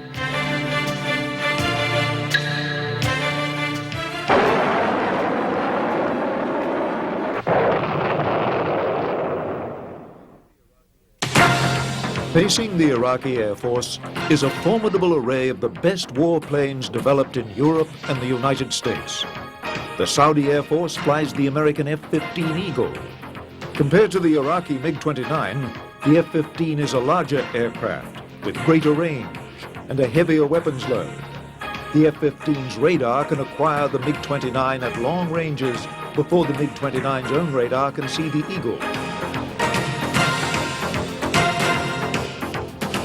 The F-15 Eagle is backed up by the E-3A AWACS, a long-range radar and command center. It can track Iraqi fighters from the moment they take off and coordinate interceptions by friendly fighters. Command and control is a critical but little-known ingredient in modern air combat. U.S. Air Force squadrons in the Gulf are equipped with the F-15 Eagle, as well as the smaller F-16 fighter bomber. The F-15 is a high-performance interceptor which combines sophisticated avionics with excellent maneuverability.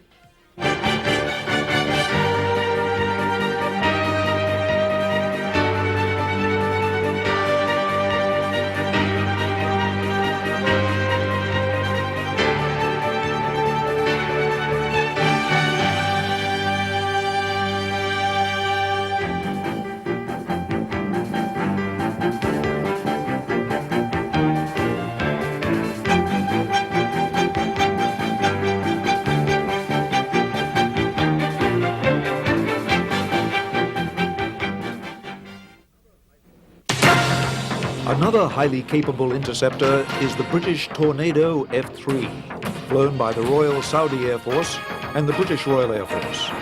It is armed with Skyflash and Sidewinder missiles. The small Kuwaiti Air Force, operating from Saudi bases, is equipped with the A-4 Skyhawk and small numbers of Mirage F-1 fighters. Besides land-based squadrons, the U.S. Navy provides additional air power from the decks of its aircraft carriers offshore. The Navy's principal interceptor is the F-14 Tomcat.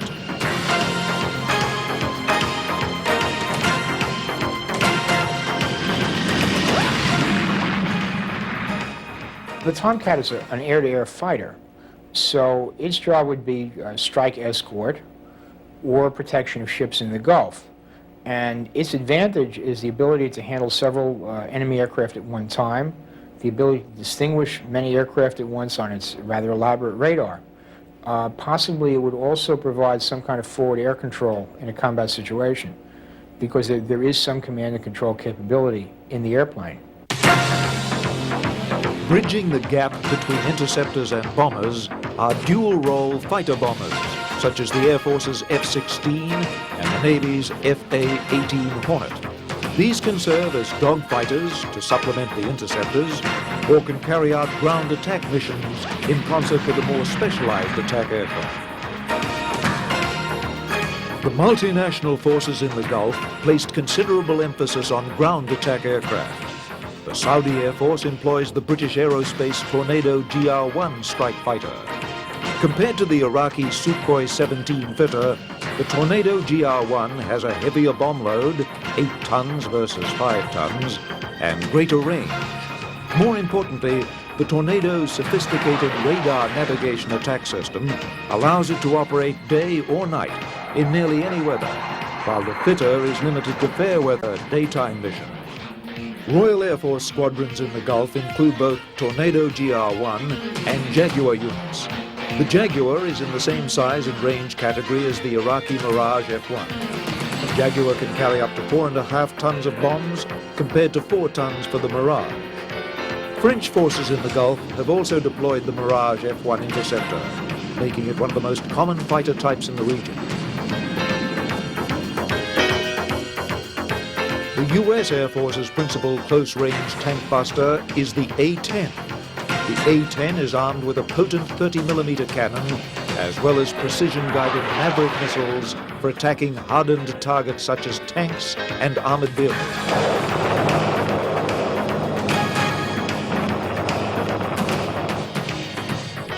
The Air Force's deep interdiction mission is performed by sophisticated attack aircraft such as the F-15E Eagle and the F-111. These aircraft have advanced terrain-following radars, which permit fast, low-altitude attacks to better evade enemy air defenses. They can carry out their missions in all weather and at night. The Navy's equivalent of the F-111 is the A-6 Intruder. The most exotic strike fighter in service in the Gulf is the F-117 Black Jet, which is designed primarily for pinpoint nighttime attack of critical high-value targets.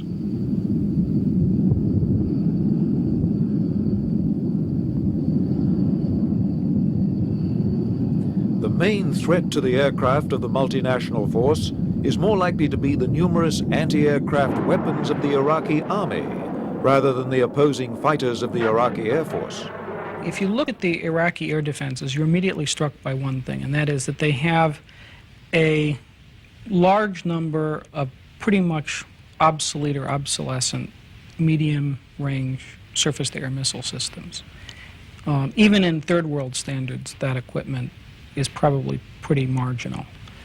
At the same time, they've got this incredible array of short-range air defense systems, large numbers of guns, a lot of decent quality short-range surface-to-air missiles. The disparity suggests two things. First of all, that the threat that they faced was really one that was best dealt with by low-altitude systems, so that they put all their effort into this large mass of short-range systems. Second, I think it also reflects the fact that a lot of that equipment had a dual purpose. A lot of the anti-aircraft guns were used for things other than just shooting at aircraft. They were also used to support the ground forces in defensive operations. So that there was a practical value in having a gun that could be used for dual purposes. This emphasis is going to really come back to haunt them if they have to fight the U.S. Air Force, because we're going to be able to strip away their medium-range SAMs without that much difficulty. Since antiquity, cavalry had been the dominant arm of battle. The cavalry was the mobile shot force of all successful armies. With the advent of the machine gun in World War I, the horse cavalry finally met its match. It was simply too vulnerable on the modern battlefield. But the important mission of the cavalry still remained. The main distinction between cavalry and other combat arms was the cavalry's superior mobility. To replace horse cavalry, some other type of mobile shock force was needed. Ultimately, 3 new types of mobile forces emerged to replace the cavalry: armored cars, paratroops, and helicopters. In this Arsenal episode, we'll take a look at the types of weapons and units that have taken over the horse cavalry's mission on the modern battlefield.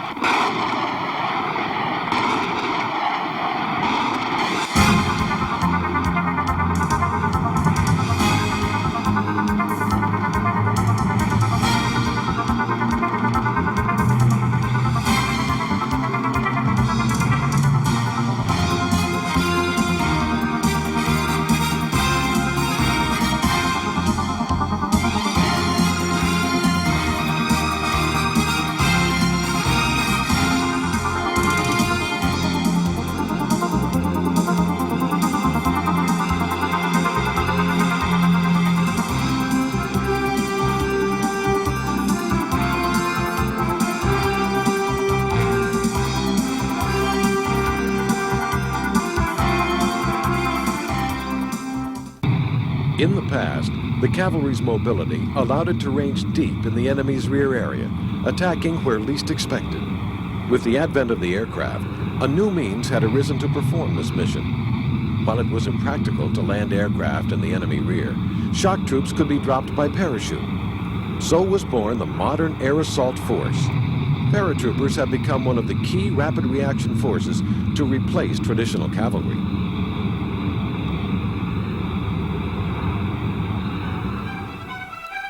Parachutes were invented to save airmen in the event of problems with their aircraft or balloon. But in the 1930s, several armies began experimenting with them for military operations.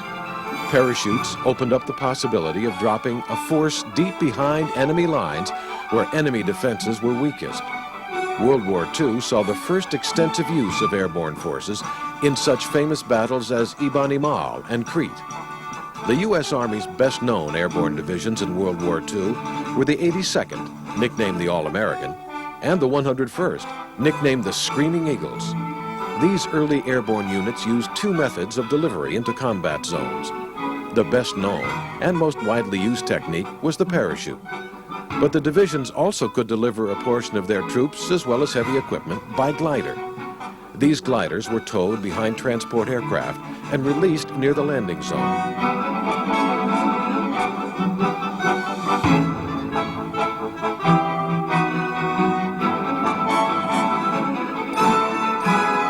The The 82nd's first airborne operation was during the 1943 invasion of Sicily, followed by later combat actions in Salerno and Anzio in Italy.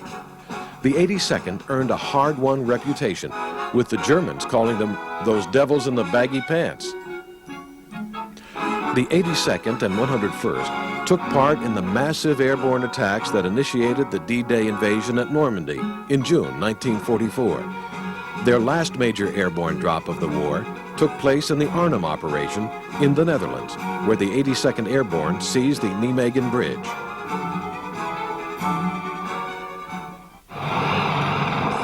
In the post-war years, the technology of troop insertion began to change with the advent of the helicopter. Instead of parachutes or gliders, helicopters could now deliver forces deep behind enemy lines. The 101st Airborne was converted over to a heliborne force, now being called the 101st Air Assault Division as a result of this change. But parachutes still have their place in modern warfare. Helicopters can deliver a force a few hundred miles, but are limited by the range of the helicopters. Paratroopers can be delivered to objectives much further, since their transport aircraft have ranges of several thousand miles. As a result, the U.S. Army's Contingency Corps has both a heliborne and a paratrooper division.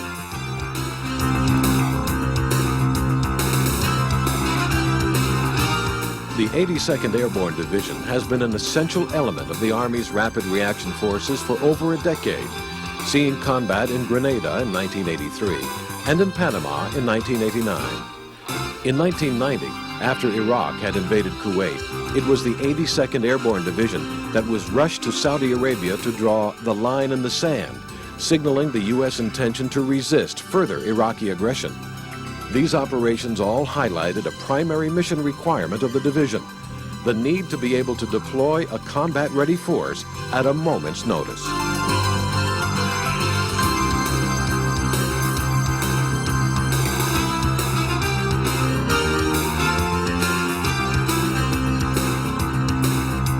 The 82nd Airborne Division maintains a rapid reaction capability through vigorous peacetime training and continuous preparations.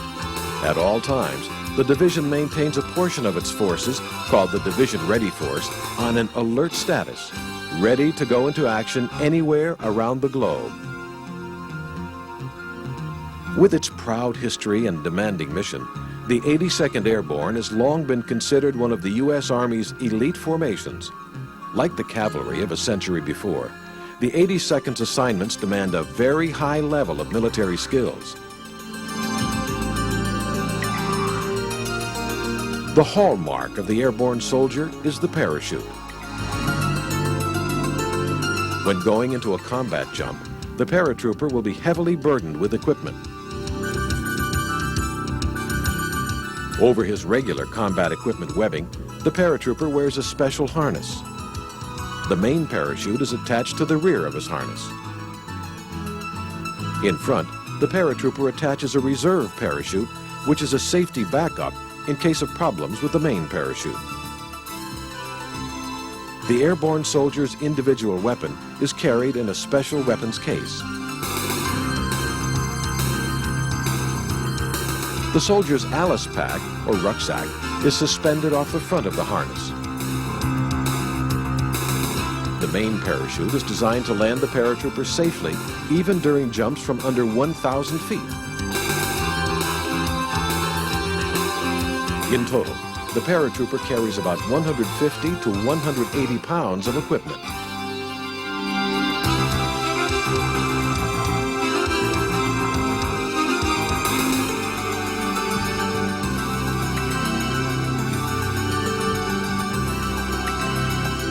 Upon jumping, the weight of the paratrooper breaks a pack-closing tie when the end of the 15-foot static line is reached. When this happens, the parachute deployment bag comes free of the pack tray. 2 connector link ties then break, and the suspension lines are pulled out of the stow loops of the deployment bag.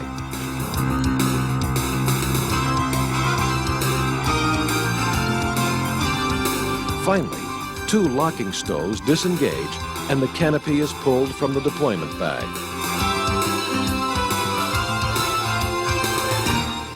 The entire process takes about 4 seconds from exiting the aircraft to full inflation of the parachute's canopy.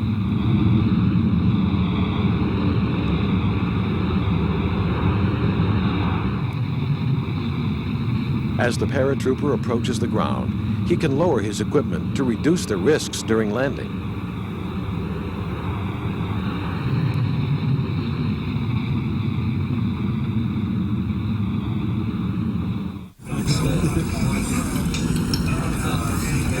The inherent risk in parachute jumps has led to a series of overlapping safety features during airborne operations. One of the most obvious methods is the second parachute worn by the paratrooper, called a reserve chute. Since airborne operations are conducted from low altitudes, every effort is made to ensure that the main chute operates every time. Preparing parachutes for operations is the responsibility of the division's 407th Supply and Transport Battalion.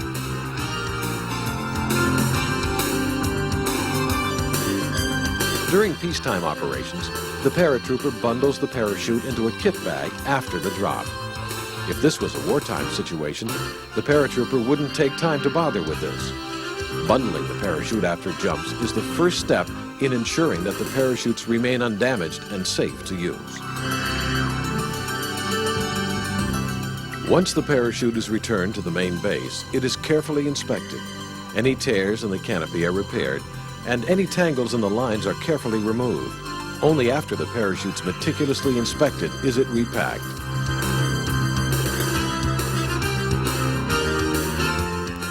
The pack facility at Fort Bragg is the largest of its kind in the United States Armed Forces. The paratrooper's safety is the center's key concern. Although the 82nd Airborne is primarily a light infantry force, its missions often demand some heavy equipment, such as artillery and light armored vehicles.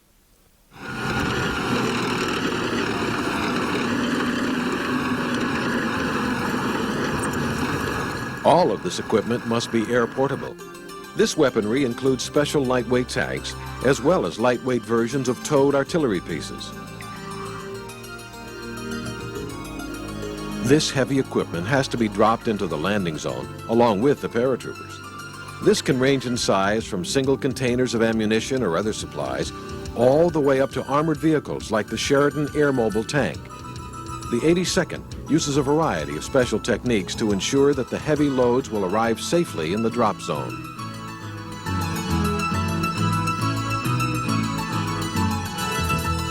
These troops are preparing a Humvee light truck for a parachute drop. The Humvee is loaded onto a special reinforced platform, and it's packed with special shock-absorbing cardboard material. This packaging helps minimize damage when it strikes the ground.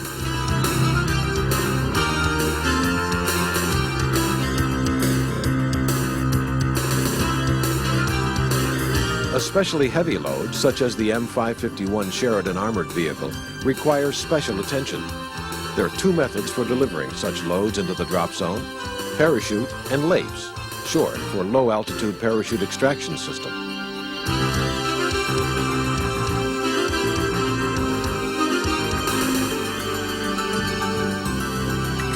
LAPES allows for the delivery of especially large and heavy loads without the need for so many large cargo parachutes. But it does demand considerable skill on the part of the airlift pilot.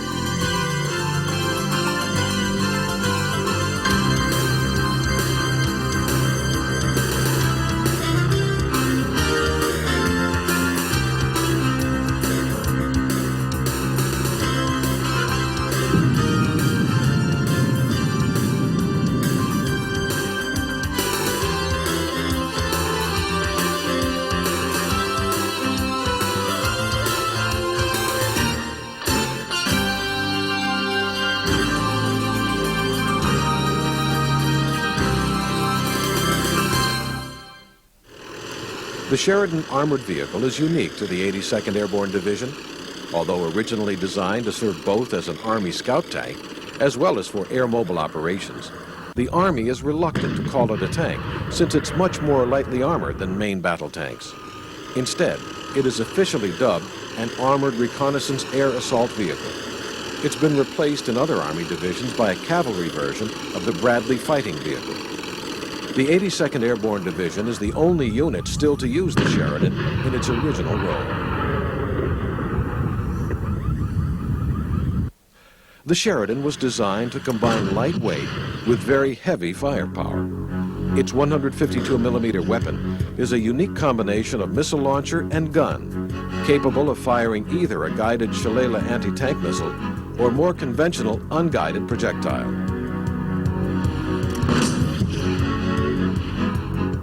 The Sheridan is the only U.S. Army armored vehicle which is routinely parachuted.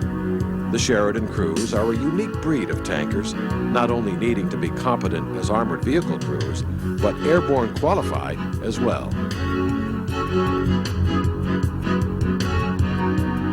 The unique demands of airborne operations have led the 82nd to stress lightweight and portability in their support weapons. Weapons like these give the division added combat punch.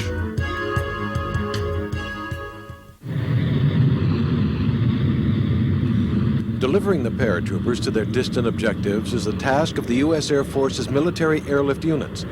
An important element in division planning is the close relationship between the airborne forces and the airlift squadrons. The 82nd Airborne's North Carolina base at Fort Bragg is co-located with Pope Air Force Base, home of a number of transport squadrons.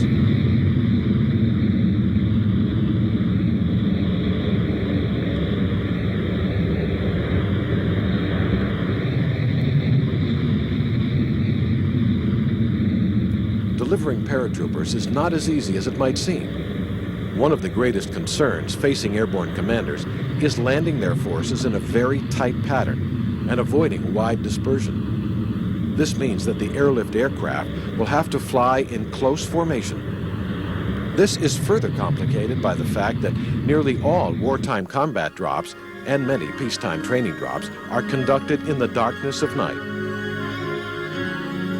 Night drops may be difficult for the airlift crews, but they are a definite advantage to the paratrooper.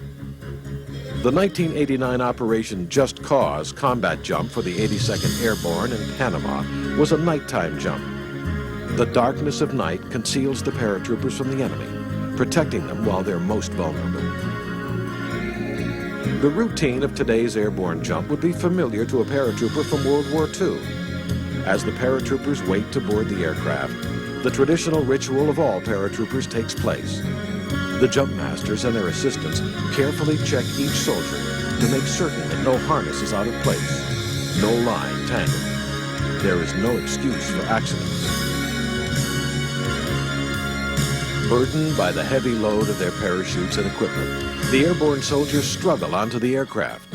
It's not surprising that the 82nd Airborne places great importance on peak physical training for its troops. Once aboard the aircraft, the paratroopers settle in for the trip to the landing zone. In peacetime, the trip is seldom more than a few hours, but for overseas deployments, it can be over 10 hours. Inside the cavernous hold of the aircraft, the paratroopers anxiously await the signal to get up and attach their static lines. No matter how careful the planning and how thorough the training, there's always an element of danger in parachute jumps.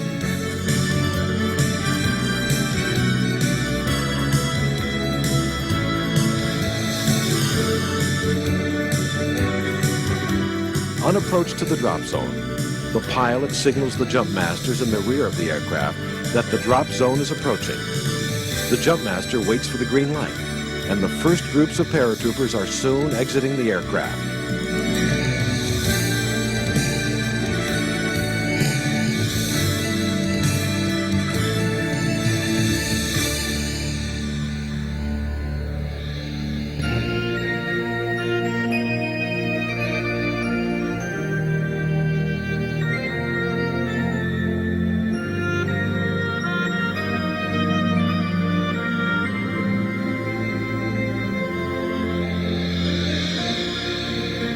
Like the cavalry from a century ago, the 82nd Airborne Division is the shock force of today's U.S. Army.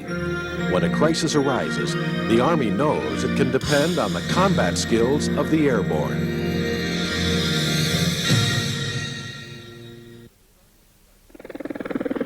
The design of a practical helicopter toward the end of World War II made another form of airborne cavalry possible. Helicopters offer an unmatched degree of mobility, combining speed and tremendous firepower. The most powerful weapons of the Army's air cavalry are the attack helicopters.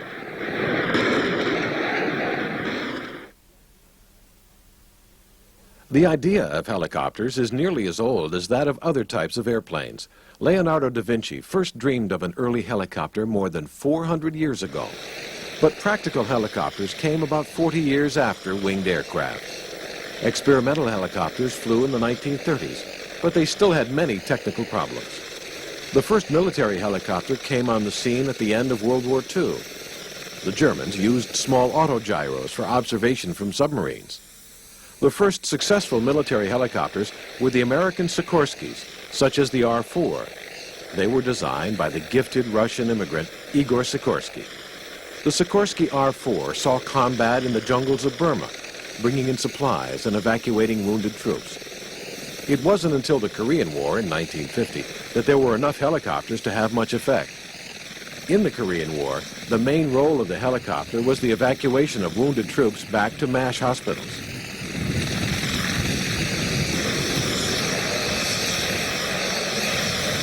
The French war in Algeria in the 1950s saw the first extensive use of armed helicopters. It was the Vietnam War which proved the value of vertical mobility. The French experiments paved the way for American helicopter operations in Vietnam. The Vietnam War became a helicopter war. Roads were few and were well suited for ambush. Helicopters could avoid the limits of terrain and enemy actions simply by flying over it. The workhorse of this war was the Bell UH-1, better known as the Huey. The Huey was used in all sorts of roles. It was mainly a troop carrier, but it could also be used to evacuate wounded troops. An armed gunship version, nicknamed the Hog, was the forerunner of today's attack helicopters. The Huey also served as the basis for the AH-1 Cobra, the world's first attack helicopter. The helicopter's vertical mobility makes it ideally suited as a military transporter. It has been an age-old desire of military tacticians to sneak large forces behind heavily defended enemy lines and surprise him where he least expects an attack. In World War II, this was accomplished using paratroopers. Paratroopers could be dropped out of airplanes hundreds of miles behind enemy lines, but it was very risky, and the paratroopers were at the mercy of the winds. The helicopter provides the same ability to move forces behind enemy lines, but allows the military commander to land the forces with precision. Once paratroops landed, they had to fight their way out. Helicopters provide the means not only to land troops, but to remove them once they've accomplished their mission. For this reason, the air mobile helicopter forces have gradually replaced paratroopers as the fast mobile force on the modern battlefield.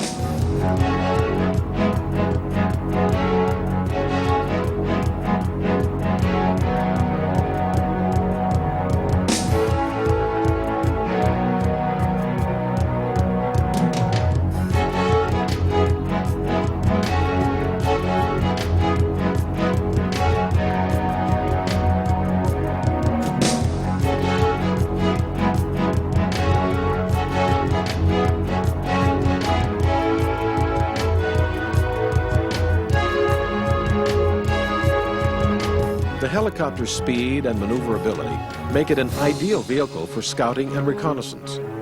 Helicopters have become the modern equivalent of the mounted cavalry, going out in front of armored divisions to look for enemy forces. Helicopters are not deterred by terrain. They can easily operate over mountainous areas, swamps, forests, or other features which would stop an armored vehicle. It's this quality that makes helicopters so invaluable as Army scouts.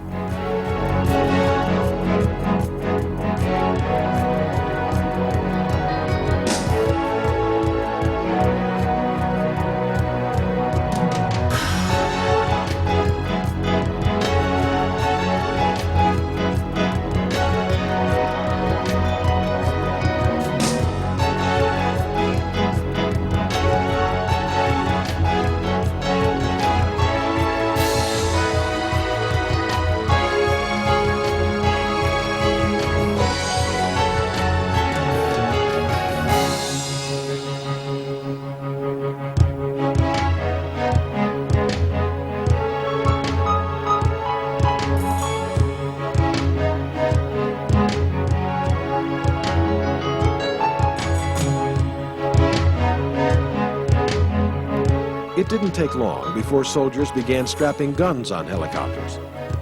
The first armed helicopters took to the air with French troops in Algeria. But the proof of this concept came in Vietnam. At first, armed helicopter gunships were used to escort troop ships. Landing areas would be strafed to clear them of enemy troops before the troop-carrying helicopters arrived. Soon, helicopters were used as fire support weapons in their own right. Ironically, their slow speed is one of their main advantages. They can spot small targets easier than fast-moving jet aircraft can, so they are precise enough to attack enemy positions close to friendly forces. Nearly any kind of helicopter can be used as a gunship. Their capabilities in this role depend on their lift. The more lift, the more weapons they can carry. By the late 1960s, efforts were underway to design helicopters specifically for the gunship role. The weapons of gunships are numerous. The standard armament consists of an array of machine guns.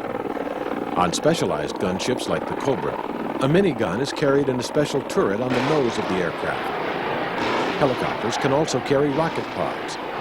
Each rocket has the explosive load of an artillery projectile, giving the helicopter as much firepower as a small artillery battery.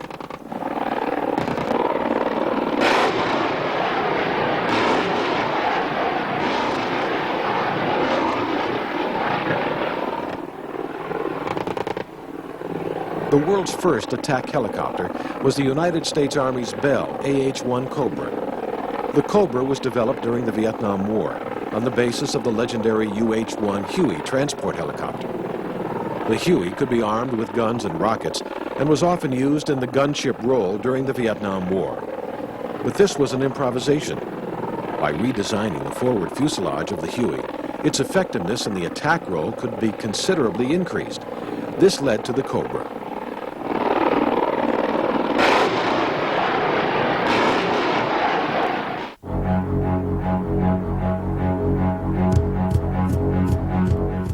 The Cobra pioneered the classic attack helicopter configuration. In the forward cockpit is the co-pilot gunner, and in the rear cockpit is the pilot.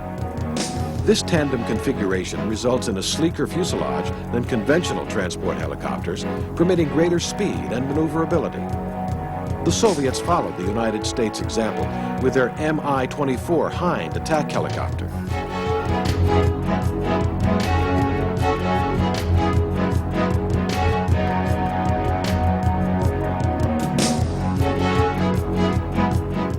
In the 1970s, the role of the Cobra shifted. The early version was armed primarily with machine guns and rockets. The advent of more effective guided anti-tank missiles, such as the American TOW, greatly expanded the importance of attack helicopters. Helicopters were ideal anti-tank missile carriers. Their mobility in the air allowed them to exploit terrain to find the best location for launching the missiles. Tank hunting became one of their primary missions.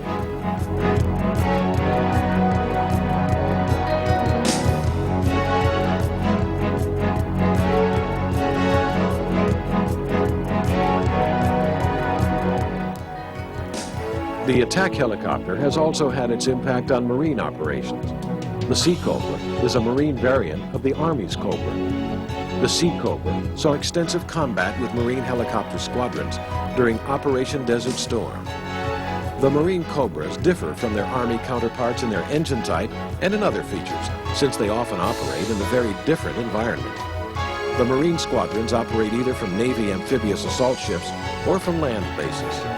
Sea Cobras and their improved variants form the backbone of Marine attack helicopter units.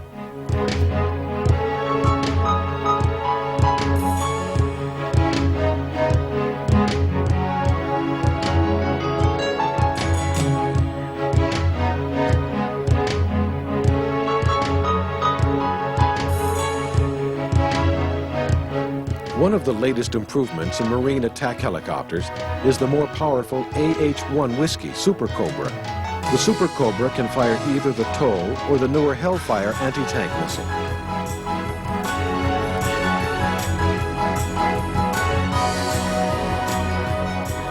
In the U.S. Army, the Cobra is still used, even though more advanced attack helicopters, such as the Apache, are now in service. The Cobra saw extensive use with cavalry squadrons during Operation Desert Storm. It is still a very effective combat helicopter for many roles.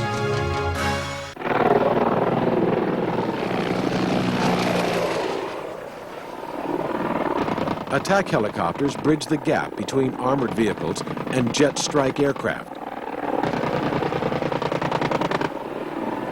They have greater mobility and speed than armored vehicles, even though they lack their armor protection. They cannot carry as much ordnance as fast and as far as strike aircraft, but their rotor propulsion allows them to be operated from the forward edge of the battlefield. Combat helicopters are often part of the Army rather than the Air Force. This close connection between the helicopters and the ground forces make them particularly well suited to carry out treacherous cavalry missions. A good example of this is the U.S. Army's latest attack helicopter, the AH-64 Apache. The 1980s saw the deployment of the first attack helicopter designed from the outset for the anti-tank role. This was the AH-64 Apache. The Apache was designed to fight and survive on the modern battlefield. A new generation of missiles, missile guidance, and advanced sensors gave the Apache unprecedented long-range firepower. At the center of the Apache's weapon systems is the Hellfire missile. The Hellfire is laser-guided rather than wire-guided. Older wire-guided missiles have a maximum range of about 2 miles due to the length of the wire that can be carried. The Hellfire's range is more than double. This is made possible by its unique guidance system. A laser designator mounted in the nose is aimed at the target and fires an invisible beam of intense light at the enemy tank. A seeker in the head of the Hellfire can sense the laser light being reflected off the target. It homes in on this laser reflection with pinpoint precision. This longer range is a critical advantage for helicopters. This allows the helicopters to attack from positions more than 5 miles away from the enemy. By attacking at standoff ranges, the Apache minimizes its own vulnerabilities to enemy defenses and maximizes its own advantages. The Apache is designed not only to engage tanks, but other types of targets as well. So it's armed with a variety of other types of weapon systems. Under the nose of the helicopter is a 30mm chain gun, which can be used against lightly armored vehicles. On the stub wings are unguided rockets for attacking targets with high explosives.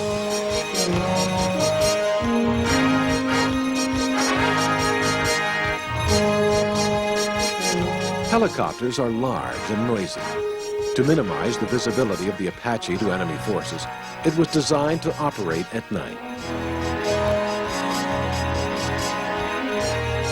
The two unusual devices on the nose of the Apache are the Target Acquisition and Designation System, or TADS, used to aim and target the Apache's weapons, and the Pilot's Night Vision System, or PNVS, used by the pilot to fly the aircraft at night. Both the nose-mounted sensors contain forward-looking infrared sights, or FLIR for short. The FLIR works like a television camera, but senses heat rather than light. The supercooled sensor of the FLIR can detect a few degrees of temperature difference between objects, making it an ideal night sight. The advantages of night flying became apparent to the Apache crews who flew during Operation Desert Storm.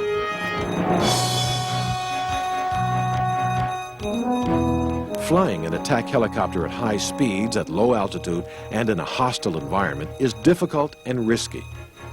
The Apache cockpit is highly automated to simplify the pilot's tasks. This makes it easier for the pilot to concentrate on the hazards of the battlefield.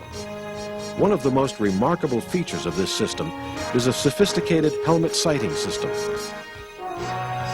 The unusual helmet we see here is called the IHADS, for Integrated Helmet and Display Sighting System. It allows the crewman to aim and operate the guns merely by turning his head. The entire system is really very easy, although it seems very complex. Basically what we have is the pilot wearing the helmet, either the front seater or the back seater. And on either side of his helmet we have detectors that detect infrared radiation. Well, behind the pilot seat and the co-pilot seat we have two emitters that send out infrared radiation to the pilot's helmet. These detectors pick it up, and all that information is fed into a computer, and the computer just triangulates how long it took for the ray to get from the emitter to the detector, and then it says, okay, the guy must be looking in this direction, and then points the gun in that direction. And the gun is so accurate that if it's off more than 3 degrees from where the pilot's looking with his naked eye, then it'll shut the system down and you can't use it. And these are the infrared detectors I was telling you about. And there are 2 on each side of the helmet, and they both look like small light bulbs. But if you look closer, they're a small prism-looking device, and they pick up the infrared radiation coming from the emitters. And of course, the helmet has a clip on the right-hand side, and that's for our HD or helmet display unit. What we do is we clip this display onto our helmet, and it rotates down in front of our right eye, and we have a monocle that we look through, and that gives us various FLIR imagery, TV imagery, and our different symbols and that sort of thing.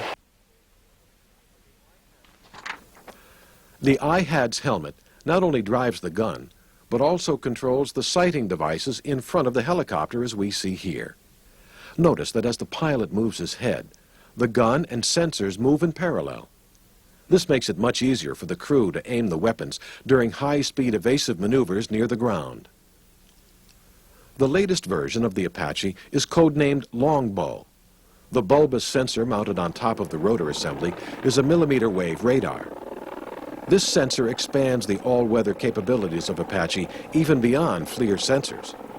It also permits the use of a new generation of fire-and-forget Hellfire missile using millimeter wave guidance.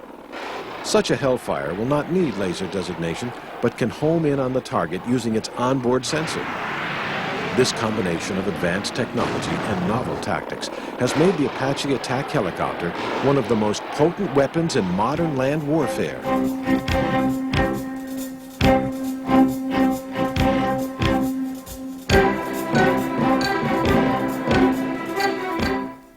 The success of attack helicopters like the Cobra and Apache has inspired similar helicopter programs around the world. Probably the least known of these is the Rooivalk, developed in South Africa. The South African Defense Forces were prompted to develop a sophisticated attack helicopter due to their combat experiences with troop helicopters in the 1980s, especially the fighting in Angola.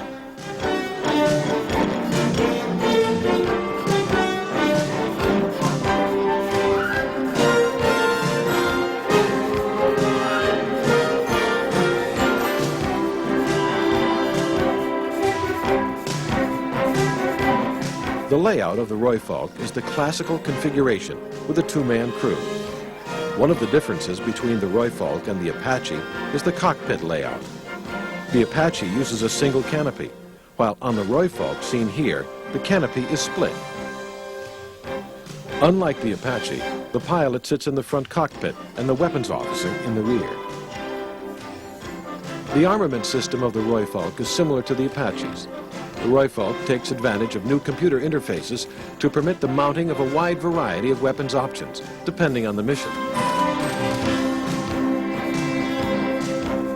Although the basic concept of the Rooivalk is very similar to the Apache, it differs in many details to make it better suited to operating in the African environment. Its design follows the Apache by almost a decade, which has enabled its developers to incorporate several new technologies.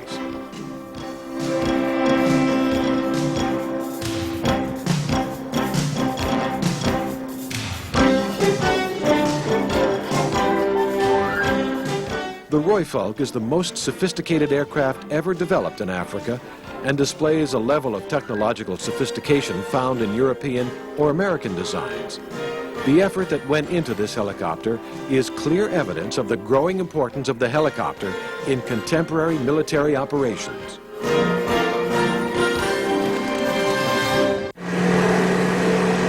Despite the powerful capabilities of paratroops and helicopters, the ability to move ground-based troops quickly to the heart of the battle remains central to the mission of the cavalry.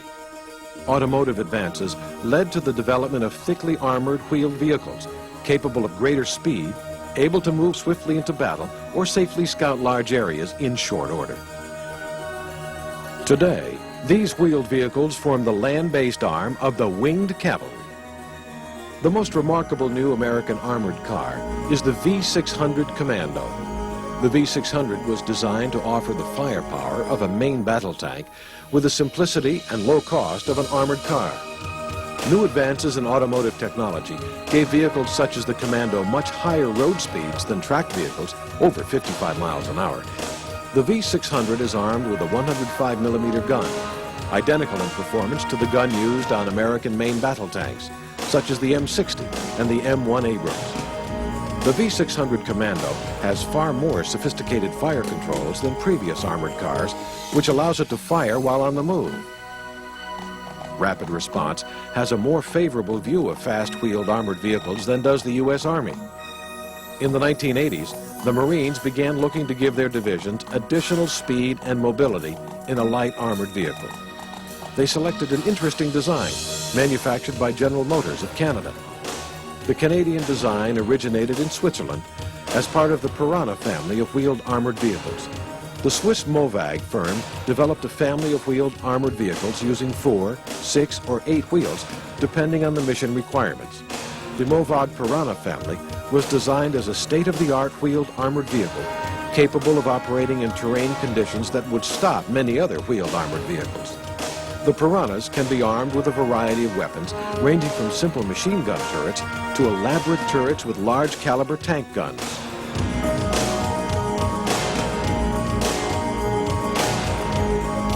The U.S. Marine Corps selected the 8-wheeled version of the Piranha family.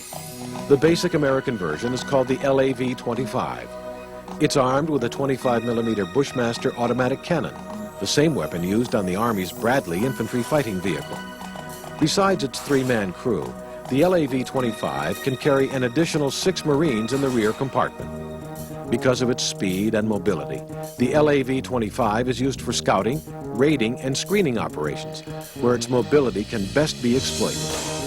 They often moved swiftly in advance of Marine mechanized formations, hunting out weak points in the enemy positions, much like traditional cavalry. They offer the scouts the advantage of armor protection, as well as considerable mobility.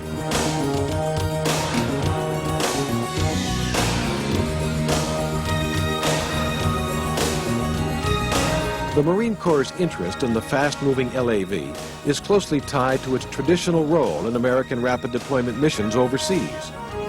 These tasks require a special accent on mobility. This led the Marines to seek a vehicle lightweight enough to be easily moved by air, yet well enough armed to have impact on the modern mechanized battlefield. A specific Marine requirement was the need to have the LAV light enough to be airlifted by the CH-53 Echo Super Stallions.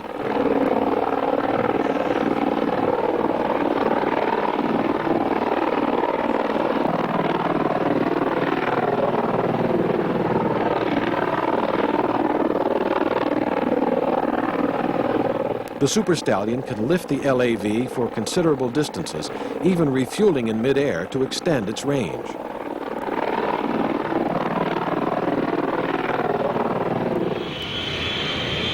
After flying into battle, the winged cavalry must carry out its mission on the ground.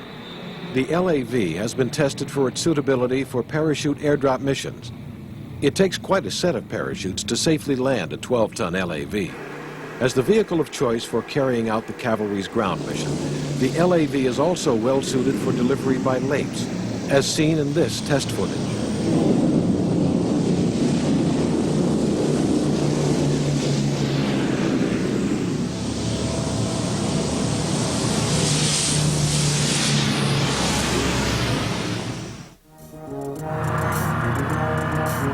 The LAV was put to the test in combat during Operation Desert Storm.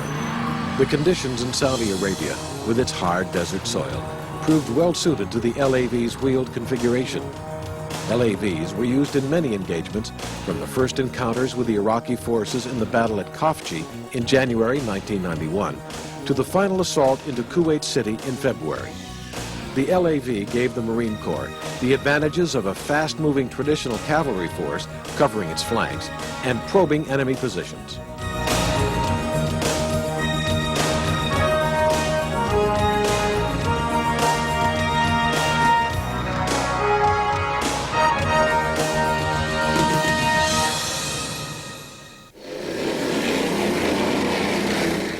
Speed and mobility on the ground has always been essential to the South African Army. For a decade, South Africa was involved in conflicts along its northwestern border in Namibia with guerrilla forces and the regular armies of Angola and Cuba.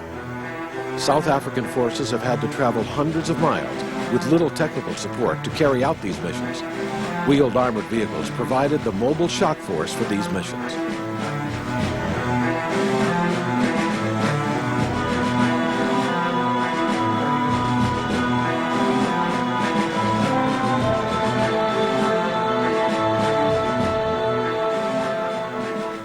South Africa first manufactured the Marmon Harrington armored car in World War II, and it saw extensive use in the North African desert campaigns.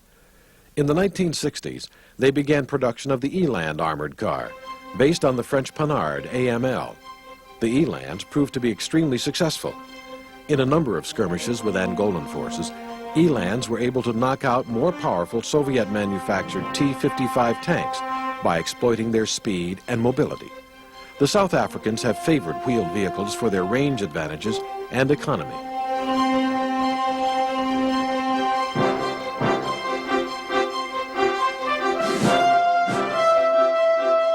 The first local South African armored car design was the Rottle, designed primarily as a troop carrier. The Rottle is a large vehicle, capable of carrying troops and turreted weapons, including anti-tank missiles and guns. The Rottle is very high off the ground compared to its European counterparts. The South Africans have found that sleek European armored vehicles, riding close to the ground, have problems in African conditions. So too have opposing forces using Soviet-built vehicles. The most ambitious South African armored vehicle to date has been the Rooikat. In many respects, it is the ultimate cavalry armored vehicle. The South Africans have a different conception of contemporary warfare than European armies due to their past combat experiences. They distinguish two general types of combat: high mobility operations requiring a modern form of cavalry, and high intensity operations requiring European-style tank forces. High mobility operations, resembling classic cavalry actions of the past, were the predominant type of combat fought by the South African Defense Forces against Angolan and Cuban troops. The Rooikat was specifically designed to cover great distances quickly. The Rooikat's armament is a stabilized 76mm gun. This is lighter than the guns found on current European armored cars, but the emphasis is on speed rather than firepower. The South Africans have found that such weapons are more than adequate for the types of enemy vehicles they've typically engaged in past wars. Wars in Africa usually involve formations of light armored vehicles. Heavy tank formations are far less common than in European or Mid-Eastern armies.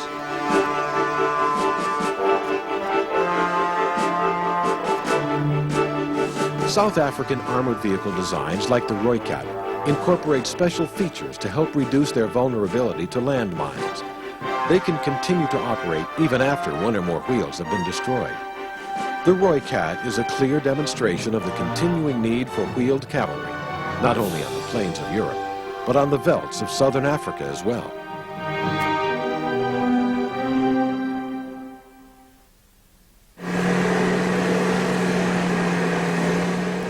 The first armored cars were built in Europe, and not surprisingly, they still are being developed there. Italy has a long history of armored car design, from the early Ansaldos of World War I to the AB-41, famous in the North African desert campaigns of World War II. In the 1990s, the Italian Army turned to an armored car design called the Centauro to form the backbone of their new rapid deployment units.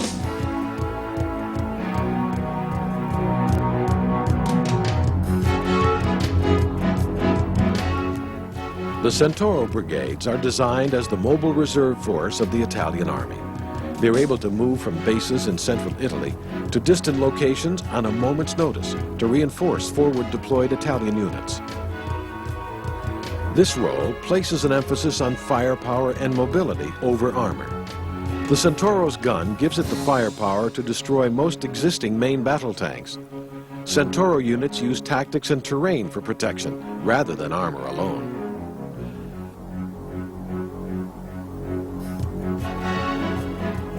Chemical warfare was one of the factors that led to the demise of horse cavalry. The German army uses an armored car to defend against chemical weapons. The Fuchs is a chemical scout vehicle designed to locate and identify the enemy use of chemical warfare agents. The vehicle is hermetically sealed against agents and contains its chemical sensors inside. It has a special external probe which can be used to pick up contaminated material outside the vehicle and bring it into an interior compartment without exposing the crew. The chemical sensor equipment inside can distinguish between a variety of chemical warfare agents.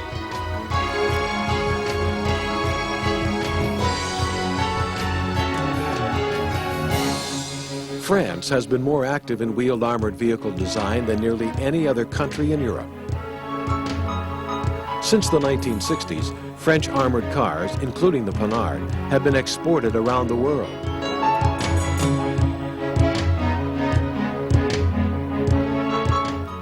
In the modern cavalry reconnaissance role, the French Army has adopted the AMX-10RC in recent years.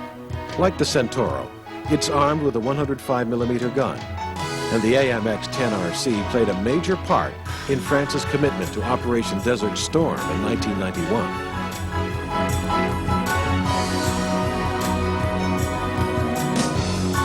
The French Army has adopted a mixture of tracked and wheeled vehicles to transport its infantry in combat. The WWII is the wheeled element of this force. The WWII carries a standard infantry squad in the rear. It's been designed to carry a wide variety of weapons turrets, ranging from machine gun turrets to specialized missile turrets. The missile turret can include anti-tank missiles, such as the HOT. The WWII was designed in a modular fashion to provide other configuration changes. The most radical of these is the VBC. It shares common chassis elements with the WWII, but is designed primarily as a cavalry reconnaissance vehicle. Wheeled vehicles were the pioneers of modern armored vehicles. The chariots of ancient warriors have been replaced by the modern armored cavalry.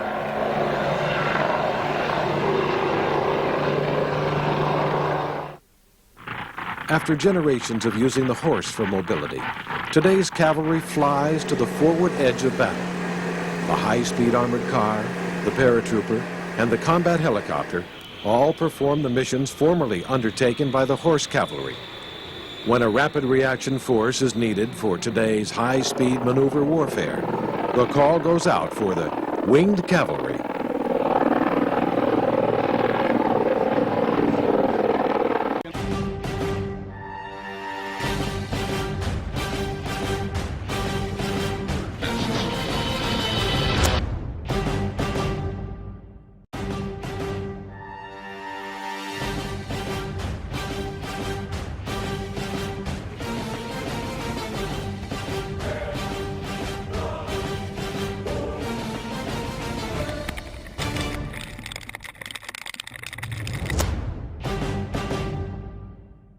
On 24th of February 1991, coalition forces launched a massive ground assault against Iraqi army units occupying Kuwait. In less than 100 hours, a substantial portion of the fourth largest army in the world was destroyed, and Kuwait liberated. Waged for the most part in trackless desert, the Gulf War was dominated by high-tech weapons in the hands of a well-trained military. This program examines the weapons used during the campaign and the objectives of the war which determined how these weapons were used. It also chronicles the final battles that brought Desert Storm to its victorious conclusion.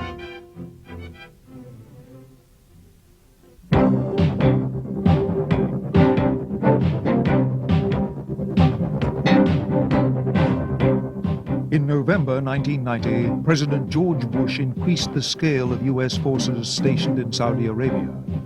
What had been a force suitable for defending Saudi Arabia from any further Iraqi aggression became a force designed to destroy the Iraqi army in the Kuwait theater. It would take over 2 months to move these forces from bases in Europe and the United States to the Gulf. Meanwhile, America's Gulf allies, including Britain, also began deploying and reinforcing their own forces in the region.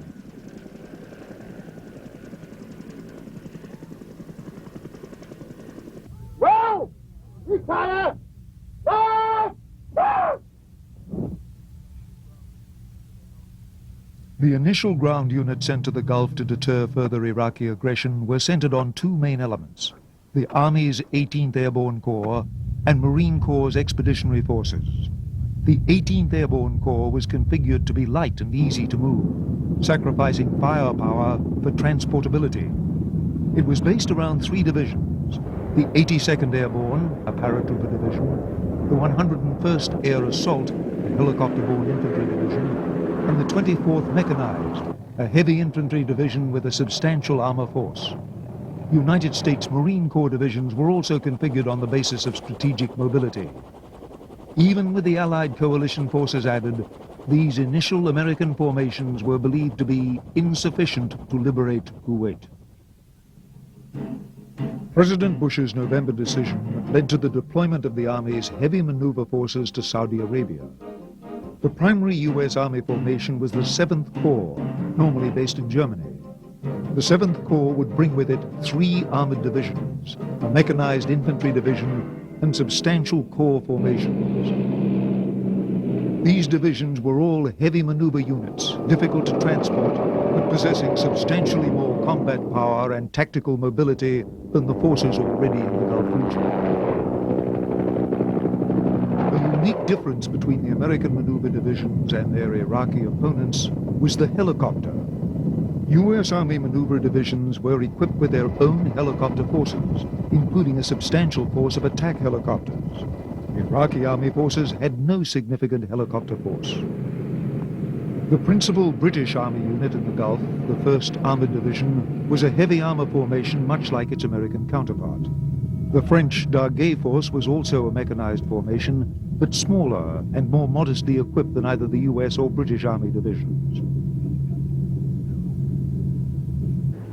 The Arab forces of the coalition also contributed substantial armor support. Besides Saudi tank brigades, Egypt dispatched a mechanized and tank division, and Syria contributed a tank division. There were armored forces as well from Qatar and Kuwait.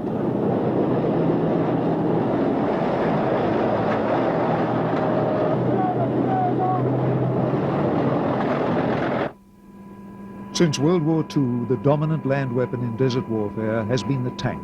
This was especially the case in the Gulf War. The majority of Iraqi tanks were the older Chinese Type 59 or the similar Soviet T-55. The best Iraqi tanks, the T-72s, were used by the Republican Guard. U.S. Army tank formations, although outnumbered, were much better equipped than their Iraqi counterparts. In the early 1980s, the U.S. Army had completely revamped its armored force by replacing the M60 series main battle tank with the new M1 Abrams. There is no tank on the battlefield anywhere in the world, certainly not on this battlefield, that even comes close to matching the M1A1 heavy armor. I mean, and that's not a hope, that's just an analysis of capabilities of equipment. The M1A1 Abrams had advantages in nearly every category over its best Iraqi opponent, the T-72. It was more thickly armored. During tank-to-tank engagements, hundreds of Iraqi tanks were destroyed, while the M1A1 proved virtually indestructible. Very few M1A1 tanks were hit, and there were no fatalities as a result. The Abrams 120mm gun, combined with a more advanced fire control system, allowed it to engage and destroy Iraqi tanks at long ranges before the Iraqi tanks were effective.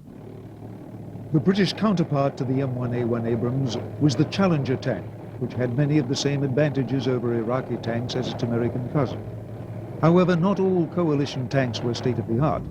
Most U.S. Marine Corps tank battalions, as well as the Saudi and Egyptian armies, used the older American M60A1 tank of the early 1970s vintage, while the French used the AMX-30B2, a modernized version of a tank first deployed in 1960.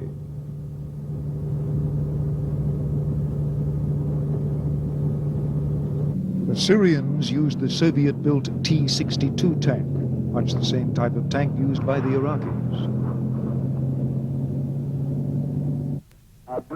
One of the most significant advantages enjoyed by Allied vehicles over their Iraqi counterparts was their use of more sophisticated night vision systems. This played a significant role during the ground campaign. Allied tanks could fight at night or in poor weather conditions, when the Iraqi tanks were virtually blind.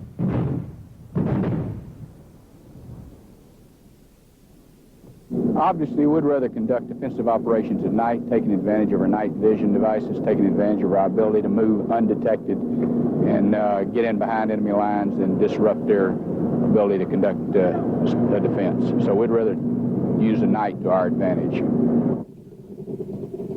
Probably the greatest Allied advantage in tanks was not in the tanks themselves, but in the quality of their crews. The Gulf War demonstrated that tank fighting demanded more than simply good equipment. The training and skill of the crews proved critical to the performance of tanks in combat.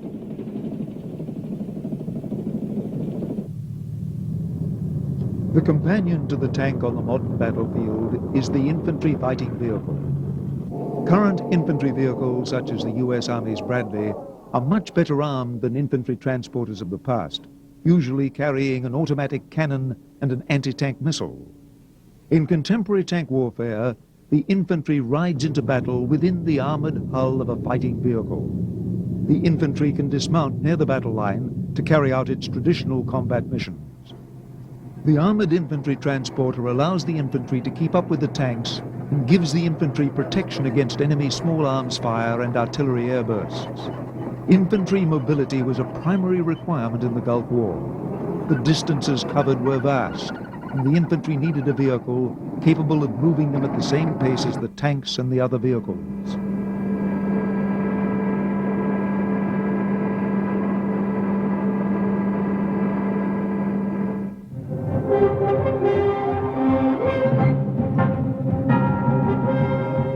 Although tanks set the tempo for modern land warfare, the artillery has been the killing arm on the battlefield since the First World War.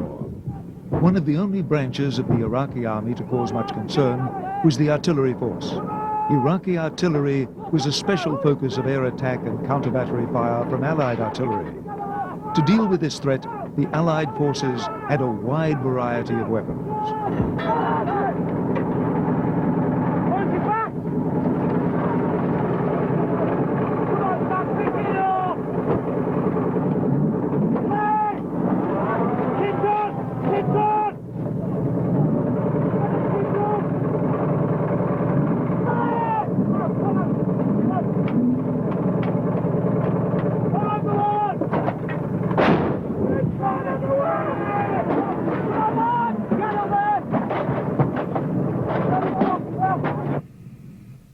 The M109 self-propelled 155mm howitzer was the primary weapon of coalition artillery units.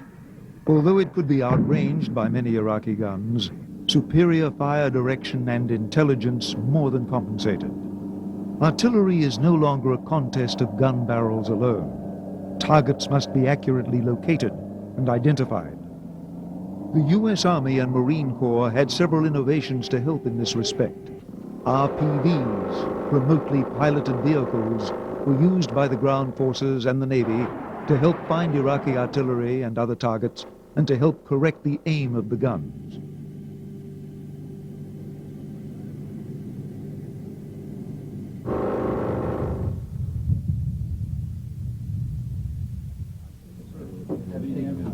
New computerized command and control accentuated these intelligence advantages to the artillery. If an armed force, particularly a ground armed force in this case, is going to be effective, then the key to that effectiveness is being able to marshal all your combat power at the key time, at the key place. The way we collect the intelligence, analyze it, process it, and then make key decisions about enemy intentions at this site allows the division commander to do just that, to focus his combat power, and in the process of focusing it, overwhelm the enemy in front of him. New technology also increased the killing power of coalition ground forces. The MLRS, Multiple Launch Rocket System, was designed specifically to deal with enemy artillery concentrations and could reach further than any Iraqi gun.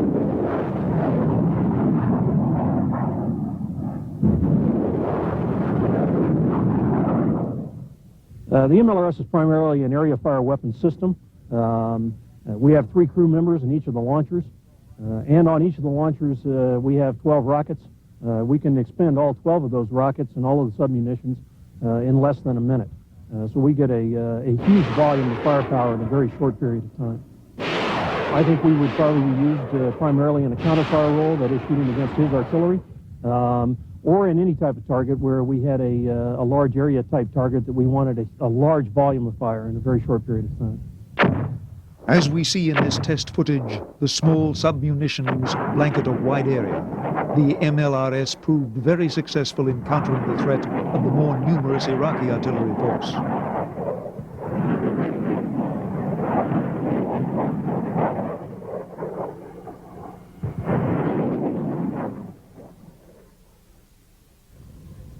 The Iraqi army did have the advantage of time to prepare for the coalition onslaught. The Iraqis could build up tank ditches, fire traps, and other barriers like those we see here. And to limit the mobility of the coalition maneuver divisions, mines could be laid along the frontier and in front of key Iraqi positions. There is no easy remedy for mines. One of the most important ways to limit the threat posed by Iraqi mines was thorough training. This mine was the Afghan freedom fighters' mine of choice. It's called a TC-6. What the Afghans wanted was something that would take a Soviet tank and like toss it 6 feet in the air and screw everybody up in it.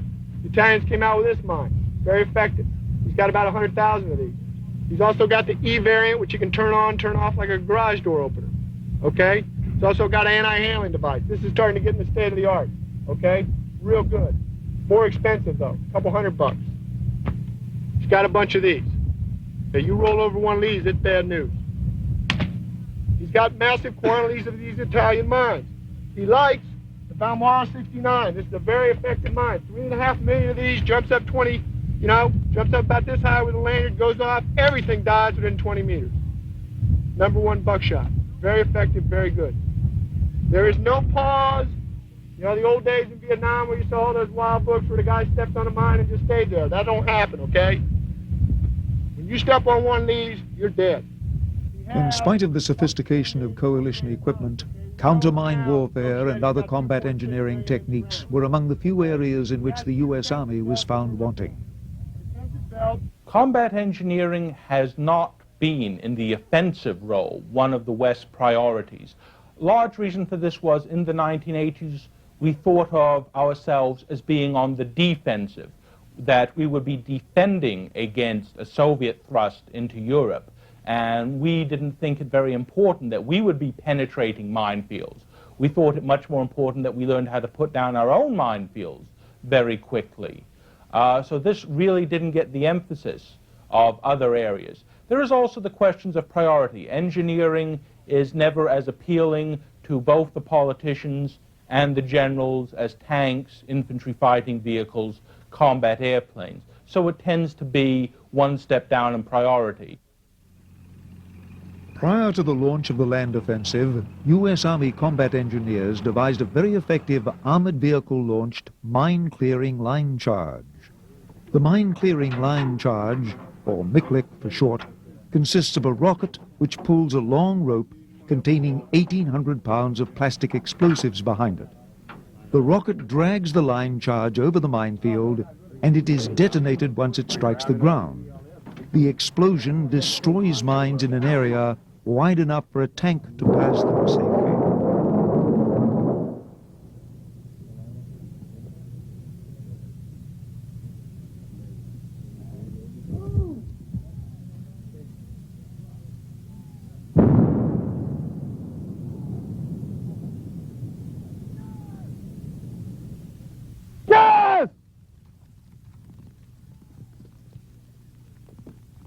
One of the most serious concerns during the Gulf War was that Iraq would use chemical weapons. Saddam Hussein used chemical munitions extensively during its war with Iran and against the Kurdish population within Iraq.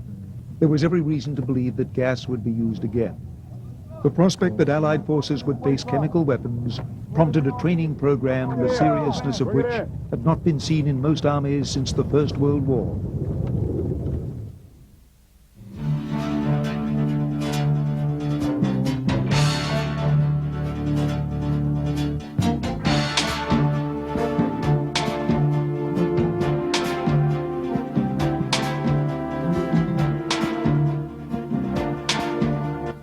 As coalition forces began pounding Iraq on the 17th of January 1991, the Allied ground forces had little to do but train and anxiously wait for their turn.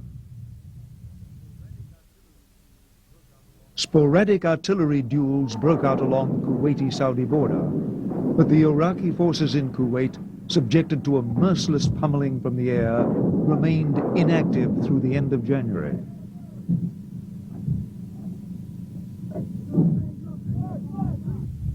Apache attack helicopters were the only Army units to take part in the air campaign.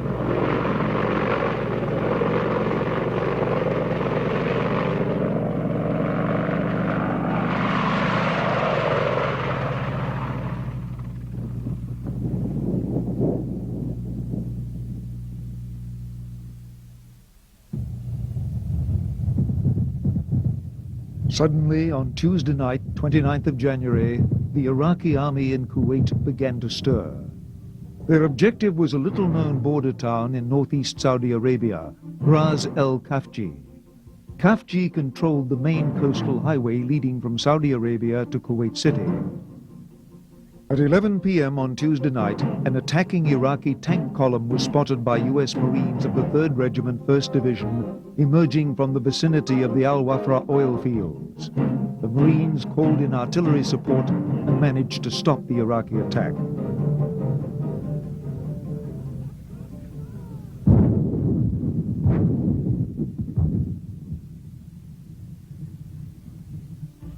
At nearly the same time, an Iraqi mechanized infantry battalion began driving down the coastal highway and charged into Ras al Khafji.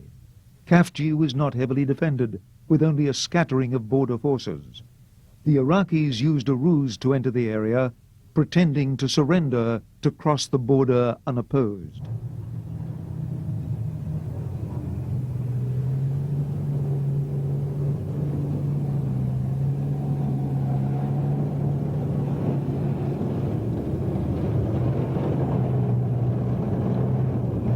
The Iraqis occupied the city with little opposition. The Saudi army and allied Qatari tank units began moving up into the area once the attack had been reported. The unopposed Iraqi drive into Khafji infuriated the Saudis, who insisted on retaking the city themselves. A third Iraqi attack was also launched between Khafji and Wafra, but ran head-on into Saudi and Qatari armor. The Qatari AMX-30 tanks, with supporting anti-tank missile vehicles, shot up the Iraqi column and halted it at the border.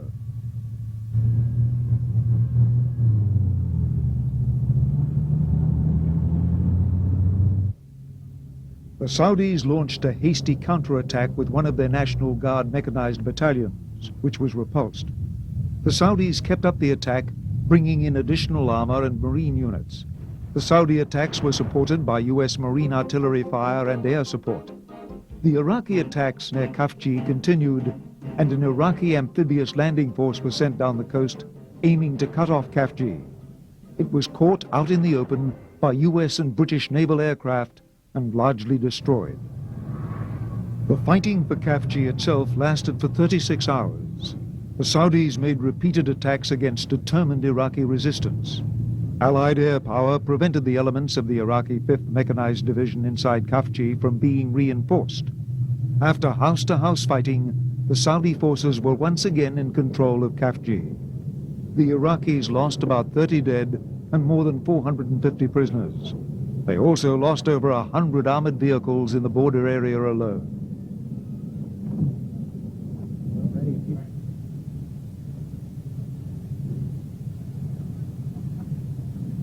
As the Allied forces began interrogating Iraqi prisoners, it soon became clear that Khafji had been intended as much more than a minor border skirmish. Saddam Hussein had planned the attack as a major offensive involving 3 of his best armored and mechanized divisions and about a quarter of his total tank strength in the Kuwait theater. The Allied bombing and artillery fire thoroughly disrupted his plans. Only 1 division managed to begin the attack on Khafji on time. The other 2 divisions began the attack 12 to 24 hours late. By that time, Allied strike aircraft were swarming over Kuwait, attacking anything that moved. Iraqi reinforcements intended for the Khafji battle were destroyed, before they had a chance to move south. The battle at Kafji was an important turning point in the war. It clearly showed to coalition commanders that the Iraqis were incapable of conducting sustained operations in the face of Allied air superiority. It also clearly revealed that the average Iraqi infantryman, low on water and food and weary of the war, was unlikely to fight tenaciously. I think it was extremely critical, number one, for the confidence and for the morale of the Saudi forces. And in many respects, this was a Saudi victory with our support. The Iraqis, as you well know, are reputed to be the biggest and the best military in the Middle East. But this Saudi success has proven that they may no longer be the best, and many more defeats like this for the Iraqis, and they certainly will no longer be the biggest either. The importance of Kafji was not widely recognized at the time, but the performance of the Iraqi army made the coalition commanders confident that a ground offensive would go much more smoothly than they had originally anticipated.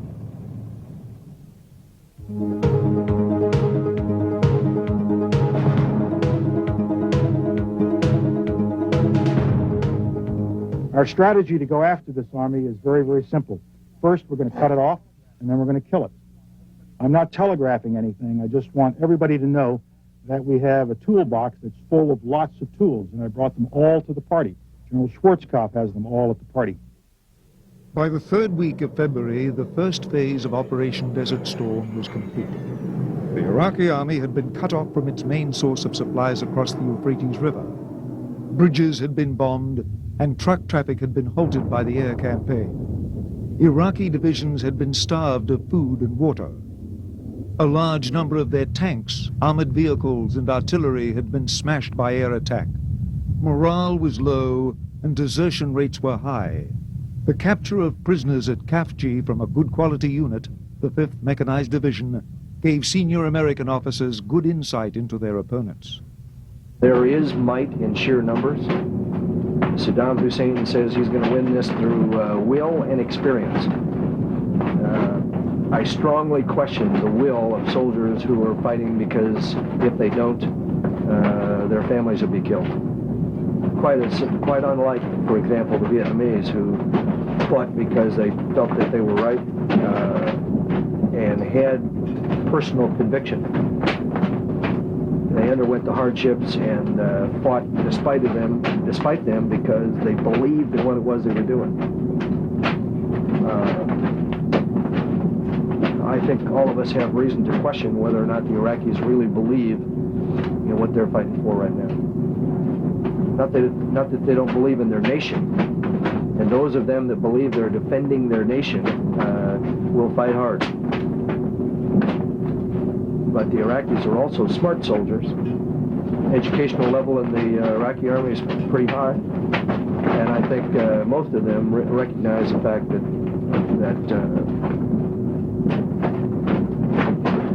they're fighting through a combination of fear and for the wrong cause. The Iraqi forces in the Kuwait theater were deployed in a layered defense. Along the Kuwait-Saudi border was a line of entrenched infantry divisions. These were the most poorly equipped and poorly trained of the Iraqi forces. In the center of Kuwait were the tank and mechanized divisions. These were the best of the regular Iraqi army formations and had substantial numbers of tanks, infantry vehicles, and artillery even after the air campaign. On the Kuwait-Iraqi border was the Republican Guard, widely felt to be the best troops and those most loyal to Saddam Hussein. The defense the Iraqis put together was based on a model that they developed during the war with Iran, where you have infantry up in the front and fortification lines, basically cannon fodder to slow down an attacker. You then exploit that by counterattacking with your armored divisions, mechanized divisions in the immediate rear area. And then if you need, you bring in the Republican Guards for the really heavy-duty offensive or defensive counterstrikes. So this was about what we would have expected based on our experience watching the Iraqis during the war with Iran. The final plan for the ground offensive was extremely ambitious. Instead of a frontal assault directly into Kuwait, coalition forces used the indirect approach and exploited their own mobility advantages to strike where Iraqi defenses were weakest. Assignments were allotted carefully. The U.S. Marine Corps also kept a substantial force afloat in the Gulf as part of a ruse to convince Iraqi forces that they would be attacked by sea. We continued our heavy operations out in the sea because we wanted the Iraqis to continue to believe that we were going to conduct a massive amphibious operation in this area. And I think many of you recall the number of amphibious rehearsals we had, to include Imminent Thunder, that was written about quite extensively for many reasons. But we continued to have those operations because we wanted him to concentrate his forces, which he did.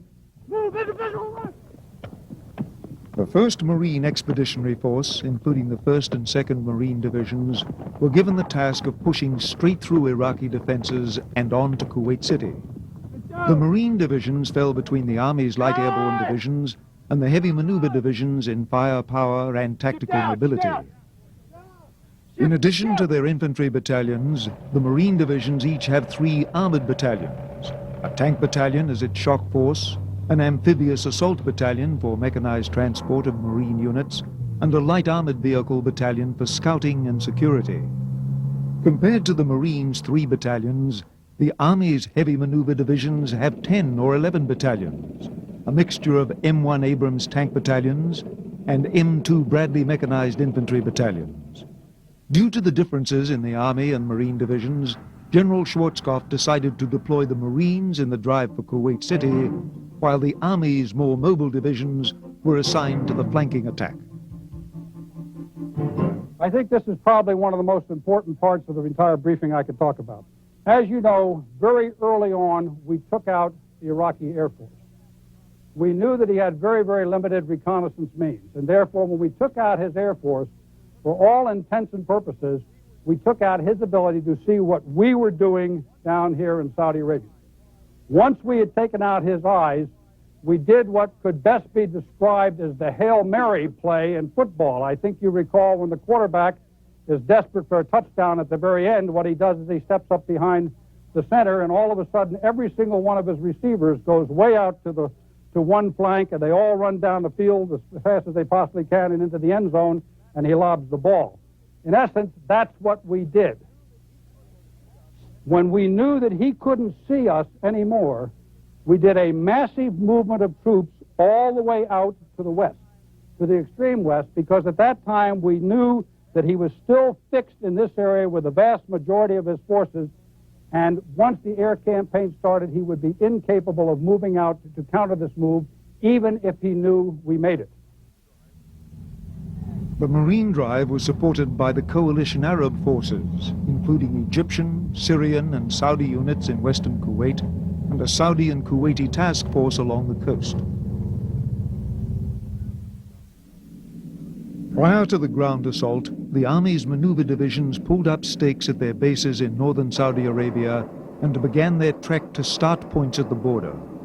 The Army attack began with a feint by the 1st Cavalry Division to divert Iraqi attention from the main blow further west. Simultaneously, the 18th Airborne Corps, including the French Daguet Force, drove north to seal off the left flank from any Iraqi reinforcements. The British 1st Armored Division attacked along the Wadi el-Batin, then swung towards Kuwait to eliminate Iraqi tank forces.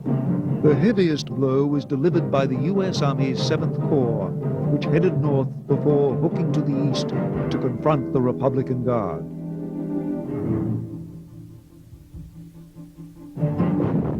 G-Day, Sunday the 24th of February, was preceded by an intense artillery barrage against Iraqi positions. If any branch of the Iraqi armed forces remained of concern, it was the artillery. Not only were there a great many Iraqi artillery pieces, but they were the only weapons capable of making concerted use of chemical weapons. They were a prime target of Allied air power and counter-battery fire. The increased tempo of the artillery bombardments foreshadowed the final land attack.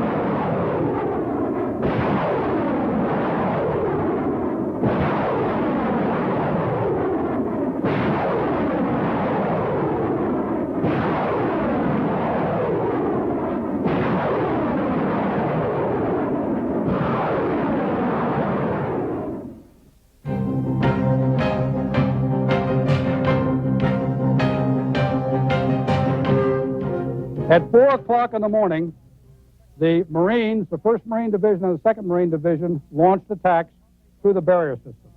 They were accompanied by the the Tiger Brigade, U.S. Army Tiger Brigade of the 2nd Armored Division. At the same time, over here, 2 Saudi task forces also launched a penetration through this barrier. But while they were doing that, at 4 o'clock in the morning over here, the 6th French Armored Division, accompanied by a brigade of the 82nd Airborne, also launched an overland attack to their objective up in this area, Al Salman Airfield. And we were held up a little bit by the weather, but by 8 o'clock in the morning, the 101st Airborne Air Assault launched an air assault deep in the enemy territory to establish a forward operating base in this location right here. U.S. Marine forces began to penetrate the first layers of Iraqi defensive positions and minefields before the main attack, G-Day, Sunday, 24th of February, infiltrating through the first set of barriers and minefields under the cover of darkness.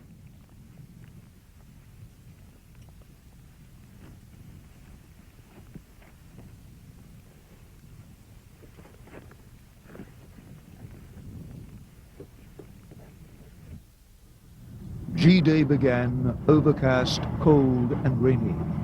The French Daguet Force, the westernmost element of the attack, began its drive on the Az Salman airbase.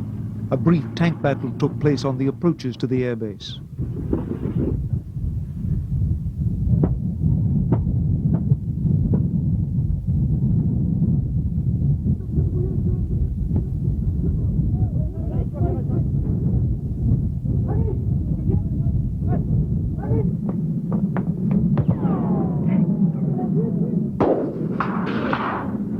After overrunning Az Salman Air Base, the Daguet Force headed north to the Euphrates River to seal the Iraqi troops in the Kuwait theater.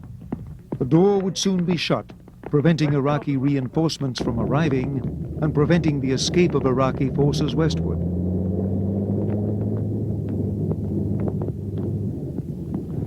In the meantime, the 101st Air Assault Division began their airlift operation deep into Iraq. They established a forward airfield called Cobra Base, from which to stage future air assaults towards the Euphrates River. The helicopter operation was the largest on record, including not only troop transport aircraft, but the larger Chinook helicopters carrying additional fuel, vehicles, and artillery.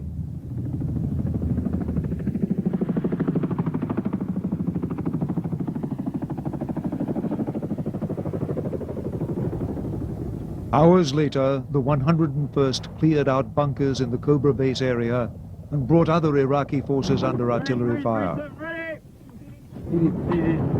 One man just came with. Come on.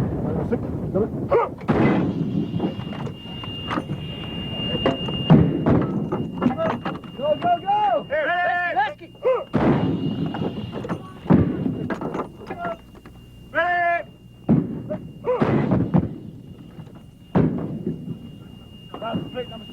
I can't conceive of another division in the Army or in the world that could do what this Air Assault Division has done this morning, move us, all this people and equipment, rapidly put it on the ground. We have secured a large area of Iraq in his own heartland, and we're prepared very shortly for the division commander to start pushing other people through here.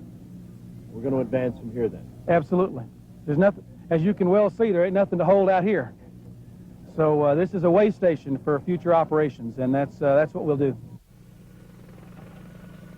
Operating out of Cobra Base, Apache attack helicopters swarmed forward, attacking Iraqi tank formations with their precision-guided Hellfire missiles.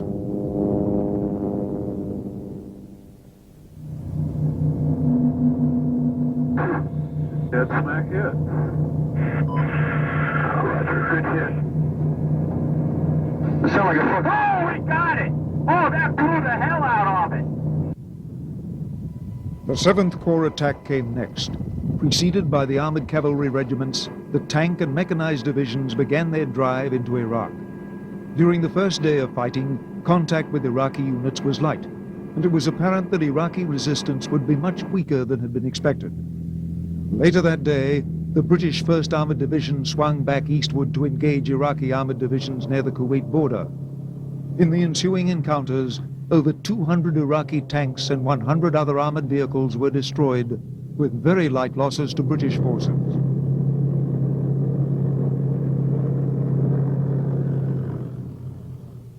I expected them to fight harder than they did, and we were prepared for that.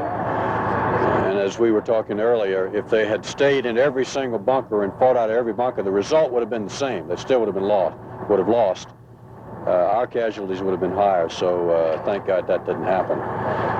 My view is that their heart just wasn't in it. POWs have said this. Deserters told us this early on. We don't know why we're here. We don't know why we invaded Kuwait. Many of them said we think it's wrong that we invaded Kuwait. So with that kind of psychology, and with a force like we had coming down on them, where it was certain that they were going to die, doesn't lend itself to a force having a really tough desire to hang in there and to defend.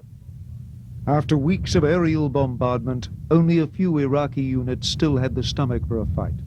The Iraqi 5th Mechanized Division, which had fought at Khafji, tried to resist the Marine attack. Some did fight. We had quite a counterattack yesterday morning, and a good bit of it around my CP. The 5th Mech Division counterattacked. We did a couple things, I think, that disrupted it. We learned where they were assembling and fired artillery right at their assembly points, which flushed them out of the oil fields. And one thing we were surprised that they were operating in those oil fields with the hot fires. And that's really where they came at us. The largest tank battles took place on the 26th and 27th of February when the 7th Corps encountered Republican Guard divisions. Few visual records of these battles exist, as they took place in poor weather or at night. The battles were extremely one-sided. The U.S. Abrams tanks were able to stand off at long range, destroying Iraqi tanks before the Iraqi tanks were capable of hitting them. 7 Abrams tanks were hit by Iraqi T-72 tanks, but none of the Iraqi rounds could get through the Abrams' tough armor. One of the most savage battles pitted a troop from the 2nd Armored Cavalry Regiment in a night-long engagement against retreating elements of 2 Republican Guard divisions. By morning, the Iraqi force had been completely defeated. The Republican Guard divisions were defeated nearly as quickly as the regular Army divisions. With few exceptions, the Republican Guard divisional commanders had abandoned their troops to their own fate, leaving the units leaderless and uncoordinated. Some of the most intense fighting in Kuwait came in the approaches to Kuwait City Airport. A tank battle broke out between Marine tanks and Iraqi armored units. The battle was as one-sided as the Army's tank battles, as is evident from this wreckage of the Iraqi tanks on the battlefield.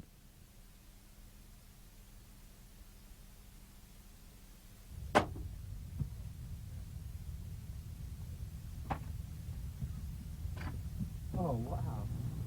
All right. Well, can you take it out? What? About that far in there. This thing's called what hit it was a Sabo round. Went in here and just, when it goes inside, it fragments and just basically blows up the whole inside. It's just burning here. There's nothing but rubble in here. There's no way anybody could live in this. It's torn to pieces. Looks like somebody threw a frag in here. It's still warm.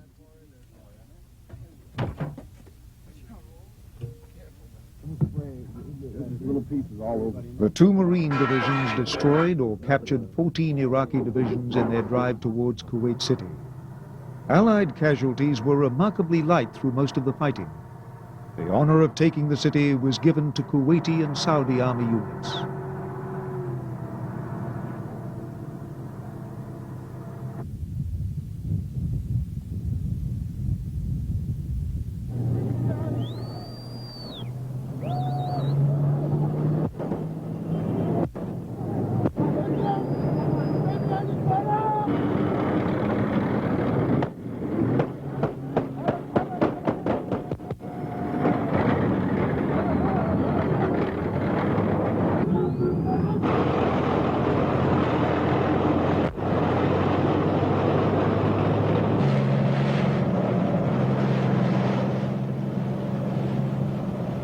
As Kuwait City was being liberated, the Tiger Brigade, an army tank unit providing support to the Marines, pressed ahead to cut off Iraqi forces retreating back towards Iraq. The road from Kuwait City to Basra became a virtual highway of death as Iraqi forces were smashed by tank fire and airstrikes. After 4 days of fighting, President Bush ordered a ceasefire. The strategic objectives of Operation Desert Storm, the liberation of Kuwait, and the reduction of the Iraqi army's strength were complete.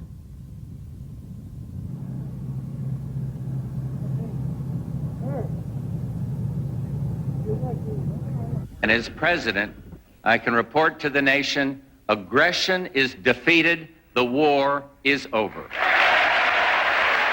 Without a doubt, air power played an important role in the conflict, but air power by itself was not enough. The swiftly executed ground campaign by coalition forces secured the defeat of the Iraqi army occupying Kuwait.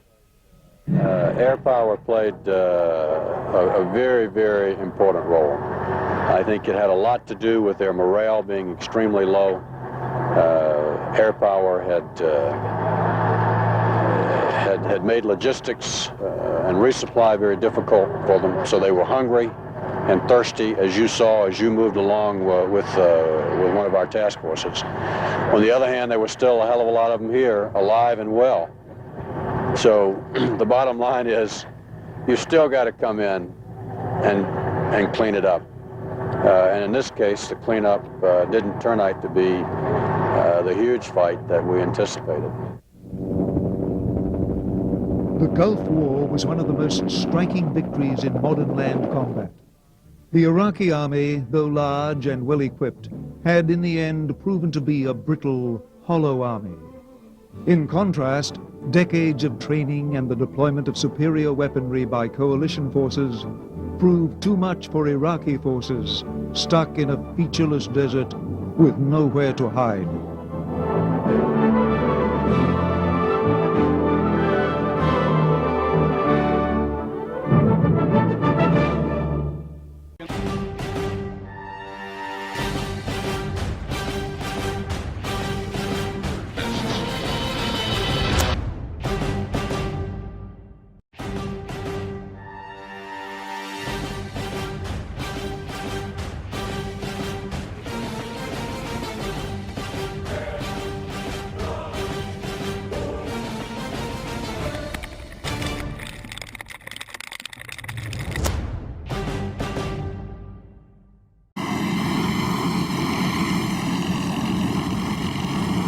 The basic combat formation of the modern land army is the division. Divisions contain all of the elements needed to wage land combat, including infantry, armor, artillery, and other supporting arms. Divisions are substantial in size, from 10,000 to 20,000 troops, with nearly 500 armored vehicles and 2,000 other vehicles. The United States Army breaks down its divisions into two groups: the heavy maneuver divisions, such as armor and mechanized infantry divisions, and the light divisions, which include light infantry, airborne, and air assault divisions. Although all divisions, from light infantry to heavy maneuver, contain the essential components needed for effective land combat, in this episode, we'll examine the rolling power of the heavy maneuver division, the largest and most powerful fighting unit on today's battlefield. It combines a deadly mixture of armored vehicles, infantry, artillery, attack helicopters, and logistic support.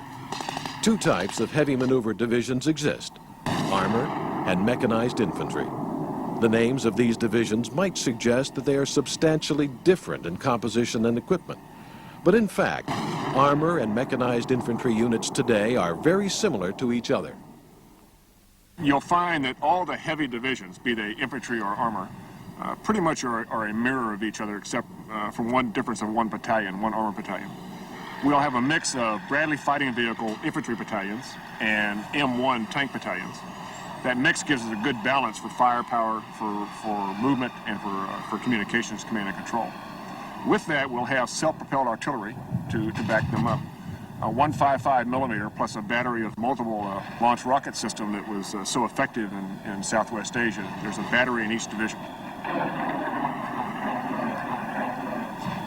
We also have an aviation brigade that includes 1 battalion of Apache helicopters, day-night, long-range, precision weapons, and a battalion of general support aviation, Blackhawks and some Hueys. And we also include with that some of the small observation helicopters that are used to designate artillery, precision artillery fires.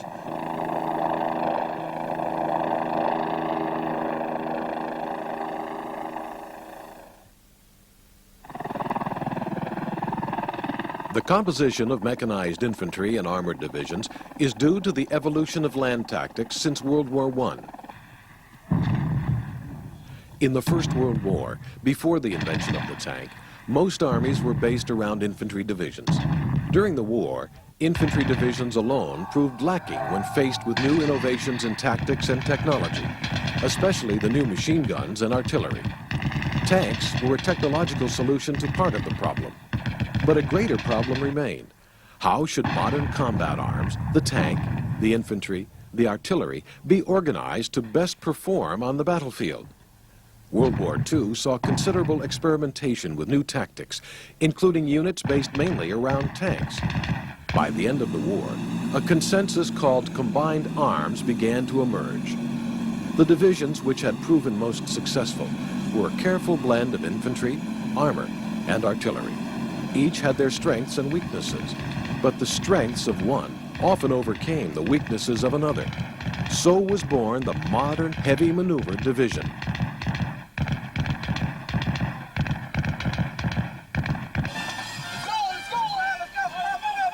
The importance of the maneuver division today doesn't mean that other forms of combat have been ignored or abandoned. Take the case of infantry. Mechanized infantry is a heavy maneuver version of infantry, but more traditional forms still exist.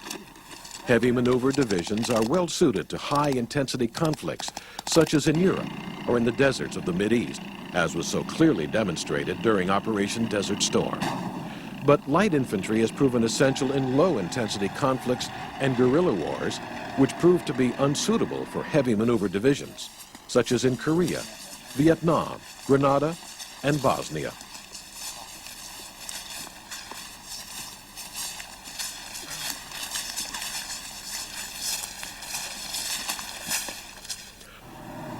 The maneuver divisions are so named for their tactical mobility, or their ability to deliver a powerful response to the heart of the action.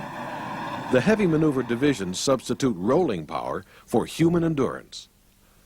An Army division is a complex organization built around many smaller combat formations. The smallest unit is a squad.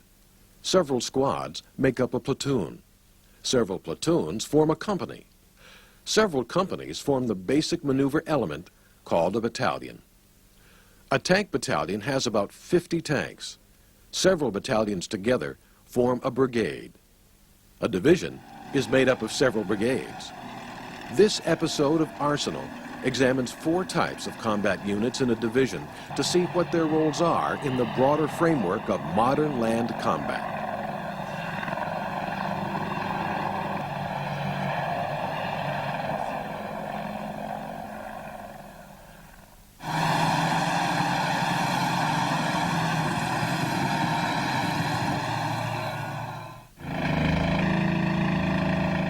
Some theorists in World War II were convinced that the tank could dominate the battlefield by itself, but it soon became quite clear that in many situations, tanks without infantry would be vulnerable.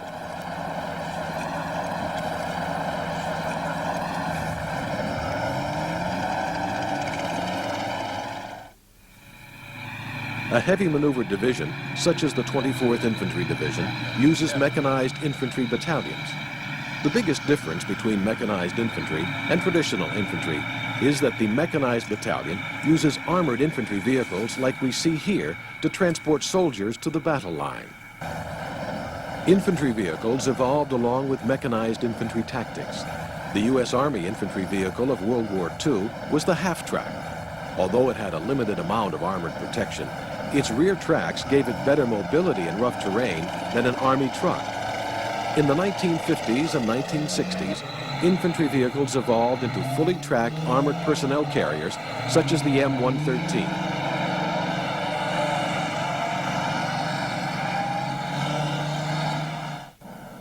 113 APC, Armored Personnel Carrier, was literally a carrier. It carried the infantry to the fight. And at that point, they dismounted, got out, and fought as traditional infantrymen have done for centuries. These vehicles were completely armored, though not as thickly as a tank. In the 1980s, the Bradley infantry fighting vehicle came into use. The main advantage of the Bradley over earlier vehicles is its tremendous firepower. A 25mm autocannon and a pair of TOW guided anti-tank missiles on the turret. Today's armored infantry vehicles, such as the Bradley fighting vehicle, are far more effective than their predecessors. They provide greater cross-country mobility and offer superior firepower. Earlier infantry vehicles were armed with only a heavy machine gun. The Bradley has a 25mm cannon, anti-tank missiles, and firing ports for its infantry passengers. The older generation had armor that was barely adequate to stop machine gun fire. The Bradley is protected from guns up to 23mm.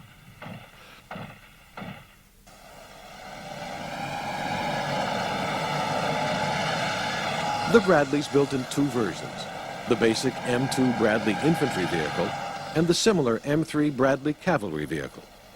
The cavalry version is used for scouting missions and carries fewer troops in the rear compartment.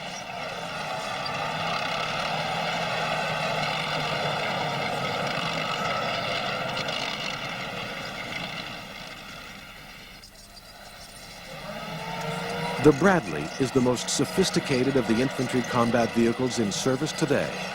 Compared to most European infantry combat vehicles, it has superior firepower. Although the 25mm Bushmaster cannon is not significantly more powerful than the cannon on other infantry vehicles, its fire control system makes it much more effective. The gun is stabilized, allowing the Bushmaster to be accurately fired even while the vehicle is moving. In addition, the Bradley is fitted with a thermal imaging night sight, which allows it to fight day or night.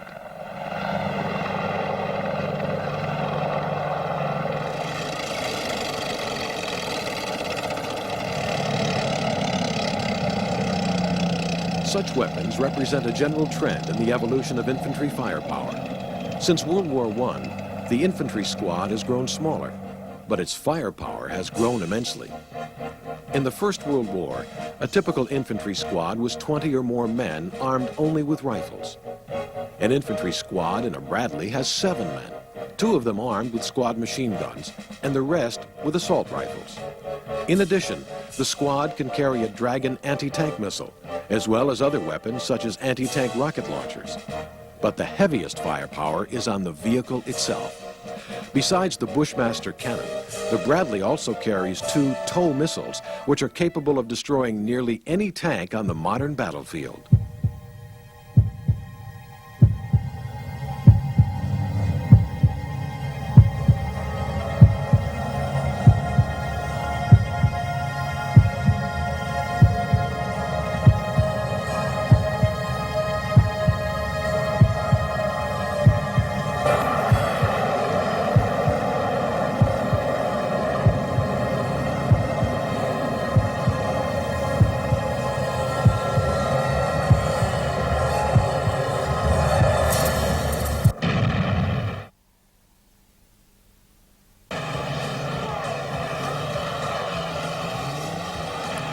Infantry fighting vehicles expand the tactical options of the infantry commander. In some situations, the infantry can remain inside their armored protection.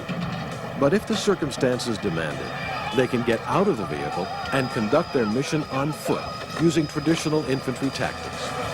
The Bradley's infantry squad enters and exits from a large drop-down ramp at the rear end of the vehicle.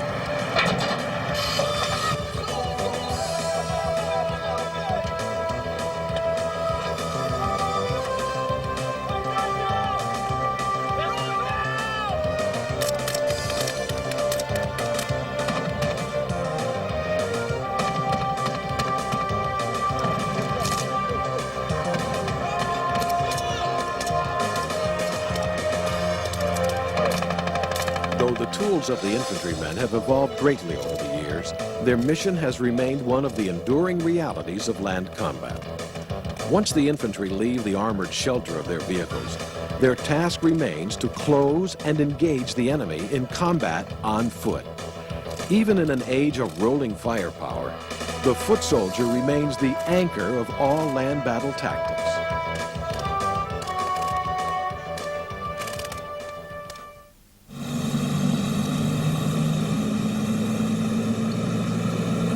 Tanks provide the greatest shock force of all the armored vehicles in the maneuver division, overwhelming an enemy with firepower and mobility.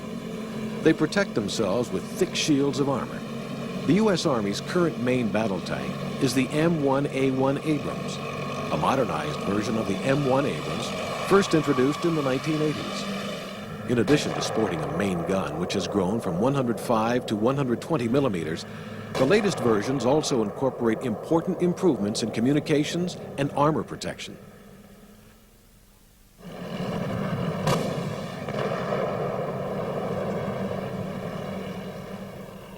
As imposing as such a tank is, there is still the need for close cooperation between the infantry and the tanks on today's battlefield. One of the threats that most worries tankers is the enemy infantryman armed with small, portable anti-tank rockets and missiles. When enemy infantry is present, tankers need friendly infantry.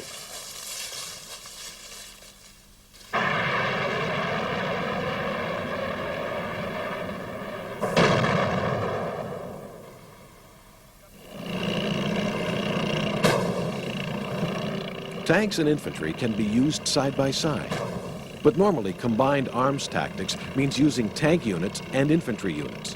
For example, a company of mechanized infantry and a company of tanks operating on the same mission. When used in such a fashion, the geography and enemy dispositions will dictate the tactics.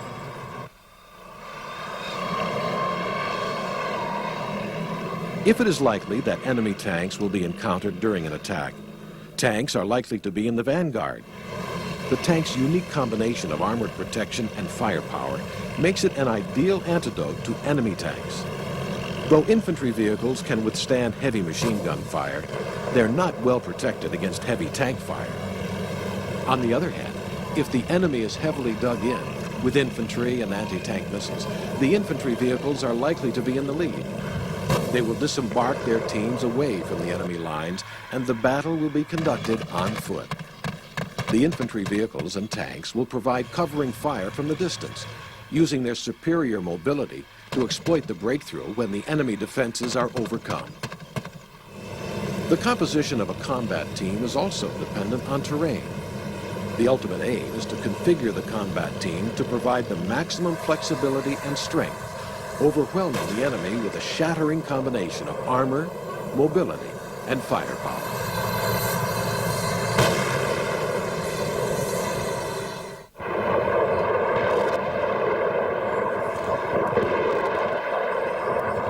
The Maneuver Division has an impressive amount of firepower at its disposal. Besides the direct fire provided by the guns from the armored vehicles, indirect fire from artillery battalions and the firepower of attack helicopters can further contribute to the combined arms battle. Artillery has long been called the king of battle. Artillery can pound enemy positions before an attack, gravely weakening an enemy. In maneuver formations, such as the 24th Infantry Division, the firepower is concentrated in the Field Artillery Brigade.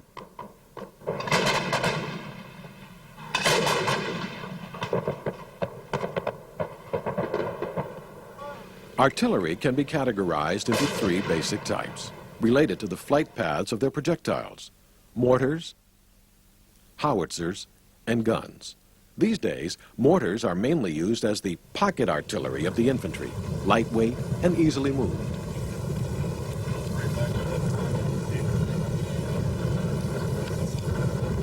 Howitzers are the most common weapon of the regular artillery, varying considerably in size and appearance. The two basic categories of howitzers are the traditional towed howitzers and the self-propelled howitzers. The artillery weapons in maneuver formations are mounted on self-propelled vehicles to ensure that the artillery can move with the tanks and mechanized infantry. These vehicles, with their long gun barrels, can easily be confused with tanks. There are two main differences. They lack the heavy armor of tanks, and their cannon are designed to fire at much longer ranges. The backbone of the division's artillery is the M109 self-propelled 155mm howitzer. There are 2 battalions of howitzers in the division, totaling 48. These battalions can each deliver a ton of projectiles and high explosives in a single devastating salvo.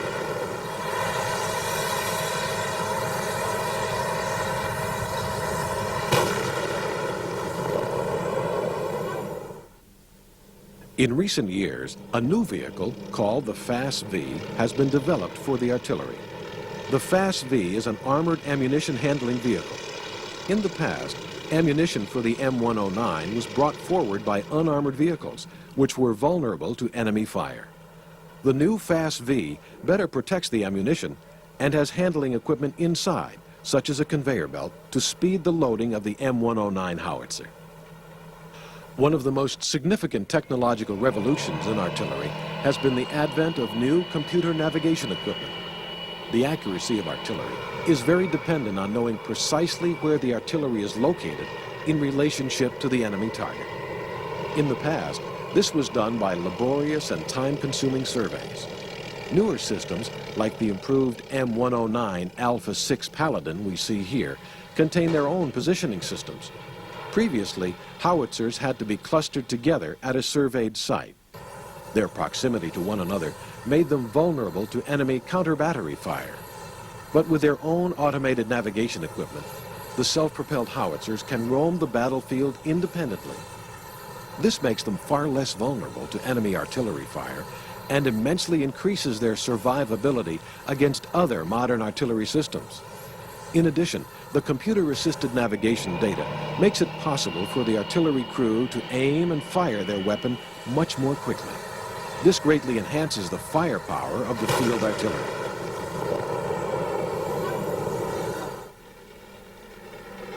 Although the M109 is the most numerous howitzer in the division, a second type, the M110, is also in service. The M110 is a 203mm howitzer which provides heavier firepower. It can fire normal ammunition 12 miles and rocket-assisted ammunition up to 18 miles. The projectile fired by the M110 is about double the weight of the M109s.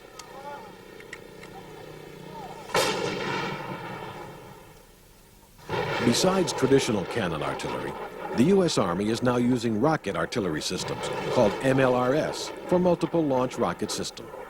The main advantage of rocket artillery over traditional cannon artillery is range and firepower.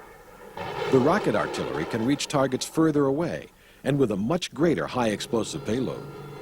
The rocket system is mounted on an armored tracked vehicle derived from the Bradley infantry vehicle. Each launcher vehicle is equipped with 12 rocket tubes. Each individual rocket is armed with 644 submunition grenades. A single rocket can devastate an area the size of a football stadium.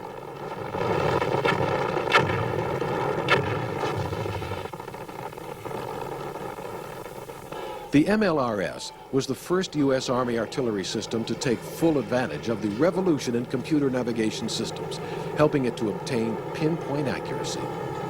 Each launcher vehicle has its own onboard navigation system.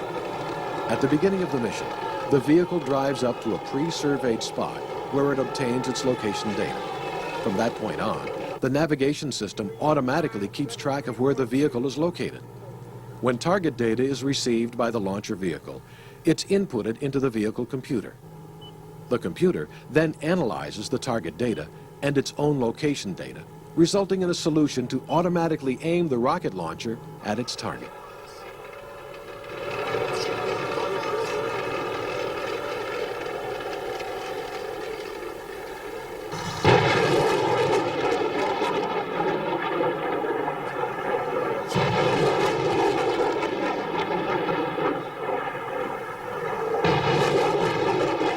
The multiple launch rocket system has been designed to operate with a minimum of personnel.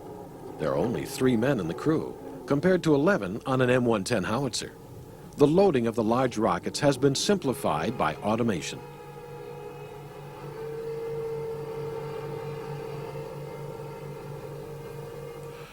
Helicopters have added a new dimension to the classic maneuver division. The division's aviation brigade performs a wide variety of roles using several types of helicopters. The combat chopper is still used as a basic troop carrier, a role which was inaugurated during the Vietnam War.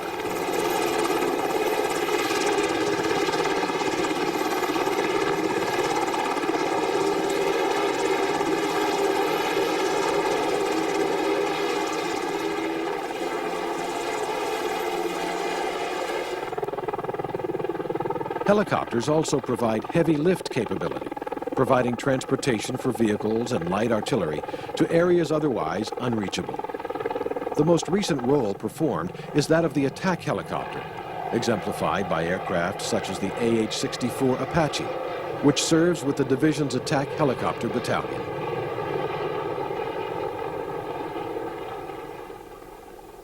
Army aviation is an integral part of every single one of our Army divisions.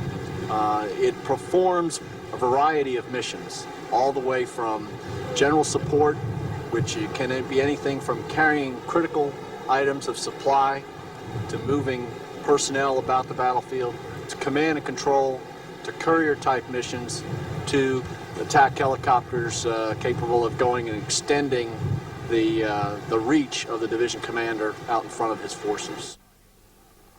For firepower support, nothing matches the attack helicopter.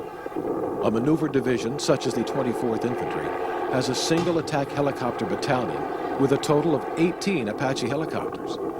The attack helicopter can provide the ground forces with three main types of firepower. Lightly armored vehicles can be destroyed with a 30mm cannon, and the 2.75-inch rocket pods provide high explosive firepower, much like an airborne artillery platform. But the most lethal weapon in the attack helicopter's arsenal is the anti-tank missile.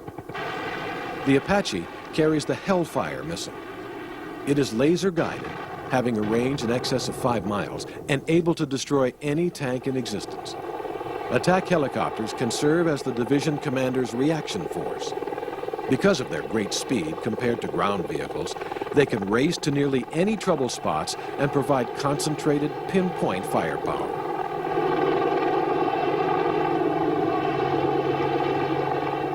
If it's within artillery range, I think the commanding general would use artillery and his ground forces to take care of it. When it's out on the fringes of that capability, then he would use attack helicopters. Now, when you think about the firepower that you get from both artillery, ground forces, and the attack helicopter, it's just a dynamite combination. The helicopter provides the ground force commander with a combination of mobility and heavy firepower unmatched by any other Army weapon.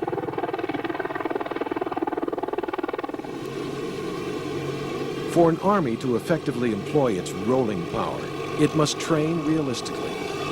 For the past decade, the United States Army has learned the hard rules of war in unique war games conducted at the National Training Center in California's Mojave Desert. On this barren terrain, the divisions of the United States Army have pitted themselves against a battle-hardened enemy, taking away invaluable combat experience, essential for survival on the mechanized battlefield.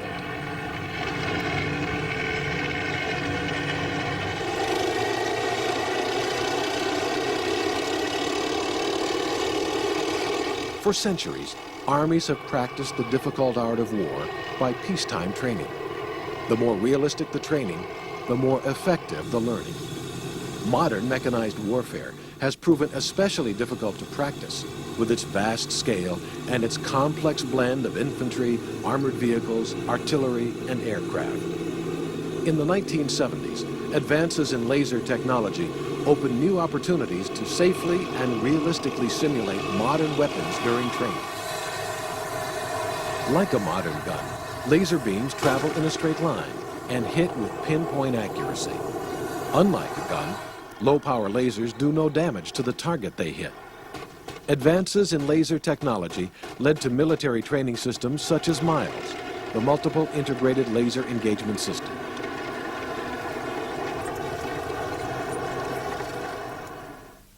MILES consists of two elements: a laser which fires a beam at the target, and laser detectors which determine whether the soldier has been hit. The Miles harness and the Halo is simulated for battle purposes to tell when a soldier gets shot or injured. Because every weapon, like the M16 here, has a laser when it's fired and sends out a beam. And when the beam hits any one of these little black sensors here, and you have a buzzer right here that'll go off, and you can't shut it off by yourself unless an evaluator comes and shuts it off for you. And that goes the same with the Halo right here. If it hits you in the head anywhere here, then it automatically sets off this sensor right here, and you're dead. Before the system was put into place, traditional methods of war games were very much like children's games of cowboys and Indians, with soldiers arguing which side had won.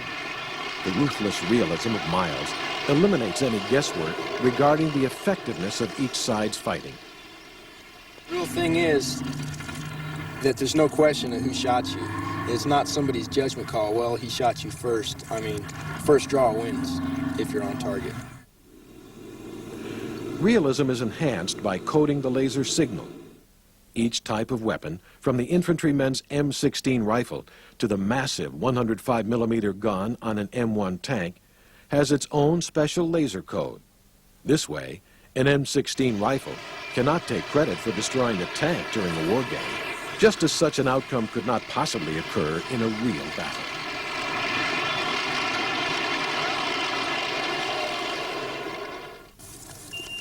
A small buzzer on the infantryman's back is set off when he's hit by an opponent's laser. On armored vehicles, a flashing yellow beacon light signals that the vehicle has been knocked out. The Miles computer then shuts off its laser transmitter so the armored vehicle can't fight any longer. Lasers are invisible, so blank ammunition's used by infantrymen to simulate firing. Tanks use a small explosive simulator to mimic the flash and smoke of a real battle, since blank ammunition is not practical for their guns.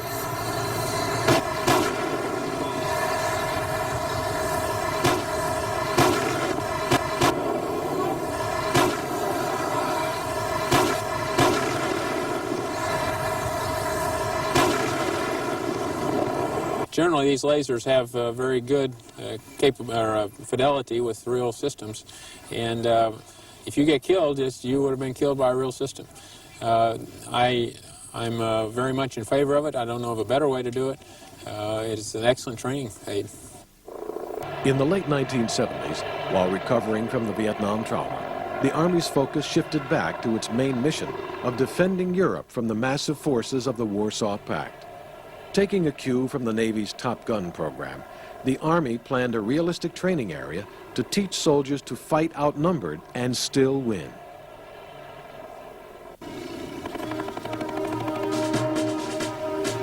The desire for more realistic training was combined with the new laser training technology to form the National Training Center at Fort Irwin.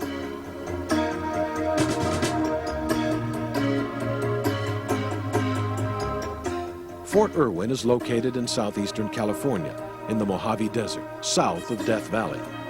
Its harsh environment, nearly barren but for a few coyotes and scorpions, has provided the setting for the U.S. Army's most realistic force-on-force training since the early 1980s. At the heart of this facility is the Operations Center, locally nicknamed the Star Wars Building. The Operations Center has extensive communications and video links to the battlefield, enabling each exercise to be monitored and studied. The Star Wars Building is primarily used to monitor the brigade operations out in the field. And our primary job here is to monitor operations and be able to graphically take a look at the operations and provide some feedback to the player unit by virtue of tracking their systems out in the field and taking particular shots, that we call them, of certain operations that occur so we can provide them that feedback. Miles forms the first layer of the NTC network. Each armored vehicle is fitted with a transmitter which emits a signal that's tracked on the computer screens at the Star Wars Building. The ultimate purpose of recording the battle is to prepare an after-action review for the visiting units engaged in the mock battles. The purpose of an after-action review here at the National Training Center is to facilitate for the unit that's out here to bring out lessons learned, what was done in the battle, what was done right, what the unit did not do, and then ask the question why. Why did it happen or why did it not happen? At Fort Irwin, the training experience is not all computers and lasers. The other critical ingredient is a realistic enemy force to fight the visiting unit. Here at the National Training Center, the enemy force is called the OPFOR, short for Opposing Forces. The OPFOR is patterned on the former Soviet Army. They use Soviet-style tactics and battle formations. The Soviet pattern was selected due to the Army's concentration on its Central European mission in the early 1980s, when the training center was founded. In the 1990s, with tensions declining in Europe, the OPFOR began preparing an alternative pattern based on Middle East armies such as the Iraqis. Still, the existing Soviet pattern proved helpful, since so many Third World armies were equipped and trained by the Soviets. The OPFOR troops differ from actual Soviet soldiers in one important respect. They are far better trained. They are no paper tiger. In fact, many feel that they're the best mechanized unit in the entire United States Army. They're deadly, and they're real, they don't care. They're going to walk through you. And if you mess around and give them a half an inch, they're going to take the rest of it. They'll kill you. The Opposing Forces unit uses tanks modified to resemble standard armored vehicles of the former Soviet Army. These visually modified vehicles, called Vismods for short, are mostly built on surplus Sheridan light tank chassis. The Soviet T-72 tank forms the inspiration for the OPFOR's tank force. Unlike the actual Soviet equipment, which is thickly armored, the T-72 Vismod has a turret shell made of fiberglass. The heart of the Soviet mechanized formations is the BMP-1 infantry combat vehicle. The BMP Vismods cannot actually carry an infantry squad, but visually duplicate the vehicle on the battlefield.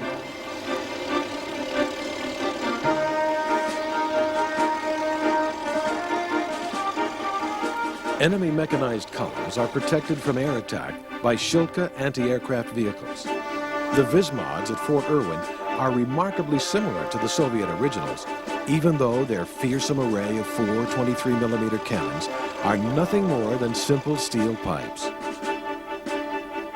The BRDM-2 is the mainstay of Soviet-style reconnaissance and anti-tank units. The Vismod version of it is based on the Humvee light truck.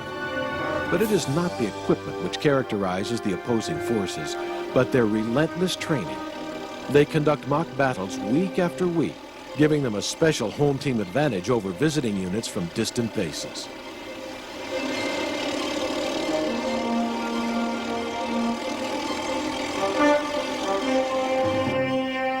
The opposing forces units not only have the advantage of training and terrain, they often have numerical advantage.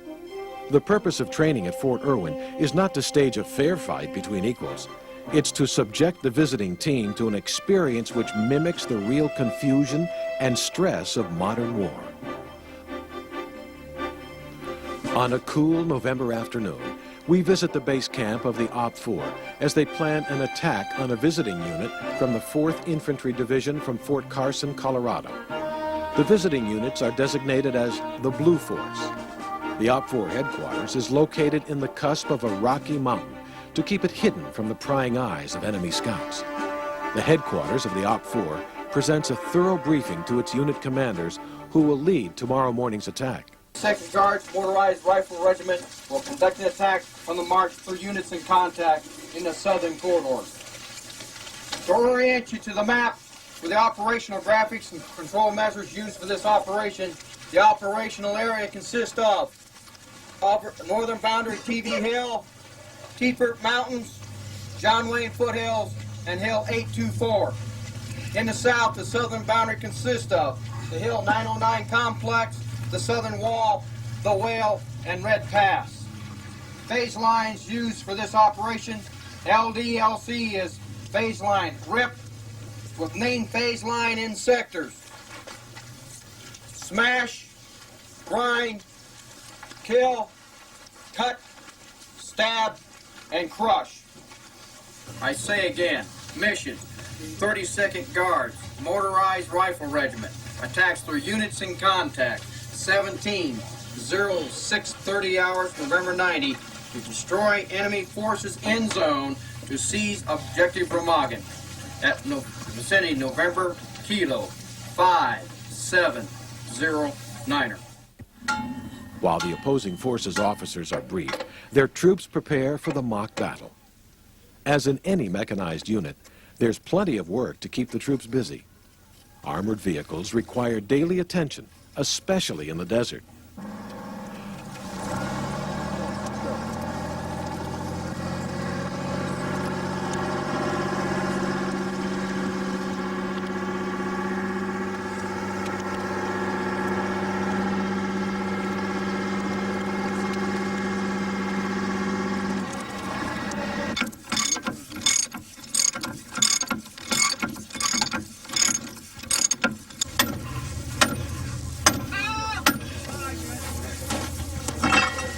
With a hard day's work done, most of the Op 4 troops bed down for the night.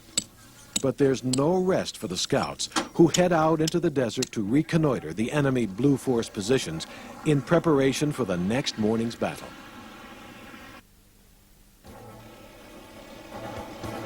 Today's early morning attack will pit the full weight of the opposing forces against a small opposing Blue Force from the 4th Infantry Division. The Op 4 commanders expect to face a task force of about 30 tanks and 30 light armored vehicles. The balance is even more in their favor. 40 of their tanks facing 13 Blue Force tanks, 118 infantry vehicles against 13 Blue Force vehicles, and 9 anti-tank vehicles against 9 Blue Force vehicles. The Op 4 attack will begin with a feint by a forward detachment into the northern sector of the battle area, nicknamed the Valley of Death. The forward detachment numbers about 25 armored vehicles. Then, the main attack will come in the south, through a mountain pass between Furlong Ridge and a small mountain nicknamed the Whale. Small skirmishes by scout units the night before have preceded the main battle. Reconnaissance is an essential prelude to battle.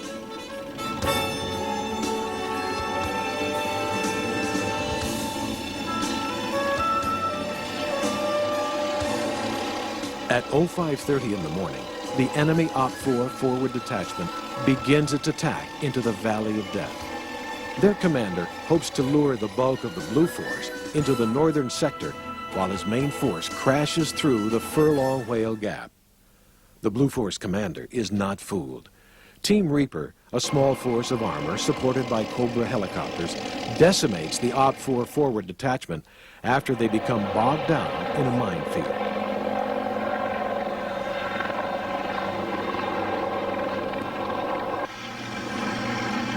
At 06:30, the main enemy Op 4 battle group heads out in narrow columns toward the Furlong Whale Gap. The dust kicked up by the lead vehicles will obscure those following behind, making it difficult for the Blue Force to gauge their size.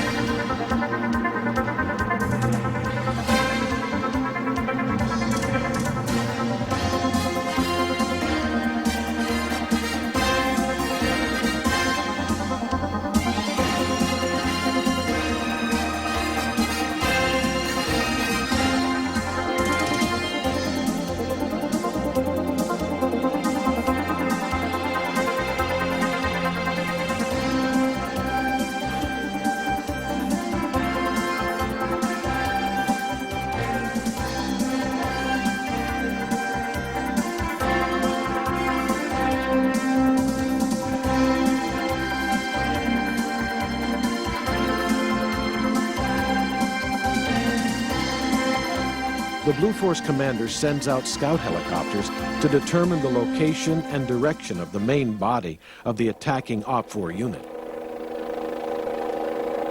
Helicopters are the modern counterpart of traditional cavalry, able to cover the flanks of the army with their speed and mobility.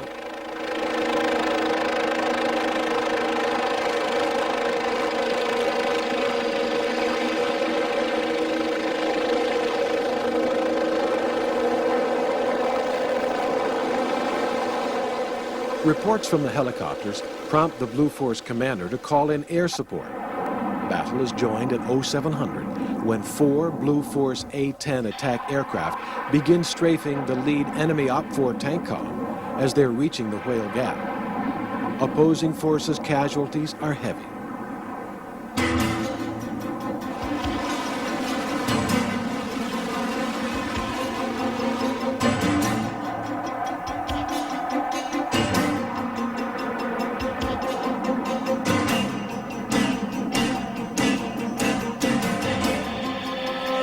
The first enemy Op-4 tanks in the Whale Gap are destroyed by mines. In moments, laser beams crisscross the desert in invisible fury as the two armored forces begin their laser duels.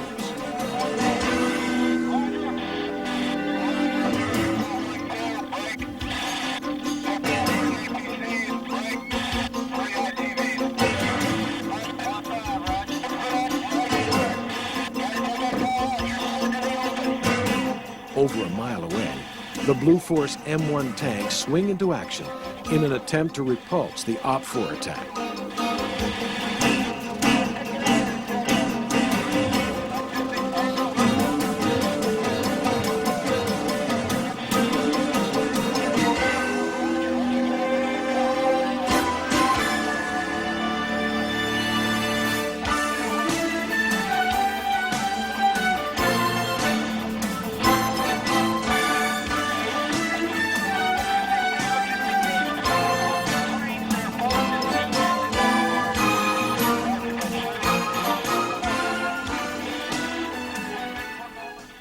They came through and hit the obstacle.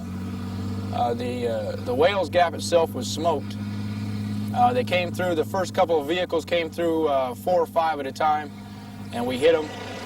Then the masses came through. And what they did is they found out where we were at from where we were shooting, fixed us, held us in place and got our attention there, and the rest of them just came around them to the left flank and just walked right on through. And that's the doctrine it should be. They've studied the tactics and they work on it. And when they come at you, they mean business. I mean, it's not like a bunch of vehicles coming at you and saying, okay, well, you killed me, no biggie. No, they'll maneuver, they'll zigzag, they'll come at you, they mean to kill you.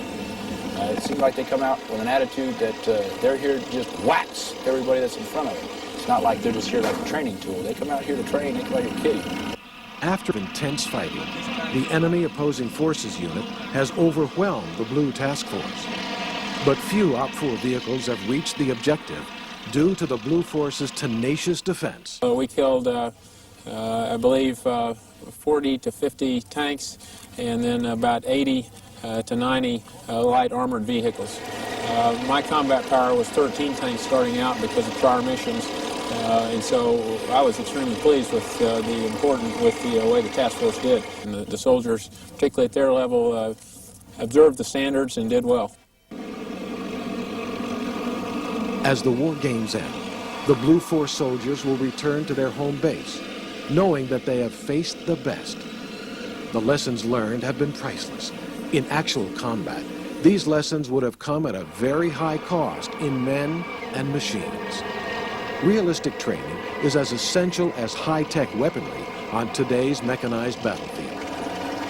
This training has prepared the U.S. Army for an even greater challenge in another desert far removed from these bloodless laser war games. There is no better way to demonstrate the rolling power of combined arms than to see how it performs in actual combat. The 24th Infantry Division spearheaded the attack of the 18th Corps during Operation Desert Storm in 1991.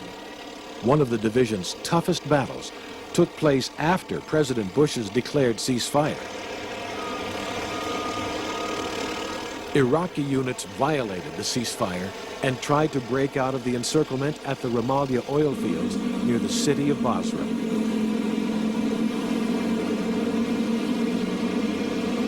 We had overrun and routed about 5 more divisions who had fled and run towards Basra. We did security operations for about 2 more days, and on the morning of 2 March, the Hammurabi Division attempted to break out of the Basra area, engaged our security elements in direct fire.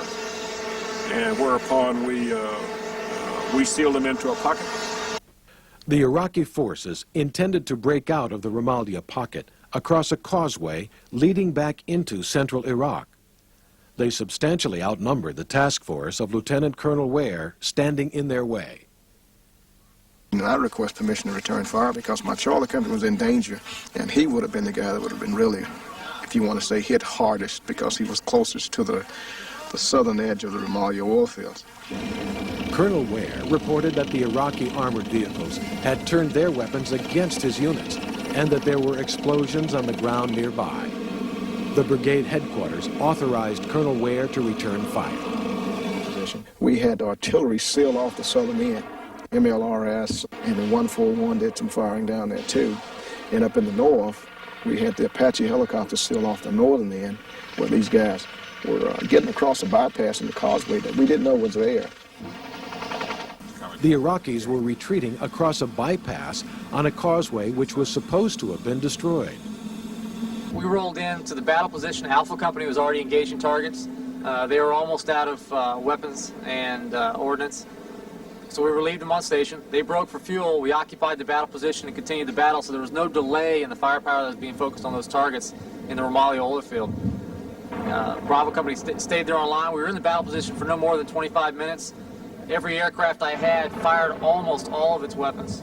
We came back with only a couple Hellfires, some 30 millimeter, and very few rockets. There was plenty of targets to hit.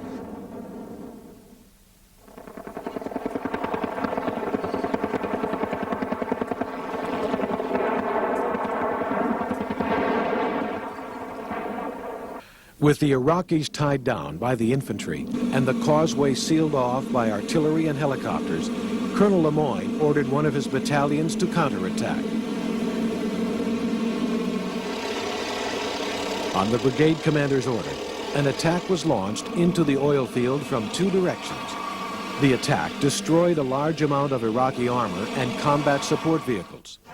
After only 4 hours of fighting, the oil field was secured. A textbook example of combined arms battle.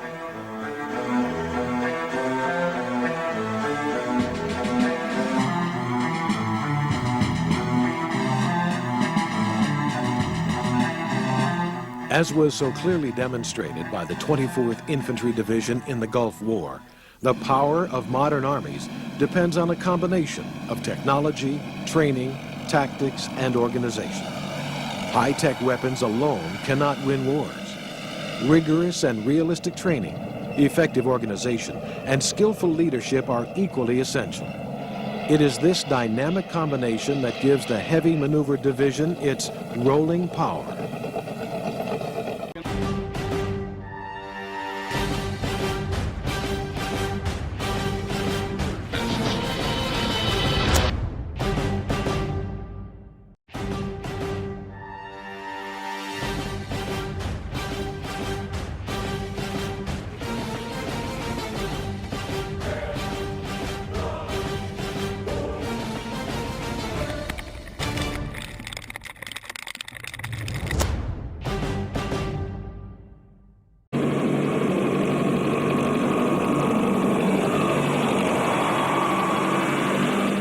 The ultimate test of tank technology is the battlefield. American tanks formed the sharp end of the sword in Operation Desert Storm. The U.S. Marine Corps was still using the older M60 tank, although with some modifications compared to earlier versions of this vehicle. To better protect the tank against Iraqi anti-tank missiles, some of the M60s had a new reactive armor layered on top of their existing steel armor. When struck by an enemy missile, this armor exploded outward to weaken the impact of the enemy warhead. Army tank battalions in the Gulf were equipped with the new M1 Abrams tank, which had first entered service a decade before. The latest model, called the M1A1 Heavy Armor, enjoyed many advantages over the older M60. The Abrams night fighting equipment allowed American tankers to engage and destroy Iraqi tanks long before the Iraqi tankers could even see the Americans. The relentless speed of the attack, made possible by the Abrams new turbine engine, made it impossible for the Iraqi commanders to react quickly enough to American maneuvers. And the new armor, bolstered by an added layer of dense uranium metal, proved very effective. The stunning victory of American tankers against the Iraqi army was a vindication of the new tank technology, but it was also a proving ground for the tankers, their training, and their tactics.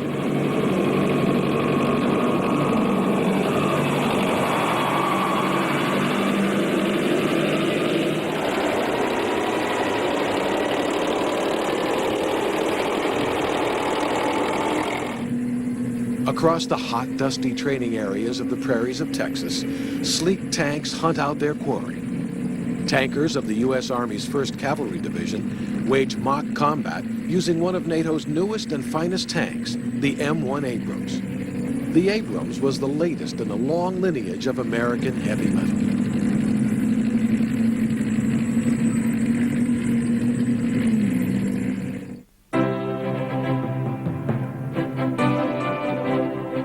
The first American tank units were formed in France in 1917, commanded by a little-known Colonel George Patton. Their tanks were the hardy French Renault FT. The Renault was the first modern tank, fitted with a rotating turret, like all succeeding tanks. It was very unlike the more ponderous land ships of the British Army, though the American Army had a battalion of these as well. The Renaults and their American-built copies were necessary, as American industry had little success manufacturing its own tanks before the end of the war. In the 1920s, American inventors tackled the challenge of tank design with considerable enthusiasm, though not always with great success. The early tanks, such as this Cunningham light tank, were little changed from their World War I ancestors. They were not very fast, not well protected, and not well armed. But then, neither were those of most European armies of the time. American tank design in the 1930s suffered from both a small army budget and the presumption that America would never again become involved in another European land war. Tanks seemed irrelevant to traditional army missions, patrolling the Mexican border or policing actions in the distant Philippines. Some of the tank designs of the 1930s showed considerable imagination. One designer, Walter Christie, developed a series of fast tanks that could be driven cross-country on their tracks, or much faster on roads with their tracks removed. The U.S. Army bought a handful of Christie's and played with the concept for some years. But it was in Europe that Christie's designs had their greatest impact. The Soviet Union built a derivative of the Christie tank called the BT. This led to the T-34 tank, the finest tank at the beginning of World War II. And Britain used the Christie suspension on some of its tanks, such as the Crusader. As war clouds brewed in Europe, the U.S. Army paid greater attention to tank design. Its designs in the late 1930s were uninspiring compared to many European designs. When Europe went to war in 1939, the U.S. Army's tank force was about the same size as that of the smaller European powers, Italy, Poland, Romania. Urgently, work was begun. The U.S. Army entered World War II with two principal tank types: light tanks, such as the M2A4 and M3, and medium tanks, such as the M3.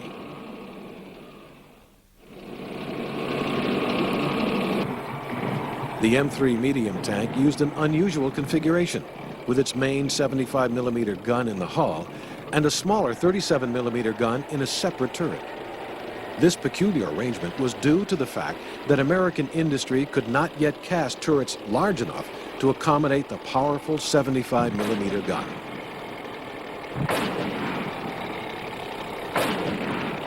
The idea for the M3 medium tank's gun arrangement came from the French Char B tank, one of the most powerful tanks in the world in 1940.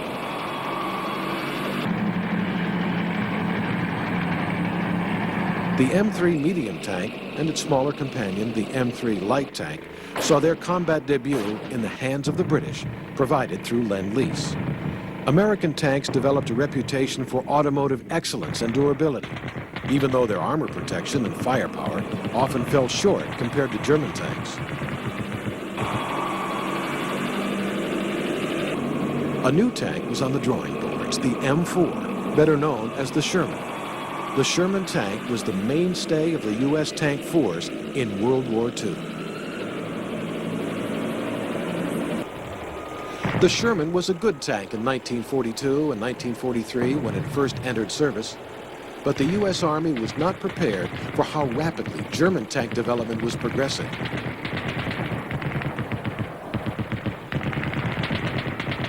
The main tank battles were fought on the Eastern Front between Germany and the Soviet Union.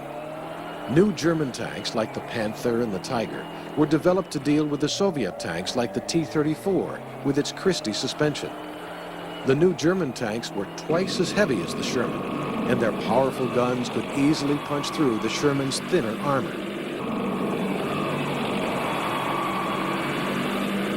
By the time that the U.S. Army faced its greatest challenge after the Normandy invasion in 1944, its Sherman tanks were outgunned by the better-armed Panther and Tiger.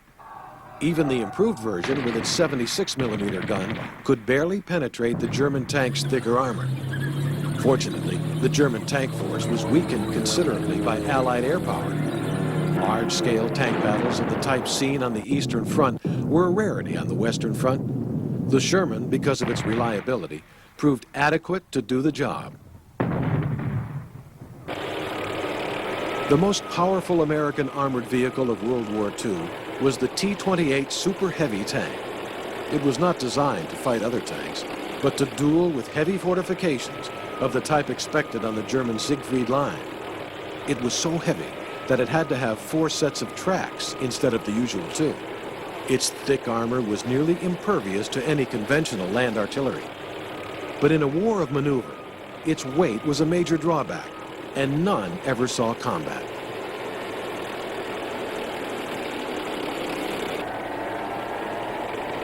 The shortcomings of the Sherman led to the development of a new tank to replace it, the M26 Pershing.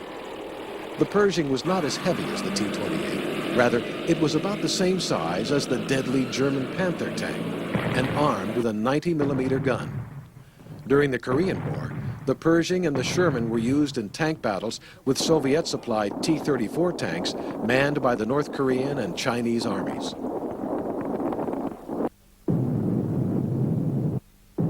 The appearance of Soviet heavy tanks, such as the Joseph Stalin III tank, prompted the U.S. Army to design even heavier tanks.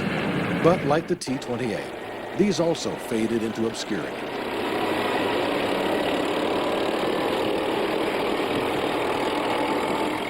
Another idea was a super lightweight tank hunter, such as the tiny Ontos tank destroyer. Ontos, a Greek word meaning the thing, was designed as a cheap substitute for tanks. It was armed with 6 recoilless rifles, giving it enormous firepower for such a small vehicle. But it lacked the combat endurance of more conventional tanks, and only a small number were used by the Marine Corps. American tank evolution remained concentrated on medium tanks, which eventually came to be called main battle tanks, absorbing the role of light, medium, and heavy tanks. The Pershing was followed by evolutionary improvements, the M47 and M48 Patton tanks. These formed the core of the U.S. Army's tank divisions during the Cold War. The final evolutionary development of the M26 Pershing tank was the M60, appearing in 1960, nearly 25 years after its predecessor. The M60 tank has evolved for 20 years into the M60A1, A2, and finally, today's M60A3 version.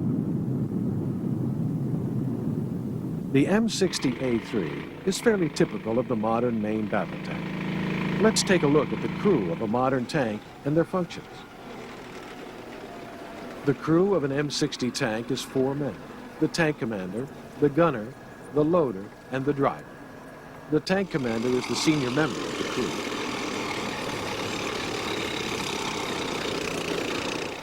The tank commander is responsible basically for everyone in the tank, for the safety, and ensure the gunner, and you lay the gunner on his target. When the tank commander or a crew member identifies the target, the tank commander just goes ahead and issues his fire command, and you all work together to get the target destroyed. The tank commander sits in the right rear portion of the tank turret. He operates the 50 caliber machine gun mounted in a small sub-turret, or cupola, located on top of the main turret. Inside the turret, he has a complex set of controls to carry out his tasks. This piece of equipment right here is a tank commander override, and he can move the tank, turret, right, left, elevate the gun, depress the gun, fire the gun, and do some lead if he's firing at a moving target. This piece of equipment is the night sight. It's an extension from the gunner's night sight, so we can see exactly what the gunner's seeing at night or during the day, because sometimes this sight works a lot better than your daylight sight. This piece of equipment right here is a laser rangefinder, and what it does is it sends a laser out, reflects off the target, comes back, and it will give you your range. This piece of equipment here is your 50 caliber night sight. It's a passive elbow. This is your 50 caliber day sight.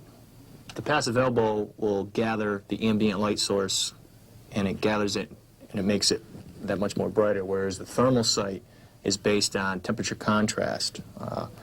A human being has much more heat than a tree, and at night this system will basically take that and reflect it on almost like a television screen in there, and it's all done with electronics, and it's very, very well defined, and that's why the Army's gone now and said that this will be your primary sight from now on, even during the day.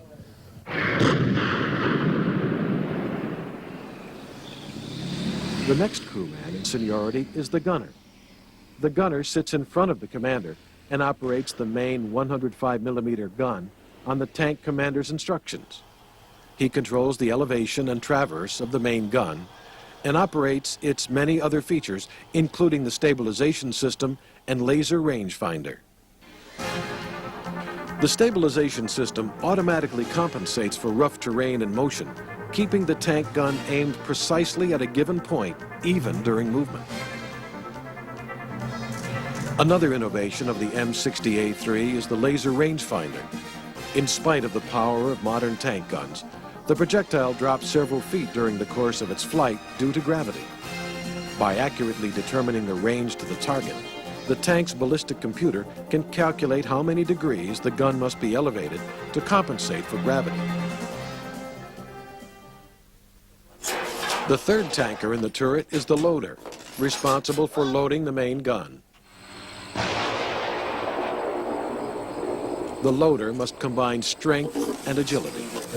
Each of these rounds of ammunition weighs over 50 pounds. They must carefully be loaded into the breech of the gun, even when the tank is bouncing and crashing across rough terrain. Isolated from the turret crew in the front of the hull is the driver. Driving a modern tank is surprisingly simple, but care must be taken as an M60 weighs over 60 tons and can reach speeds over 30 miles per hour.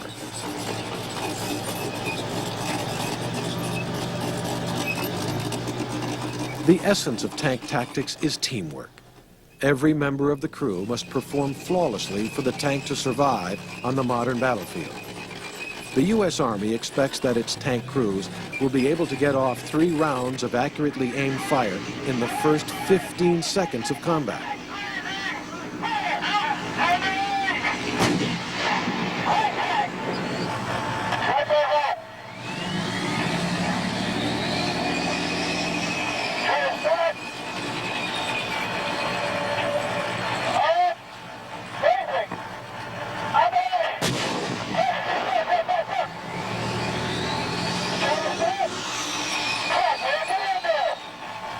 Gunner, signal tank.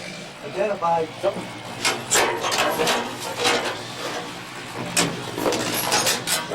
Blazing. Fire.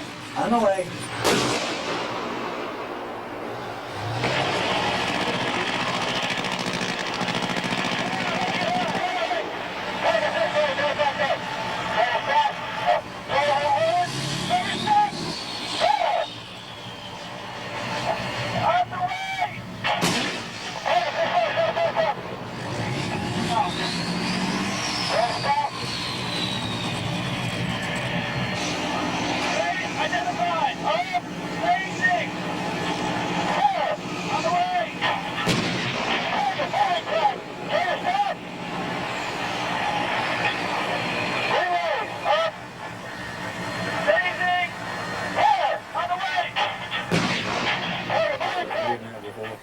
By the early 1970s, the M60 tank was being outclassed by newer Soviet tanks.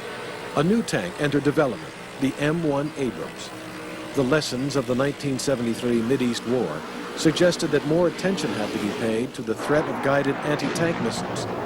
The Abrams design placed protection of the crew as its primary goal.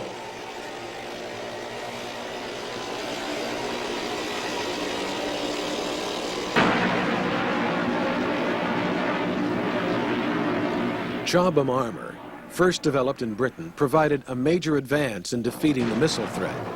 If the tank is penetrated by enemy fire, the greatest risk is posed by the tank's own ammunition. In the Abrams, the ammunition is positioned in a special compartment at the rear of the turret, separated from the crew compartment by special blast doors. If the ammunition is ignited by an enemy projectile, the explosion is vented upwards, away from the crew through blowout panels. This once secret test footage is a remarkable demonstration of this feature. In spite of the conflagration in the rear of the turret, the blast doors protect the crew from the fire. The other key aspect of the M1's design is its weapon system. The main gun itself is only one element of the overall weapon package. Tanks appear to be crude, cast-iron monsters, but their insides are crammed with high-tech, solid-state electronics designed to operate in the gritty environment of the modern battlefield. Previous generations of tanks had to halt to fire. The M1 and other modern tanks can fire on the move. The turret stabilization system keeps the gun aimed at the same point, no matter how much the tank is jostled around by the rough terrain. The M1 is really effective with the stabilization system, which is built in, whereas on the old tanks it took a lot of short halts where you stop, move, and stop, move. Of course, with the M1, you can continue to ride anywhere from 30 to 35 miles per hour and fire and get a first-round hit. The first version of the Abrams, the M1, is armed with a 105mm gun. The newer M1A1 version has a more potent 120mm gun. The Abrams Advanced Electronic Gun Fire Control System gives it incredible accuracy at ranges over 1 mile. A muzzle reference system measures barrel warp caused by the heat of repeated firings. A wind sensor checks for crosswinds that would cause a projectile to go astray. A laser rangefinder accurately measures the distance to the target to within inches to ensure precise aiming. The data from the tank's advanced sensors are rapidly absorbed by a ballistic computer with little attention from the gunner. The Canadian Army Trophy Shoot was held every 2 years to test the abilities of NATO tank crewmen. In 1987, the M1 demonstrated the effectiveness of its advanced fire control system by beating all previous records for rapidly engaging and destroying its targets. The advanced electronics are easier to use than the mechanical systems used in previous generations of tanks. Tank crews are now expected to hit their targets much more quickly and with greater accuracy than in the older generations of tanks. Tanks of the new generation also have an advanced sighting system fitted with a thermal imager. The thermal imager senses the minute temperature differences between man-made objects like tanks and the natural background. This enables them to locate and identify enemy tanks at night or in the daytime when they're hidden by smoke or camouflage.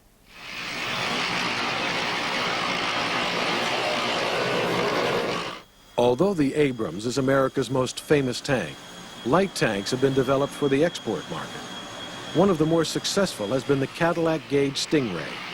The Stingray is armed with a 105mm gun, but it is more lightly armored than the Abrams. The Stingray combines light weight with impressive firepower.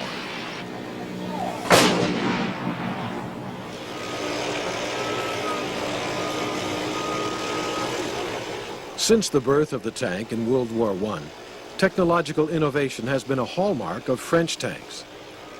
Let's take a look at why the French armored force has been at the forefront of armored technology.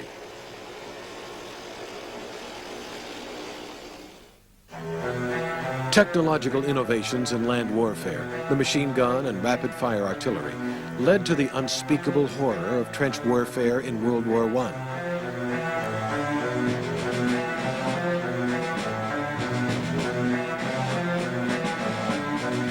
Some far-sighted military officers realized that the best antidotes to these innovations were other technological innovations. Armor was needed to protect the soldier from enemy firepower. Mobility was needed to overcome the stalemate of trench warfare. And guns were needed to overpower enemy defenses.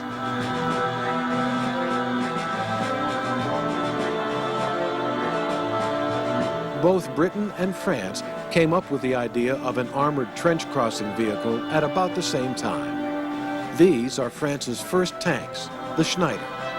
However, Britain's land battleships entered combat first at the battle at Cambrai in 1916. The premature use of British tanks warned the Germans of their potential.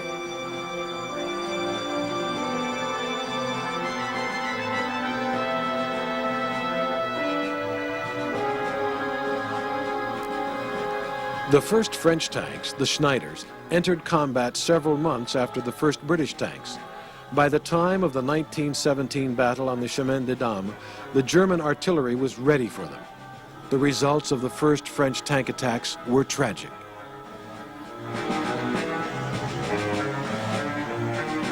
General Etienne had foreseen this problem and was developing a new concept in tanks with the Renault Automobile Company.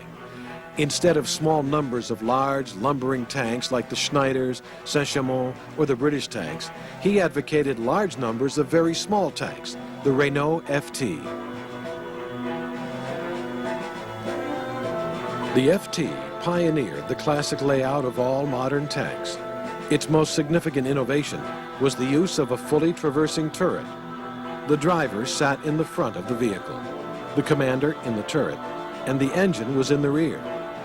The Renault FT entered combat in 1918, and several thousand were manufactured. It was a highly successful design and instrumental in the French victories of 1918. The Renault FT became the most widely used tank of the 1920s, also forming the basis of the early tank forces of the United States, Russia, Japan, and China. In the 1920s, France continued to experiment with innovative tanks, including massive breakthrough tanks, such as this 70-ton monster. The Char 2C not only had a main gun turret in the front, but a small turret in the rear. There were even experiments with amphibious tanks. But it was the FT that still made up most of the French force through the early 1930s, as there was little money for new tanks. With the rise to power of Nazi Germany in the 1930s, the French army was forced to rearm to confront the threat. French commanders saw the need for two distinctly different types of tanks, a more modern version of the small Renault FT infantry tank, and a new, more powerful battle tank. The new infantry tanks were designed to accompany the foot soldiers at a snail's pace. The emphasis was on armor over mobility or firepower. These were to be the most numerous type of tank, built inexpensively in the thousands. The new Char B battle tank was the most powerful tank of the 1930s, far outstripping the tanks of Germany, Russia, or the United States. It was armed with an impressive array of weapons, a 75mm gun mounted in the front hull, and a 47mm anti-tank gun mounted in the turret. The 75mm gun was designed to destroy enemy fortifications, such as the bunkers on Germany's Siegfried Line. The 47mm cannon in the turret was powerful enough to destroy any other tank of its day. A third major new tank type emerged in the French army in the late 1930s, the Somme cavalry tank. This tank replaced the horsepower of traditional cavalry with the armor and motor power of the mechanized vehicle. In many ways, it was the best of the French tanks of the period. It was more maneuverable than the cumbersome Char B, and it was far better armed and more mobile than the inexpensive little infantry tanks. When France and Germany went to war in 1940, the French army seemed to hold the advantage. France had more tanks, and their technological qualities were much superior. Better armor, better guns. But France was defeated in a campaign that shocked the world. The French weakness was doctrine, not technology. The German army developed a method of mobile warfare, sometimes called blitzkrieg, which made best use of the strong points of tanks. The French doctrine, called methodical battle, could not cope with the German tactics. French tank design remained influential even after the defeat. The American M3 Lee tank was patterned after the Char B1, with its main gun in the hull and an anti-tank gun in the turret. The layout and configuration of the Somme S-35 helped inspire the M4 Sherman tank, the mainstay of the United States Tank Force during World War II. The 1940 defeat did not signal the end of the French armored force. The young commander of the 4th Armored Division, Charles de Gaulle, re-established the Free French forces in Britain. The new French armored force was equipped with American armor, the M4 Sherman tank, the M10 tank destroyer, the M8 Greyhound scout car.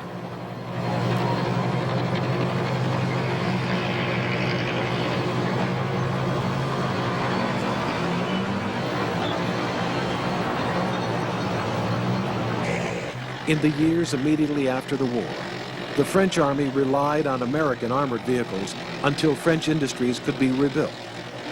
The M47 Patton tank was the mainstay of the French tank force through much of the 1950s. In the 1950s, French designers attempted to re-establish their reputation as innovators in armored vehicle design. The most impressive and successful light tank of the 1950s was the AMX-13. The designers mated the powerful gun used on the wartime 45-ton German Panther tank on a much lighter 15-ton tank. To keep the tank small, the designers fitted it with an automatic loader for the gun. The AMX-13 was the first tank to use such a system, and they're only now becoming common on other tanks. The first successful French battle tank of the post-war years was the AMX-30. The AMX-30 design pioneered the smoothbore tank gun. Conventional tank guns are rifled, imparting a spin to the projectile as it's fired down the tube. This presented a problem with new anti-tank munitions, such as shaped charge rounds. The French designers were the first to surmount technical problems with smoothbore guns, resulting in the 105mm gun on the AMX-30. In recent years, smoothbore guns have become standard on main battle tanks around the world, including the German Leopard 2 and the American M1A1 Abrams. The AMX-30 still serves with the French tank force in an improved version, the AMX-30B2, which incorporates many new features, including a highly effective thermal imaging night sight. The thermal sight allows the gunner to rapidly locate enemy tanks in complete darkness, or even when the target is obscured by smoke. Here we see what the tank gunner in the AMX-30B2 sees when he engages targets at night.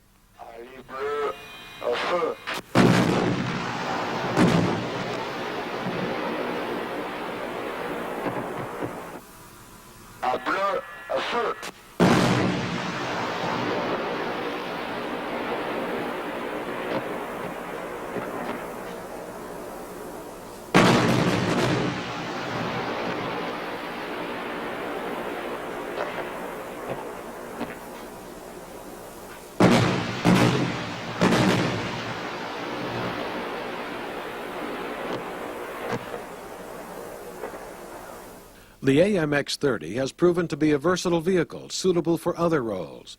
A self-propelled artillery version has been built on the chassis, called the GCT 155mm. This vehicle substitutes a high-powered 155mm artillery piece for the normal tank gun. The GCT's new gun can hit targets over 20 miles away.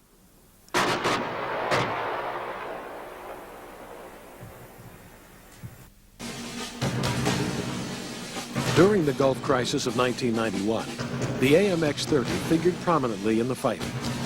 The AMX-30 formed the basis of many tank units in the Gulf, including Saudi Arabian and Qatari tank units. During the January Iraqi offensive against the Saudi town of Khafji, Qatari units played a critical role in repulsing their attacks. The rapid and bloody riposte of this attack was the last offensive action by the Iraqi forces during the war. In western Saudi Arabia, French troops of the WWII force prepared to assist the multinational coalition in the liberation of Kuwait.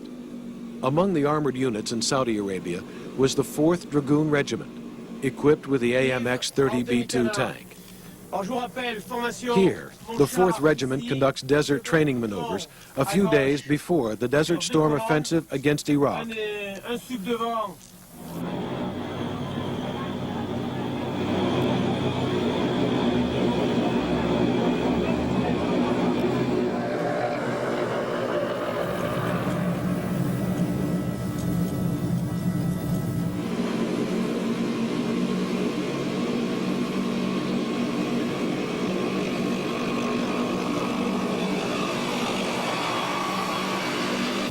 The French role in the Desert Storm offensive was to serve as the left flank of the multinational forces rapidly sweeping north into Iraq. The French forces protected other coalition units from Iraqi units located further to the north and west. The French objective was to capture the key airfields such as As Salman and the eventual blocking of Iraqi routes of escape. The French mission was entirely successful. The 4th Regiment encountered Iraqi tank units on the outskirts of As Salman Air Base, and a short but violent battle ensued.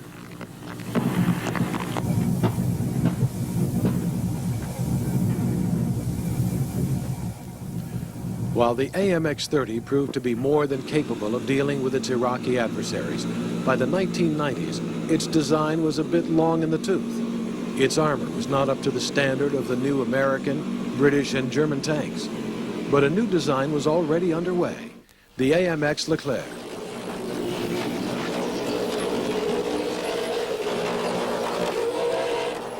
The AMX Leclerc is the latest and greatest of French tanks, entering service in 1991, nearly a decade after its recent counterparts, the Abrams and the German Leopard II.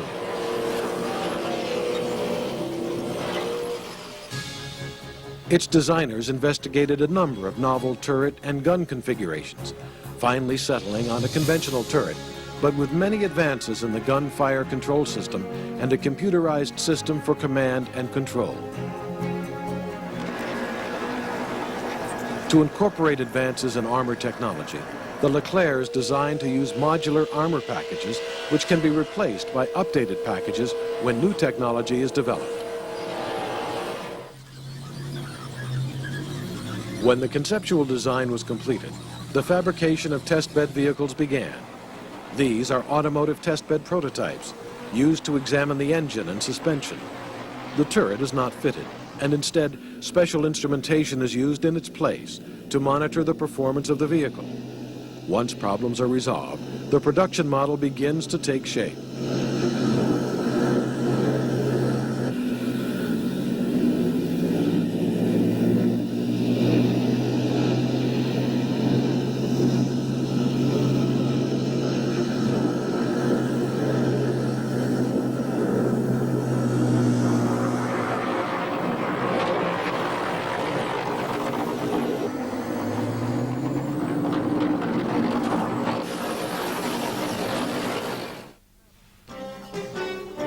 Battle tanks are becoming increasingly computerized to assist their crew in combat. The Leclerc was the first tank to be built around a centralized digital electronics architecture. Its crews no longer communicate solely by voice over radio, but also exchange critical information through advanced data systems. With the assistance of advanced sensors, digitally obscured in this once sensitive test footage, a digital onboard computer allows the Leclerc to communicate automatically with other tanks in the unit and its headquarters. Each tank can send or receive digital data. For example, to receive its battle orders or other information, The Leclerc continuously sends data on its location to upper echelons, making it possible for the headquarters to plan and conduct the battle while getting the best use of each tank's capabilities.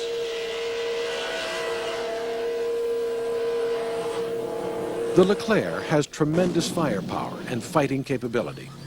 Its powerful 120-millimeter gun is bolstered by a sophisticated auto-loading system, allowing rapid firing even under hostile conditions. France pioneered the autoloader, and the Leclerc was the first Western European main battle tank to include this feature. The autoloader allows the Leclerc to engage an enemy continuously in all conditions without demanding the attention of a crewman for reloading. The autoloader is not affected by the movement of the tank, and so it can be used without having to halt the vehicle. The Leclerc is also aided by a sophisticated fire control system and an electric turret drive, which allows very precise stabilization and rapid, accurate firepower.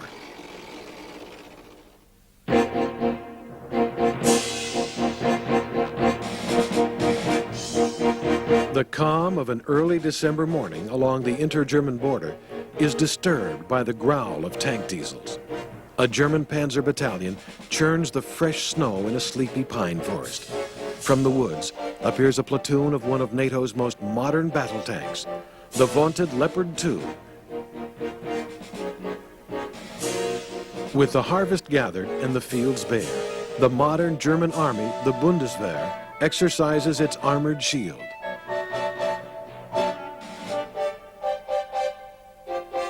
Tanks were the spearhead of the German blitzkrieg in World War II. The legendary Tiger and Panther were among the most powerful tanks to roam the European battlefields during the final years of the war.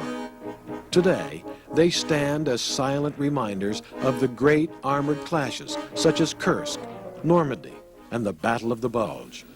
Their place has been taken in the modern Bundeswehr by tanks of the Leopard family, the Leopard 1 and the Leopard 2. The Leopard 1 was the first German tank built after the Second World War. It entered service with the Bundeswehr in 1965. Compared to its wartime antecedents, even the monstrous Royal Tiger, it's much better armed. The Leopard 1's main weapon is the standard NATO rifled 105mm gun. It is capable of hitting enemy tanks at ranges of over 1.5 miles. The Leopard 1 is considerably more mobile than the tanks of World War II, with road speeds up to 35 miles per hour. This highly regarded design is the most widely distributed tank type in NATO service, with over 4,000 produced. The Leopard 1 also forms the basis for the Gepard, an anti-aircraft vehicle armed with a radar-directed twin 35mm cannon system. In the 1970s, the German Army began development of a new generation tank called the Leopard 2. Though sharing a common name with its predecessor, the Leopard 2 is in fact a whole new design. Like the M1 Abrams and British Challenger, the Leopard 2 is protected by a thick hide of advanced armor. Its frontal area is nearly impervious to the deadly threat of anti-tank guided missiles. A 120mm smoothbore gun forms the sharp teeth of the Leopard 2. This gun spits out a 20-pound metal dart projectile at speeds of over 1 mile per second. This same gun was later adopted on the American M1A1 Abrams tank. Precision is ensured by a laser rangefinder. To keep the gun pointed accurately during high-speed travel, it's stabilized by a high-performance system. The effectiveness of this sophisticated network of gun and sensors has been demonstrated time and time again by success at the Canadian Army Trophy Shoot. This competition pits NATO's best tank crews against a challenging array of targets. Dutch and German Leopard 2 units have often emerged on top.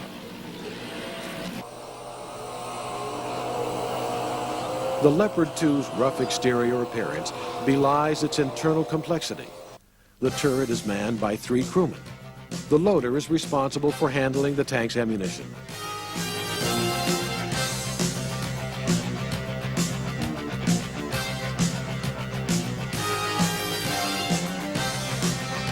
The gunner aims the 120-millimeter gun and operates the sophisticated computer-aided fire controls. The commander acquires targets and directs the rest of the crew in their duties.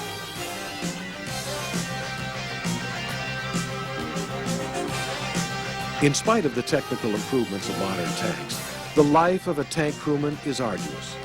There is ammunition to be loaded, and there are a host of other chores to keep a sophisticated machine like the Leopard 2 in good operating condition. Tanks are expensive to operate in peacetime. A tank will wear out a set of tracks every 2,000 miles, and they cost over $50,000 for a new set. Electronic simulators can help reduce the cost of training of tank crews by as much as 60%. The Leopard series uses a simulator to train new drivers. Driving a 65-ton tank at 40 miles per hour requires special skills. The simulator is linked to a scale terrain model, and the computer provides the trainee with a realistic image of the countryside. Future systems will use computer-generated images. Once the driver completes basic training on the simulator, he transfers to special training tanks for hands-on experience. Special training tanks reduce the wear and tear on actual combat tanks and are less expensive to operate. The new generation of main battle tanks is the fastest on record. High combat speeds make the vehicles difficult to hit during fighting. The Leopard 2's 1,500 horsepower diesel engine gives the tank very high cross-country speeds, up to 45 miles per hour. Its torsion bar suspension dampens the jostling of rough terrain. Modern tanks are too heavy to be made amphibious, so rivers are a major obstruction to tank movement. To circumvent this problem, the Leopard tanks are designed to snorkel underwater. The crew seals the vehicle and then employs a special tube device to provide air to the engine and crew.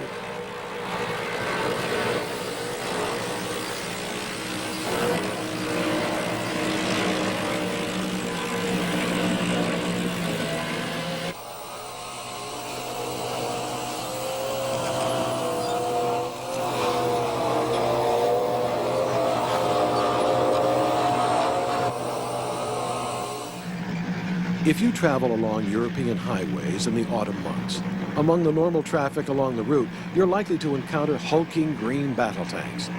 With the harvest in, the tanks begin emerging for their seasonal war games. NATO wages its war games through the winter months. The Blue Army and the Orange Army engage in mock combat, practicing for a war they hope will never come. Northern Germany was long home for the British Army of the Rhine, now relocated back to Britain. The mailed fist of the British forces for the past 2 decades has been their impressive pair of battle tanks, the Chieftain and Challenger. Britain was the pioneer of tanks. The British Army introduced tanks to the battlefield in 1916 and has played an important role in their development ever since. The Chieftain is the older of the current pair of tanks and was introduced into service in 1966. At the time of its initial deployment, the Chieftain was the most heavily armed and most heavily armored of all NATO main battle tanks. Most NATO tanks of the 1960s and 70s were armed with a British-designed 105mm gun. In contrast, the Chieftain was armed with a more potent 120mm gun. The Chieftain's design placed great stress on armored protection. The tank's turret was carefully contoured to take best advantage of its thick steel armor.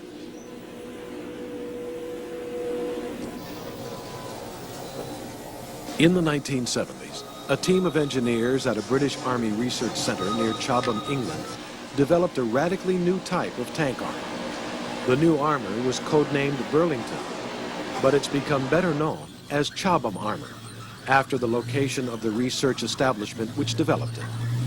The new Challenger is the first British tank to incorporate this highly effective protection. The exact configuration of this armor remains a closely guarded secret, but it's believed to consist of complex layers of metal and advanced ceramics. It makes tanks nearly invulnerable to frontal attack from deadly anti-tank guided missiles.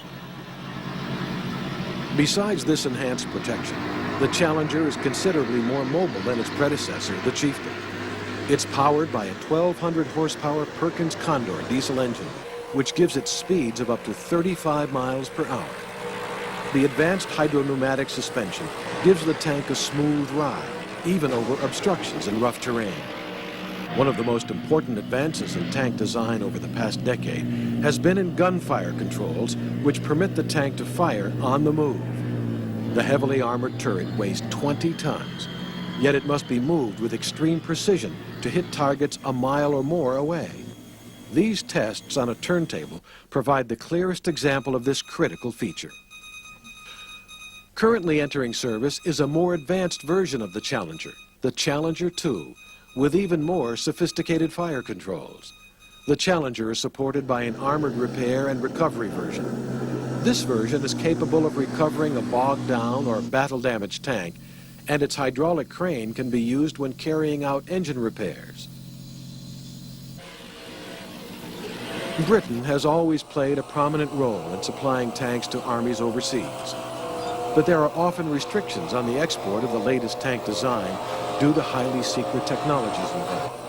Also, many armies in the developing world cannot afford the highly complex and expensive tanks adopted by NATO and desire a less elaborate tank.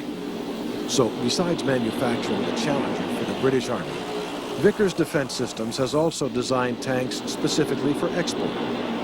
The Vickers Mark 7 is an example of British-German industrial cooperation, with a Vickers-designed turret and Leopard 2 hull supplied from Germany. The Vickers Mark 7 has advanced solid-state fire controls capable of hitting moving targets at long ranges. The Vickers Mark 3 is the latest evolution of the Vickers main battle tank. Earlier versions serve in the armies of India, Kuwait, Kenya, and Nigeria. Some armies desire a lighter and more mobile tank with less armor protection, but a high level of firepower. This has led to an interesting British-American venture, the VFM-5 light tank, with a Vickers turret and an FMC hull. Although weighing under 30 tons, it's armed with a 105mm gun. Britain's strong traditions in modern tank design have provided NATO with critical technological breakthroughs, such as the very effective Cha-Bum armor, a tradition likely to endure for years to come.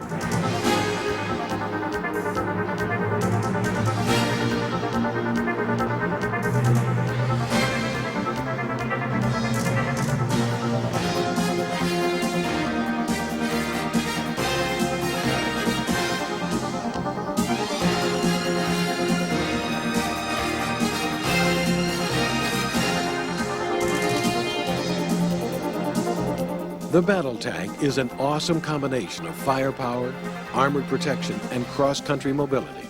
The tank remains the central element in all major armies, from the hot desert sands of Arabia to the snow-covered plains of Central Europe. For the foreseeable future, the main battle tank will provide the heavy metal firepower for all modern armies.